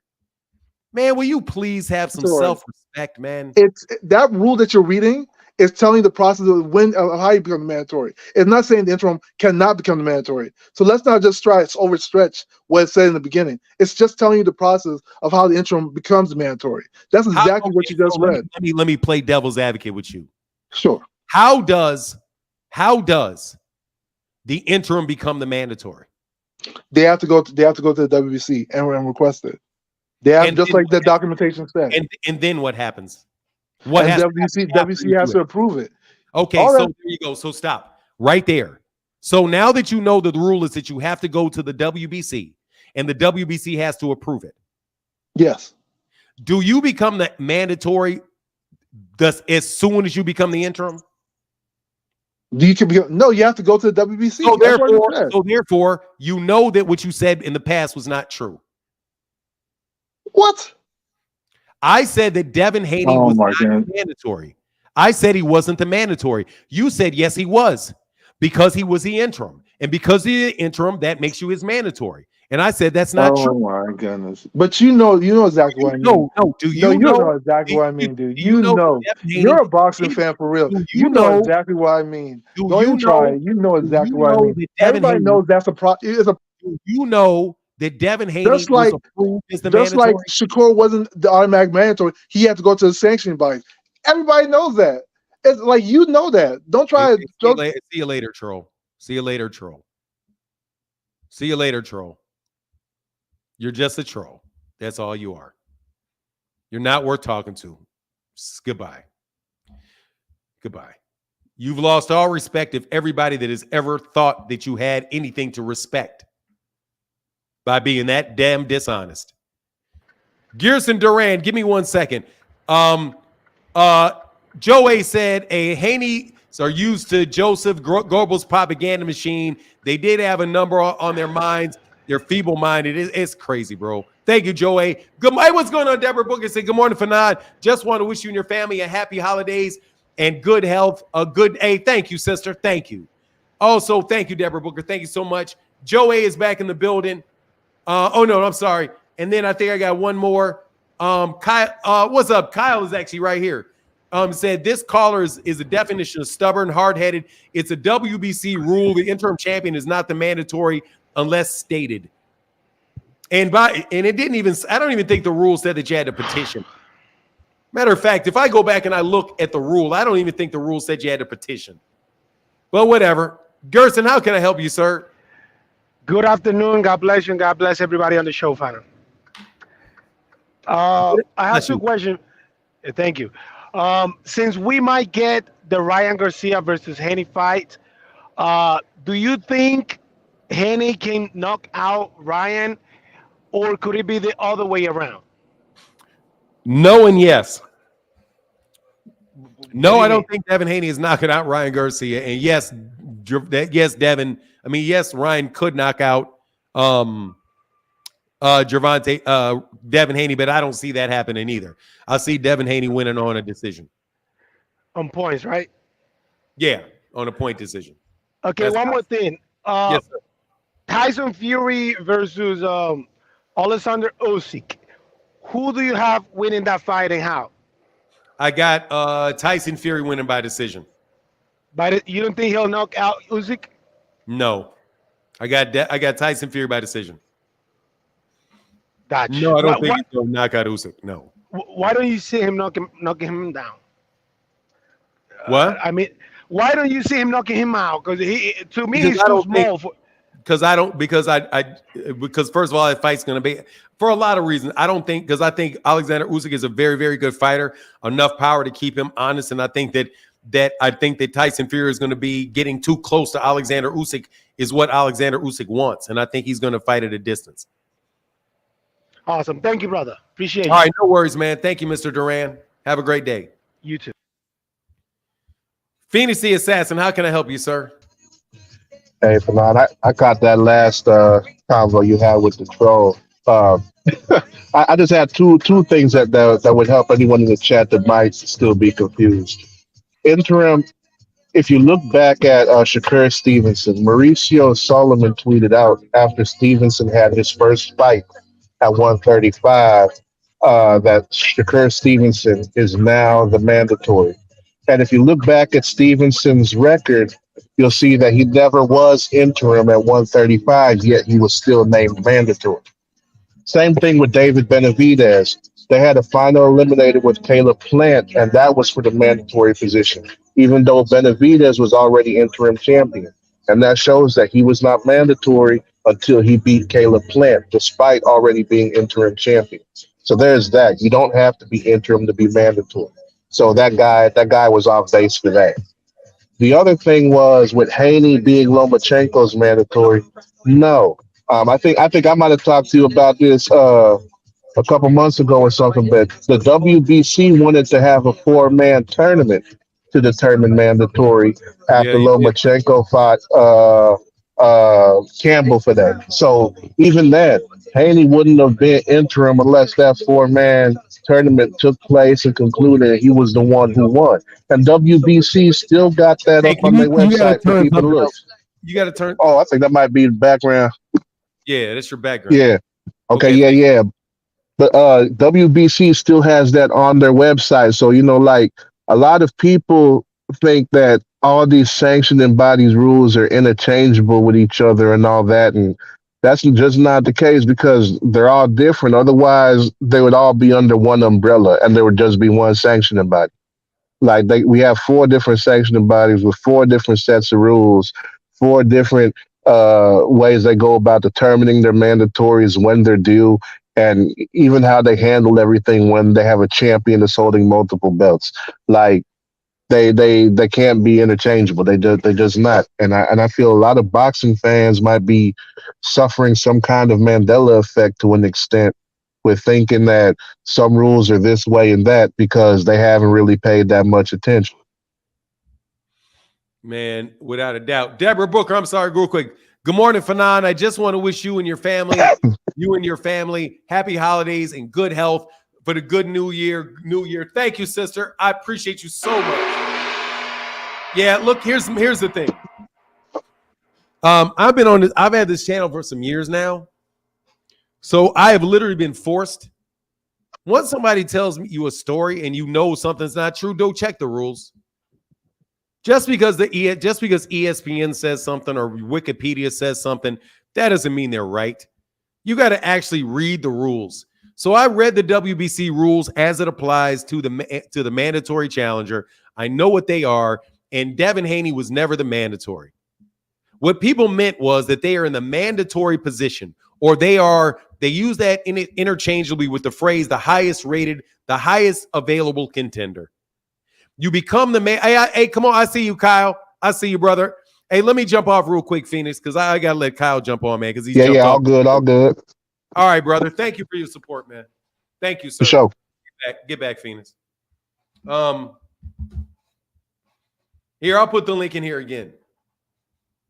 Boxing hacker, brother, please, man. Like you guys want to act like you know this stuff. You don't know this stuff. I'm not making stuff up to make Devin look bad. You just believe it, and you keep running into the same wall over and over and over again with me.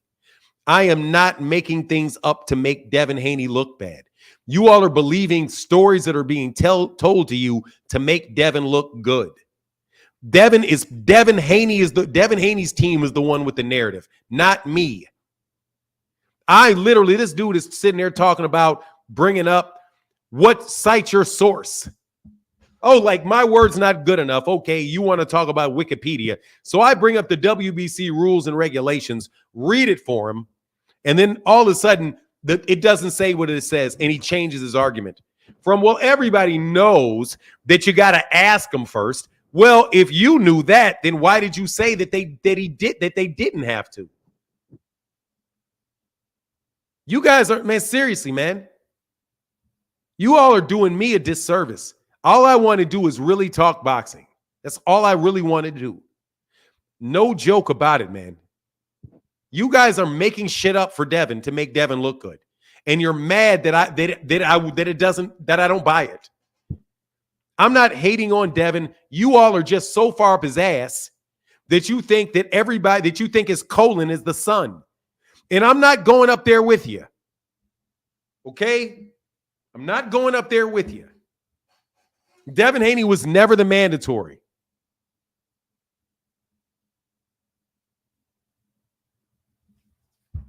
And I'm waiting. Hey, Kyle, I'm going to wait so that you can get on before I get off. But you owe me money, bro. And I mean that, boxer. You need to got to put color in the chat before your ass. Every boxing hacker, every time I see you, I'm gonna put your ass off this channel. When you see, if that man don't pay $1.99 for my damn time, at least $1.99 for the time you wasted in my life, you're gonna get blocked every single solitary time. These clowns, I mean, seriously, LeVar, it's ridiculous, bro. And you got boxing channels repeating this stuff. And they casually refer. Casually, no, I don't mean, what do you mean? Pause what? That they got their heads so far up is behind, they think the sun is the colon is the sun? They do. Hey said, now he was the Mando. Man, y'all are confusing me. I'm a boxer. What the fuck?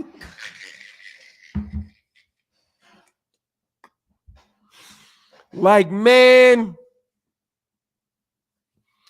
dude, look, man, I got a PhD in boxing, and I got a PhD in boxing rules and regulations right now. For real, man, I think I'm gonna write a book. Like, I'm about to write a book, man. I'm about to write a book. Oh, I am. Yes, I am. Because guess what? It's in the middle of the day, and I'll be awake. Good morning, Nonito Donaire. Yes, I am. Absolutely, positively, I am. I'm absolutely, positively, I am. Maybe. No joke.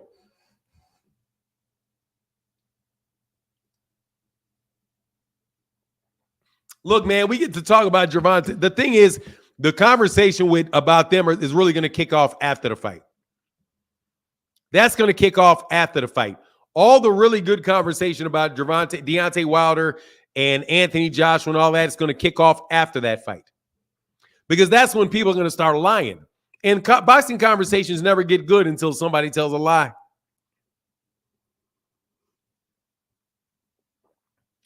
Well, I learned something today. I, too, get the interim and mandatory confused. Thanks for actually reading the rule. No worry, King of Kings. No, exact truth. I'm telling you, it's going to get fun. It never gets it. This conversation gets hot once the lying starts. The lying, because you got so much content off the lies that come off of it. Deontay Wilder said that Al Haymon sold $5 million from him. Here's the link. I'm waiting one more caller, then I'll go, bro. Really, I need a good experience, man. Frequent flyer or my guy can come on here and make sensible arguments. You had to go, bro. Boxing hacker. Who was worse? LeVar, who I like in the fights? I like Deontay. I like Anthony Joshua. I like Bivol. I like Daniel Dubois. I like Daniel Dubois, even though honestly I want Jarrell Miller. I want Jarrell Miller to win. But man. Hey, Feliz Navidad to everyone. Happy holidays. Happy holidays to you as well, sir. Rollo got the truck today. Oh, yeah, here for boxing. Hey, I talked to here for boxing.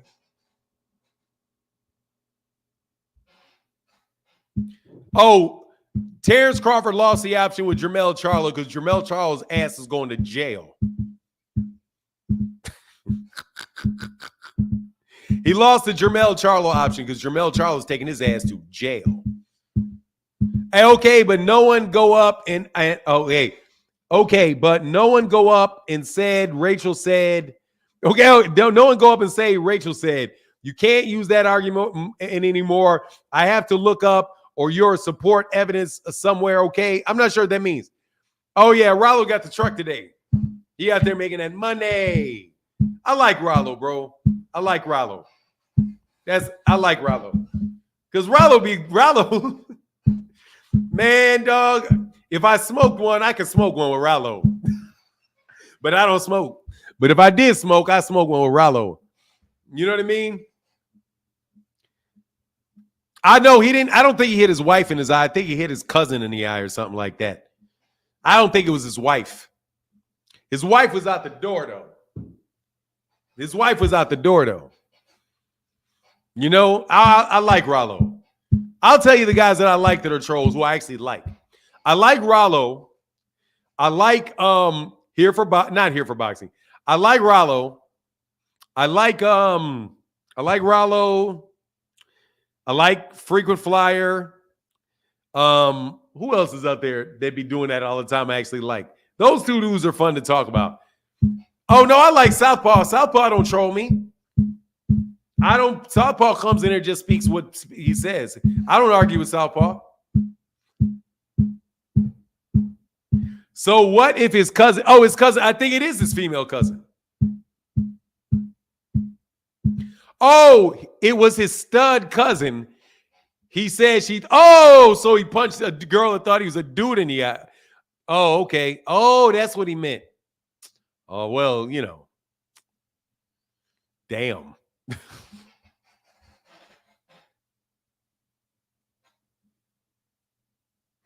Hey, dog.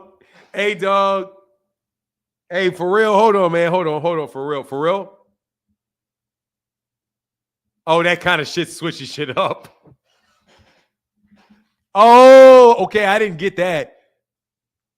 Oh, okay. So she wanted an equal opportunity fight.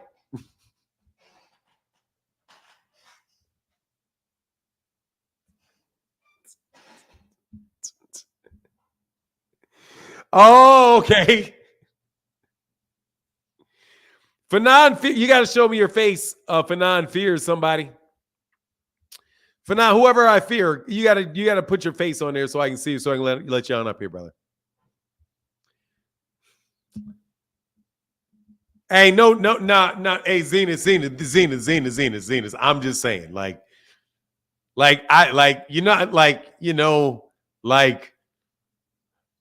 hey, dog.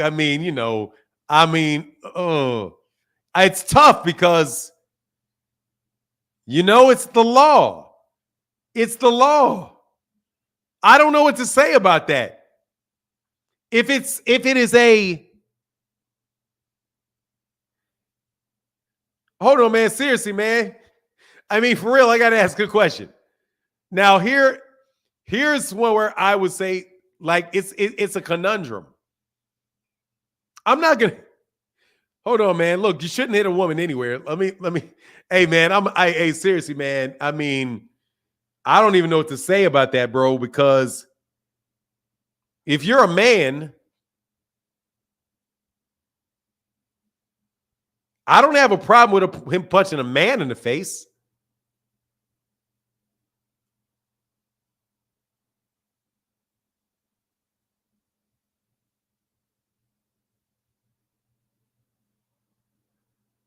I don't know if it changes my name. It's just a conundrum. That shit is called, that right there is a that's a conundrum right there. You want me, you're a man. Don't you call me no woman, but you're a woman. I am not a woman. I'm a man. But you're a woman. But I'm a man.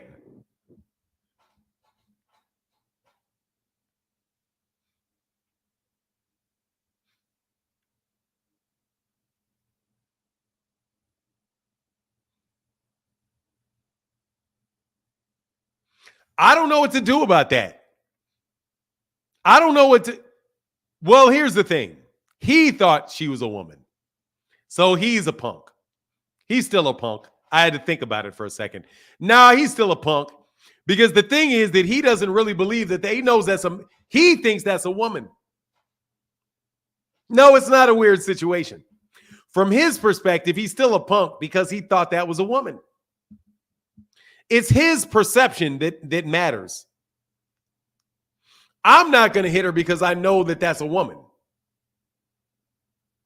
But I don't care if I don't believe that she's a man. Then I'm not going to treat her like a man because that's my perception. Trust you me, if I don't think a man is a woman, I ain't treating her like no damn woman.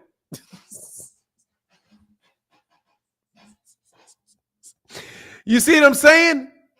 No, it depends on what you believe. This is actually makes this whole conversation worth it.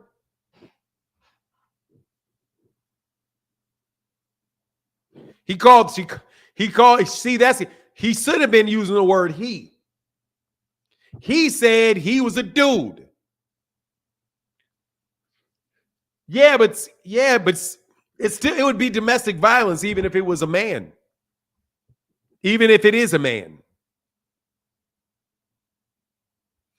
Look, I am going to tell you something. If a man, somebody that I think is a man, refers to themselves as a woman, I'm going to treat him like a man. Is a man to me for all intents and purposes. Your name can be Sheila. I'll call you Sheila. You can want me to say, first of all, I'm going to refer to you by you. So you is like, whatever. I can even call people to she if you want me to say she around people. I don't care. You're still a dude. So you're not going to get any. Bro, come on, man. We know you fear ring IQ bald pussy. Click the link. Yeah, okay, I got it. Now, what do you got to say? Are you afraid of me? Or are you looking for a dick pic to put up?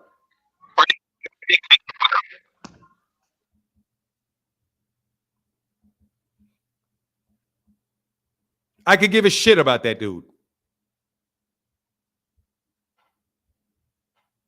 I could give a shit about him.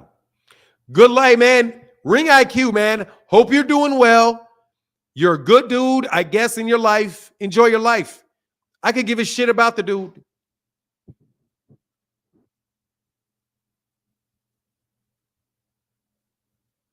One way or the other. If the woman, hey, look, man, I'm waiting for the two dudes. Let me know if you're going to come on. If not, I got about a few more minutes and then I'm going to run. Fanon, you know how some of those studs be acting? Let me tell you something. If you put your hands on me and you start trying to throw punches, depends on how big you are.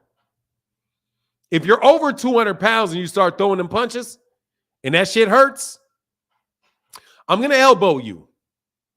I'll probably tackle you. Then I'm going to probably try to get your ass in a chokehold. And I'm going to be like, somebody come get this thing. Come get her, he, she, something. Slow your ass down.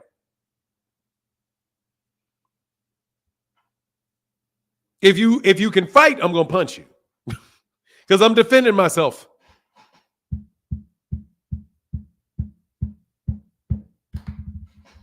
I mean, what's going on what's going on, One Boxing Guru? But look, I'm going to tell you something right now, dude. If somebody wants to fight me, most times I'm just leaving. You guys are not worth you're not worth getting bodily harm or inflicting it. You're not worth either to me.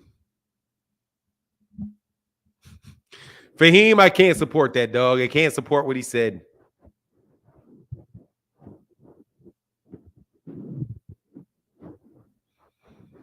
What does AG stand for? Attorney General?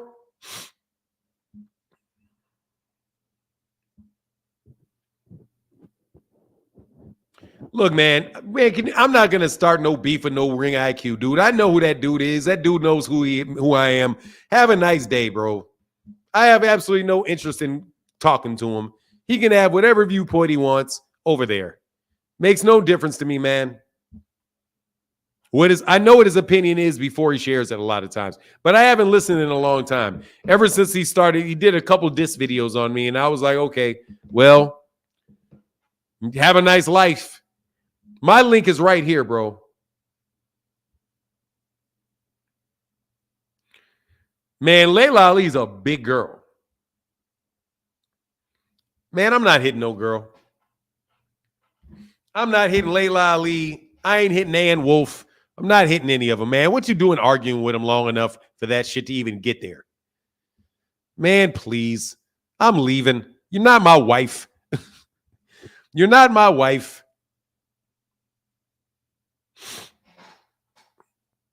Oh, because it was probably her cousin? Oh, that makes sense.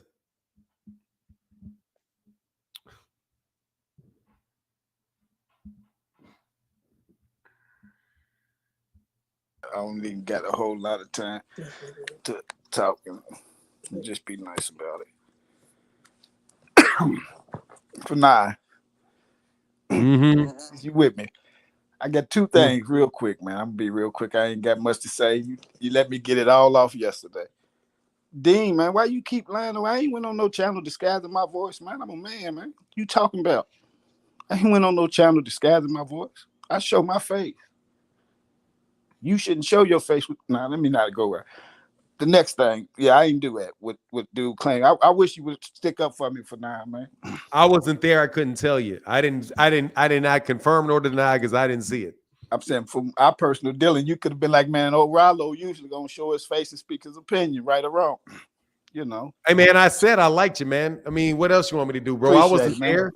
But look, watch this, man. Unlike Christian, who came by the channel earlier, I can't tell you that you didn't do anything if I wasn't there. I didn't. How can I defend you? Say, oh no, he would never do that. I wasn't there. Yeah, but you said I was on another channel pretending to be a Tank fan. I said that's what I heard. Somebody said. That's all I heard. Yeah, I never did that. Okay, good. So what's for me? What do you got for me? Is that it? Yeah, the WBA Reggie belt. You know I'm gonna go look it up. So my interpretation from the Reggie belt is it's a duck belt, man. No, it's not. Let me explain. So with the Reggie belt, the WBA Reggie belt, you can't get ranked in any other sanctioning bodies, right? So you never have to worry about becoming none of the other champions in the divisions, mandatories or nothing. So you never have to face a champion that way.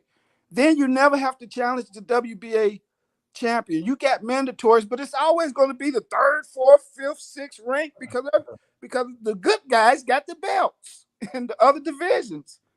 T.O., Loma, Devin. That's where all the good belts is at. You can't never unify because you got to drop your belt to get ranked. Rollo guy, You're just Rollo, ducking champions with that Reggie belt. Rollo. That's just my interpretation of the belt. Rollo. That's all I wanted for today. Rollo. Okay. Yeah, the Reggie belt. WBA. Rollo. And I say this with all the respect I can mutter. That had to be the dumbest shit I've ever heard on YouTube. Explain to me why that's done for now. Okay. I'm waiting while that's done. You sure? Can I? Yeah, I'm waiting for you to explain to me why the face of boxing hasn't fought a champion since 2017. No, that's not what I'm going to say is dumb. I'm waiting for you to You're explain. saying that that the World WBA, the belt that you're referring to is the Reggie belt. Right, the WBA. Which I have to tell you, I find that very fun because Reggie Weed sucks. So I like it. I got to tell you first, I like your play on the regular belt and the Reggie belt. Like that's some dirt weed. That's some bullshit. Okay. Right. So from one former weed smoker to a current weed smoker, I just want to let you know that I caught that. Thank you. Okay. Oh God. How can I say this? This is almost like it's just okay. So you're telling me that because the WBA, it says in the rules that the WBA World Championship cannot be ranked in any other sanctioning bodies. Right. That makes it the duck belt. It makes you it makes you not have to face the responsibility of ever becoming a mandatory to one of the champions in them divisions, in them sanctioning bodies. Okay, so here's the problem with that. Here's the problem. That means that the IBF championship is also a duck belt. If it And does the same thing. and the WBC belt and the WBC belt that Gervonta that Devin Haney holds at 130 and 140 pounds and did hold at 135 pounds is also a duck belt. No, because they'll do the same thing. No, yes, they do. They did the same thing. You cannot, the IBF champion cannot be ranked in the sanctioning body of any other sanctioning body. And the reason that they do that is because they are not going to force you to be the mandatory for anybody, because you would be having control over the belt of another sanctioning body. So that is the way that belt works. Also, let me be very clear. The WBA super title that Devin held works the same way as well. A WBA super champion cannot be in the ranking system of any belt of any other sanctioning body either. So that means that every belt is a duck belt according to your definition.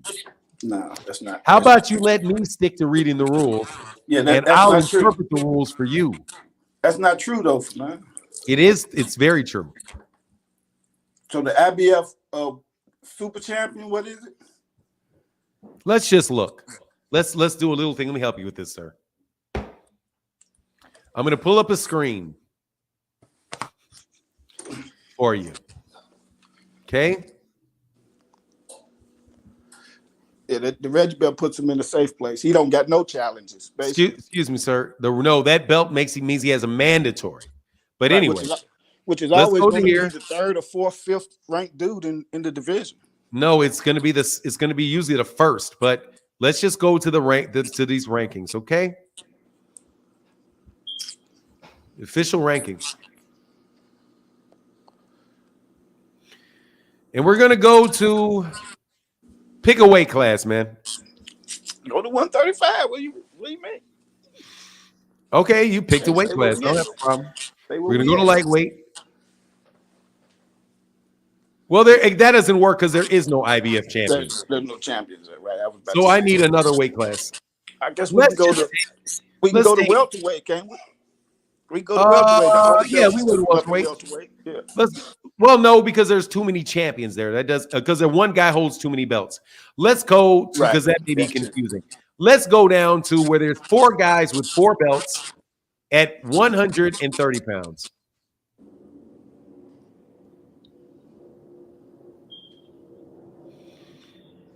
And really, for real, seriously, this is seriously crazy.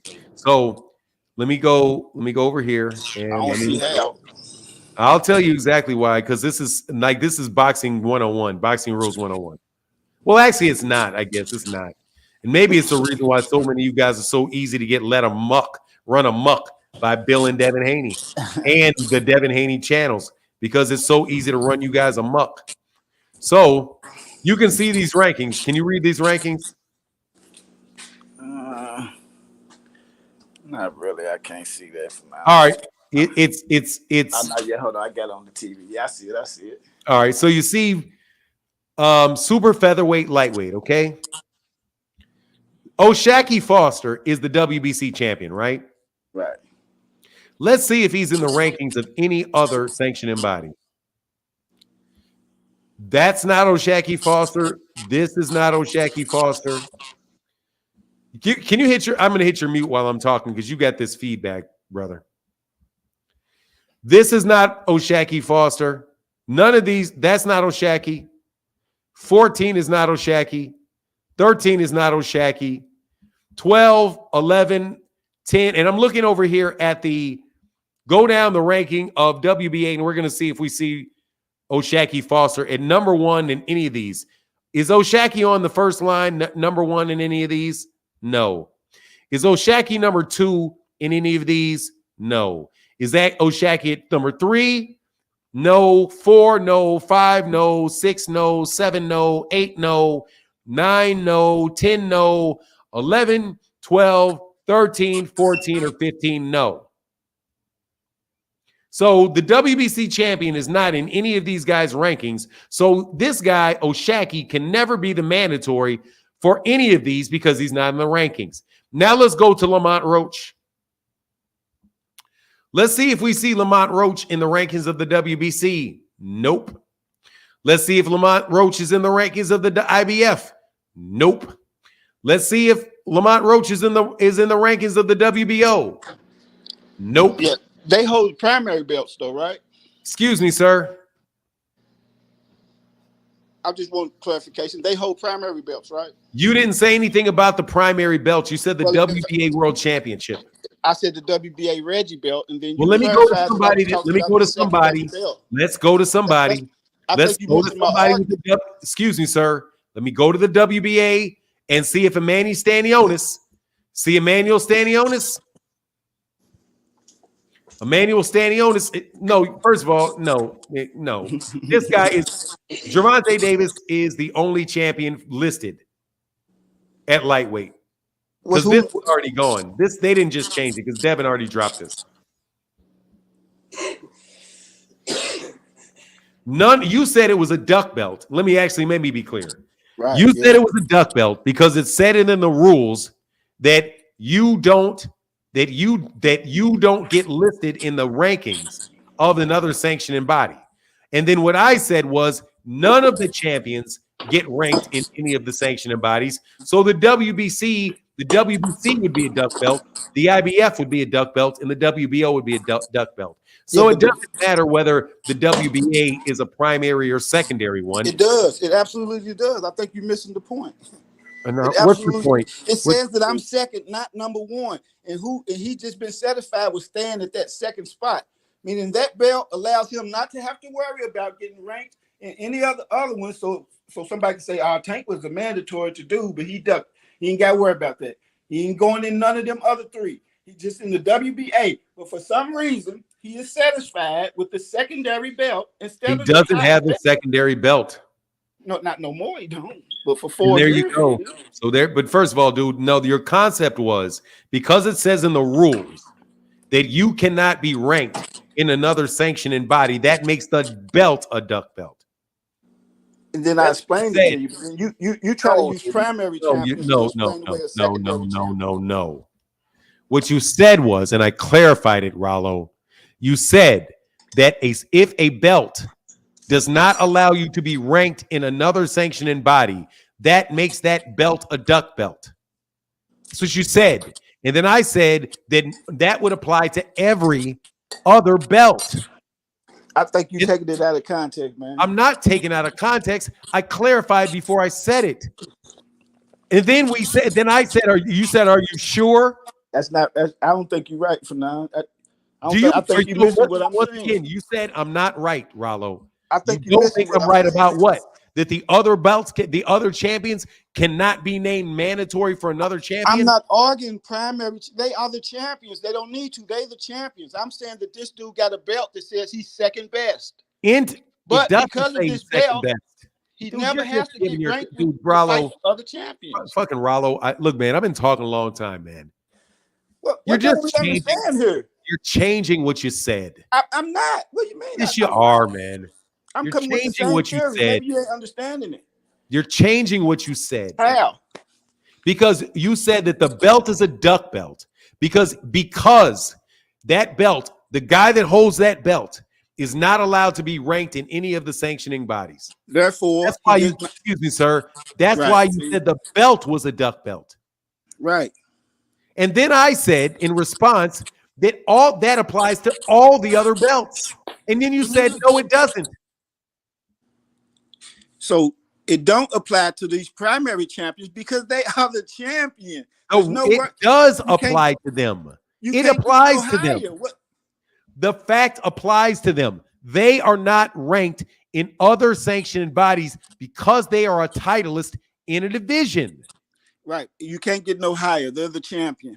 But wrong. It applies to the IBF. It applies to the IBF interim champion too. So the IBF interim champion can't petition to challenge for the regular belt? The WBA regular belt, no. No, the IBF. The WBO belt, no. There's no titleist that is ranked in another division. It is because if they were ranked, listen, if they were ranked, and the rule was around long before Gervonta. I'm not disputing that. Well, I'm not disputing that. What are we talking about? I'm saying, hey, no, Nito, don't pay attention to this dude. He's going to give you a headache. Because maybe you don't understand what I'm saying. I understand fully what belt, you're saying. Right? I understand fully what you're saying. You're saying you said Gervonta Davis chose the WBA championship so that he didn't have to fight other sanctioning bodies. With that belt, he don't have to worry about being you said sanctioning bodies, he doesn't. right? He had the belt. If he was ranked, he wouldn't have to worry about being the mandatory because he never would have to ask to be the mandatory. So listen to what I'm saying. If he dropped that belt, he's going to be the #1 contender in every category, right? No, agree with that? No, I won't agree with that. Because you got to petition. You have to petition to be ranked. You have to be petitioned for the ranking. He can decide. Not every fighter in the ranking system is ranked in every ranking system. Let's look at the numbers. So he can petition to what? Excuse me, sir. Watch. Listen. Let's see. The #1 ranked Robinson Castellano. Robinson, and I'm going to put this on screen, and I don't even know the answer. Robinson Castellano does not have, Robinson Conceição does not have a secondary belt, does he? No. So let's see where Robinson Conceição was ranked outside of the WBC. Let's see where he's ranked in the WBA. Robinson Conceição. Not even in the top 10. Excuse me, sir. I'll answer that question. Robinson Conceição was not even ranked in the top 15. All right. Let's see if Robinson Conceição was ranked by the IBF.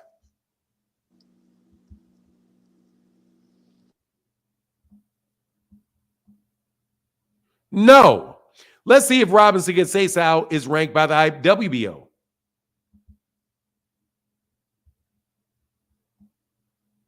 No. So there goes your argument.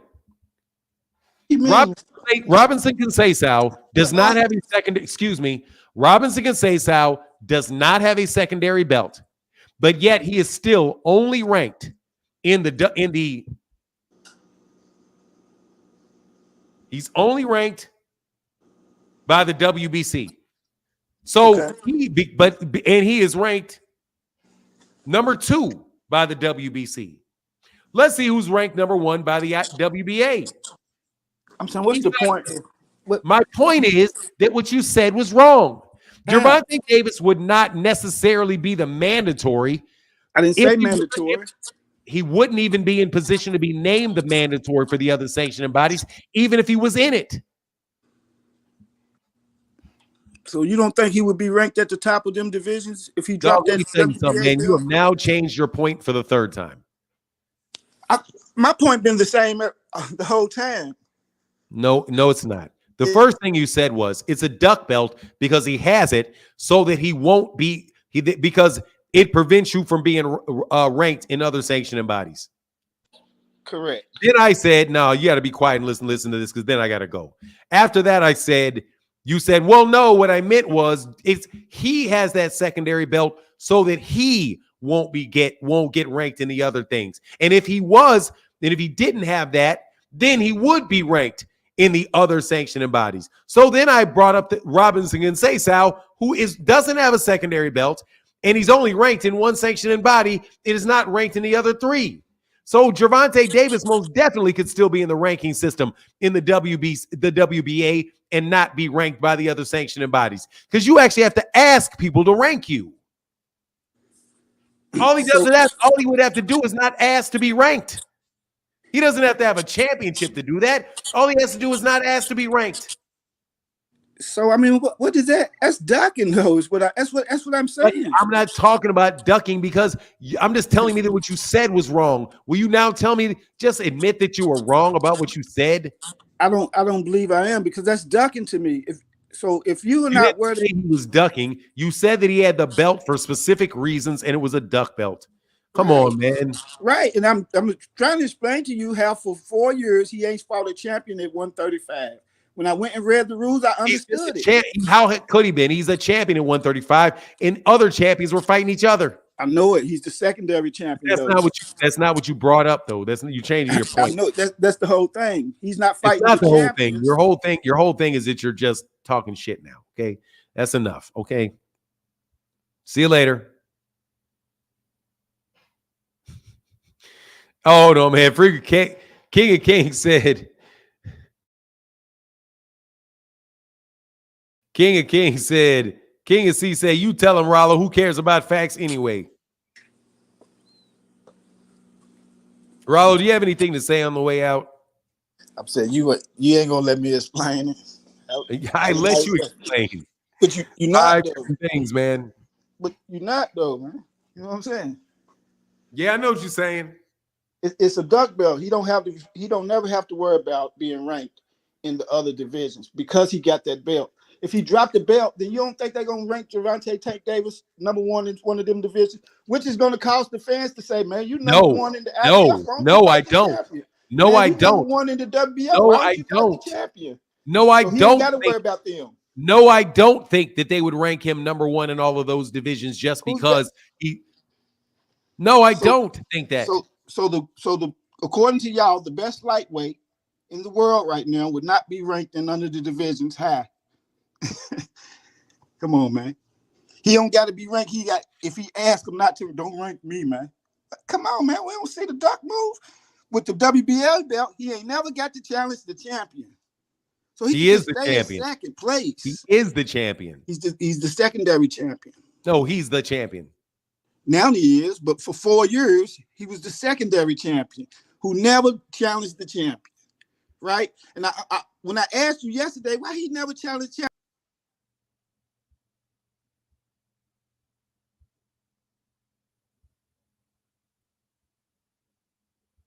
Hey, Frequent, are you done? You're done, Frequent? You done, Frequent?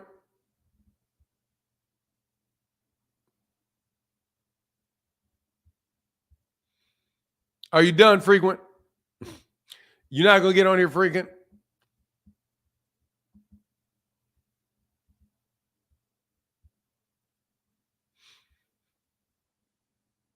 Are you done? Frequent, are you done? I mean, are you done, Frequent? Because I'm going to leave today. I'm going to leave. This has been long. I'm going to leave. All right, Frequent Flyer. You let everybody jump on the sword for you, dog. You let everybody jump on the sword for you. I'm out. Y'all have a wonderful weekend. Well, I'll be back tomorrow. Y'all enjoy yourselves. We're probably going to have a marathon tomorrow, though. That ain't no lie. And with that, I'm out. Deuces.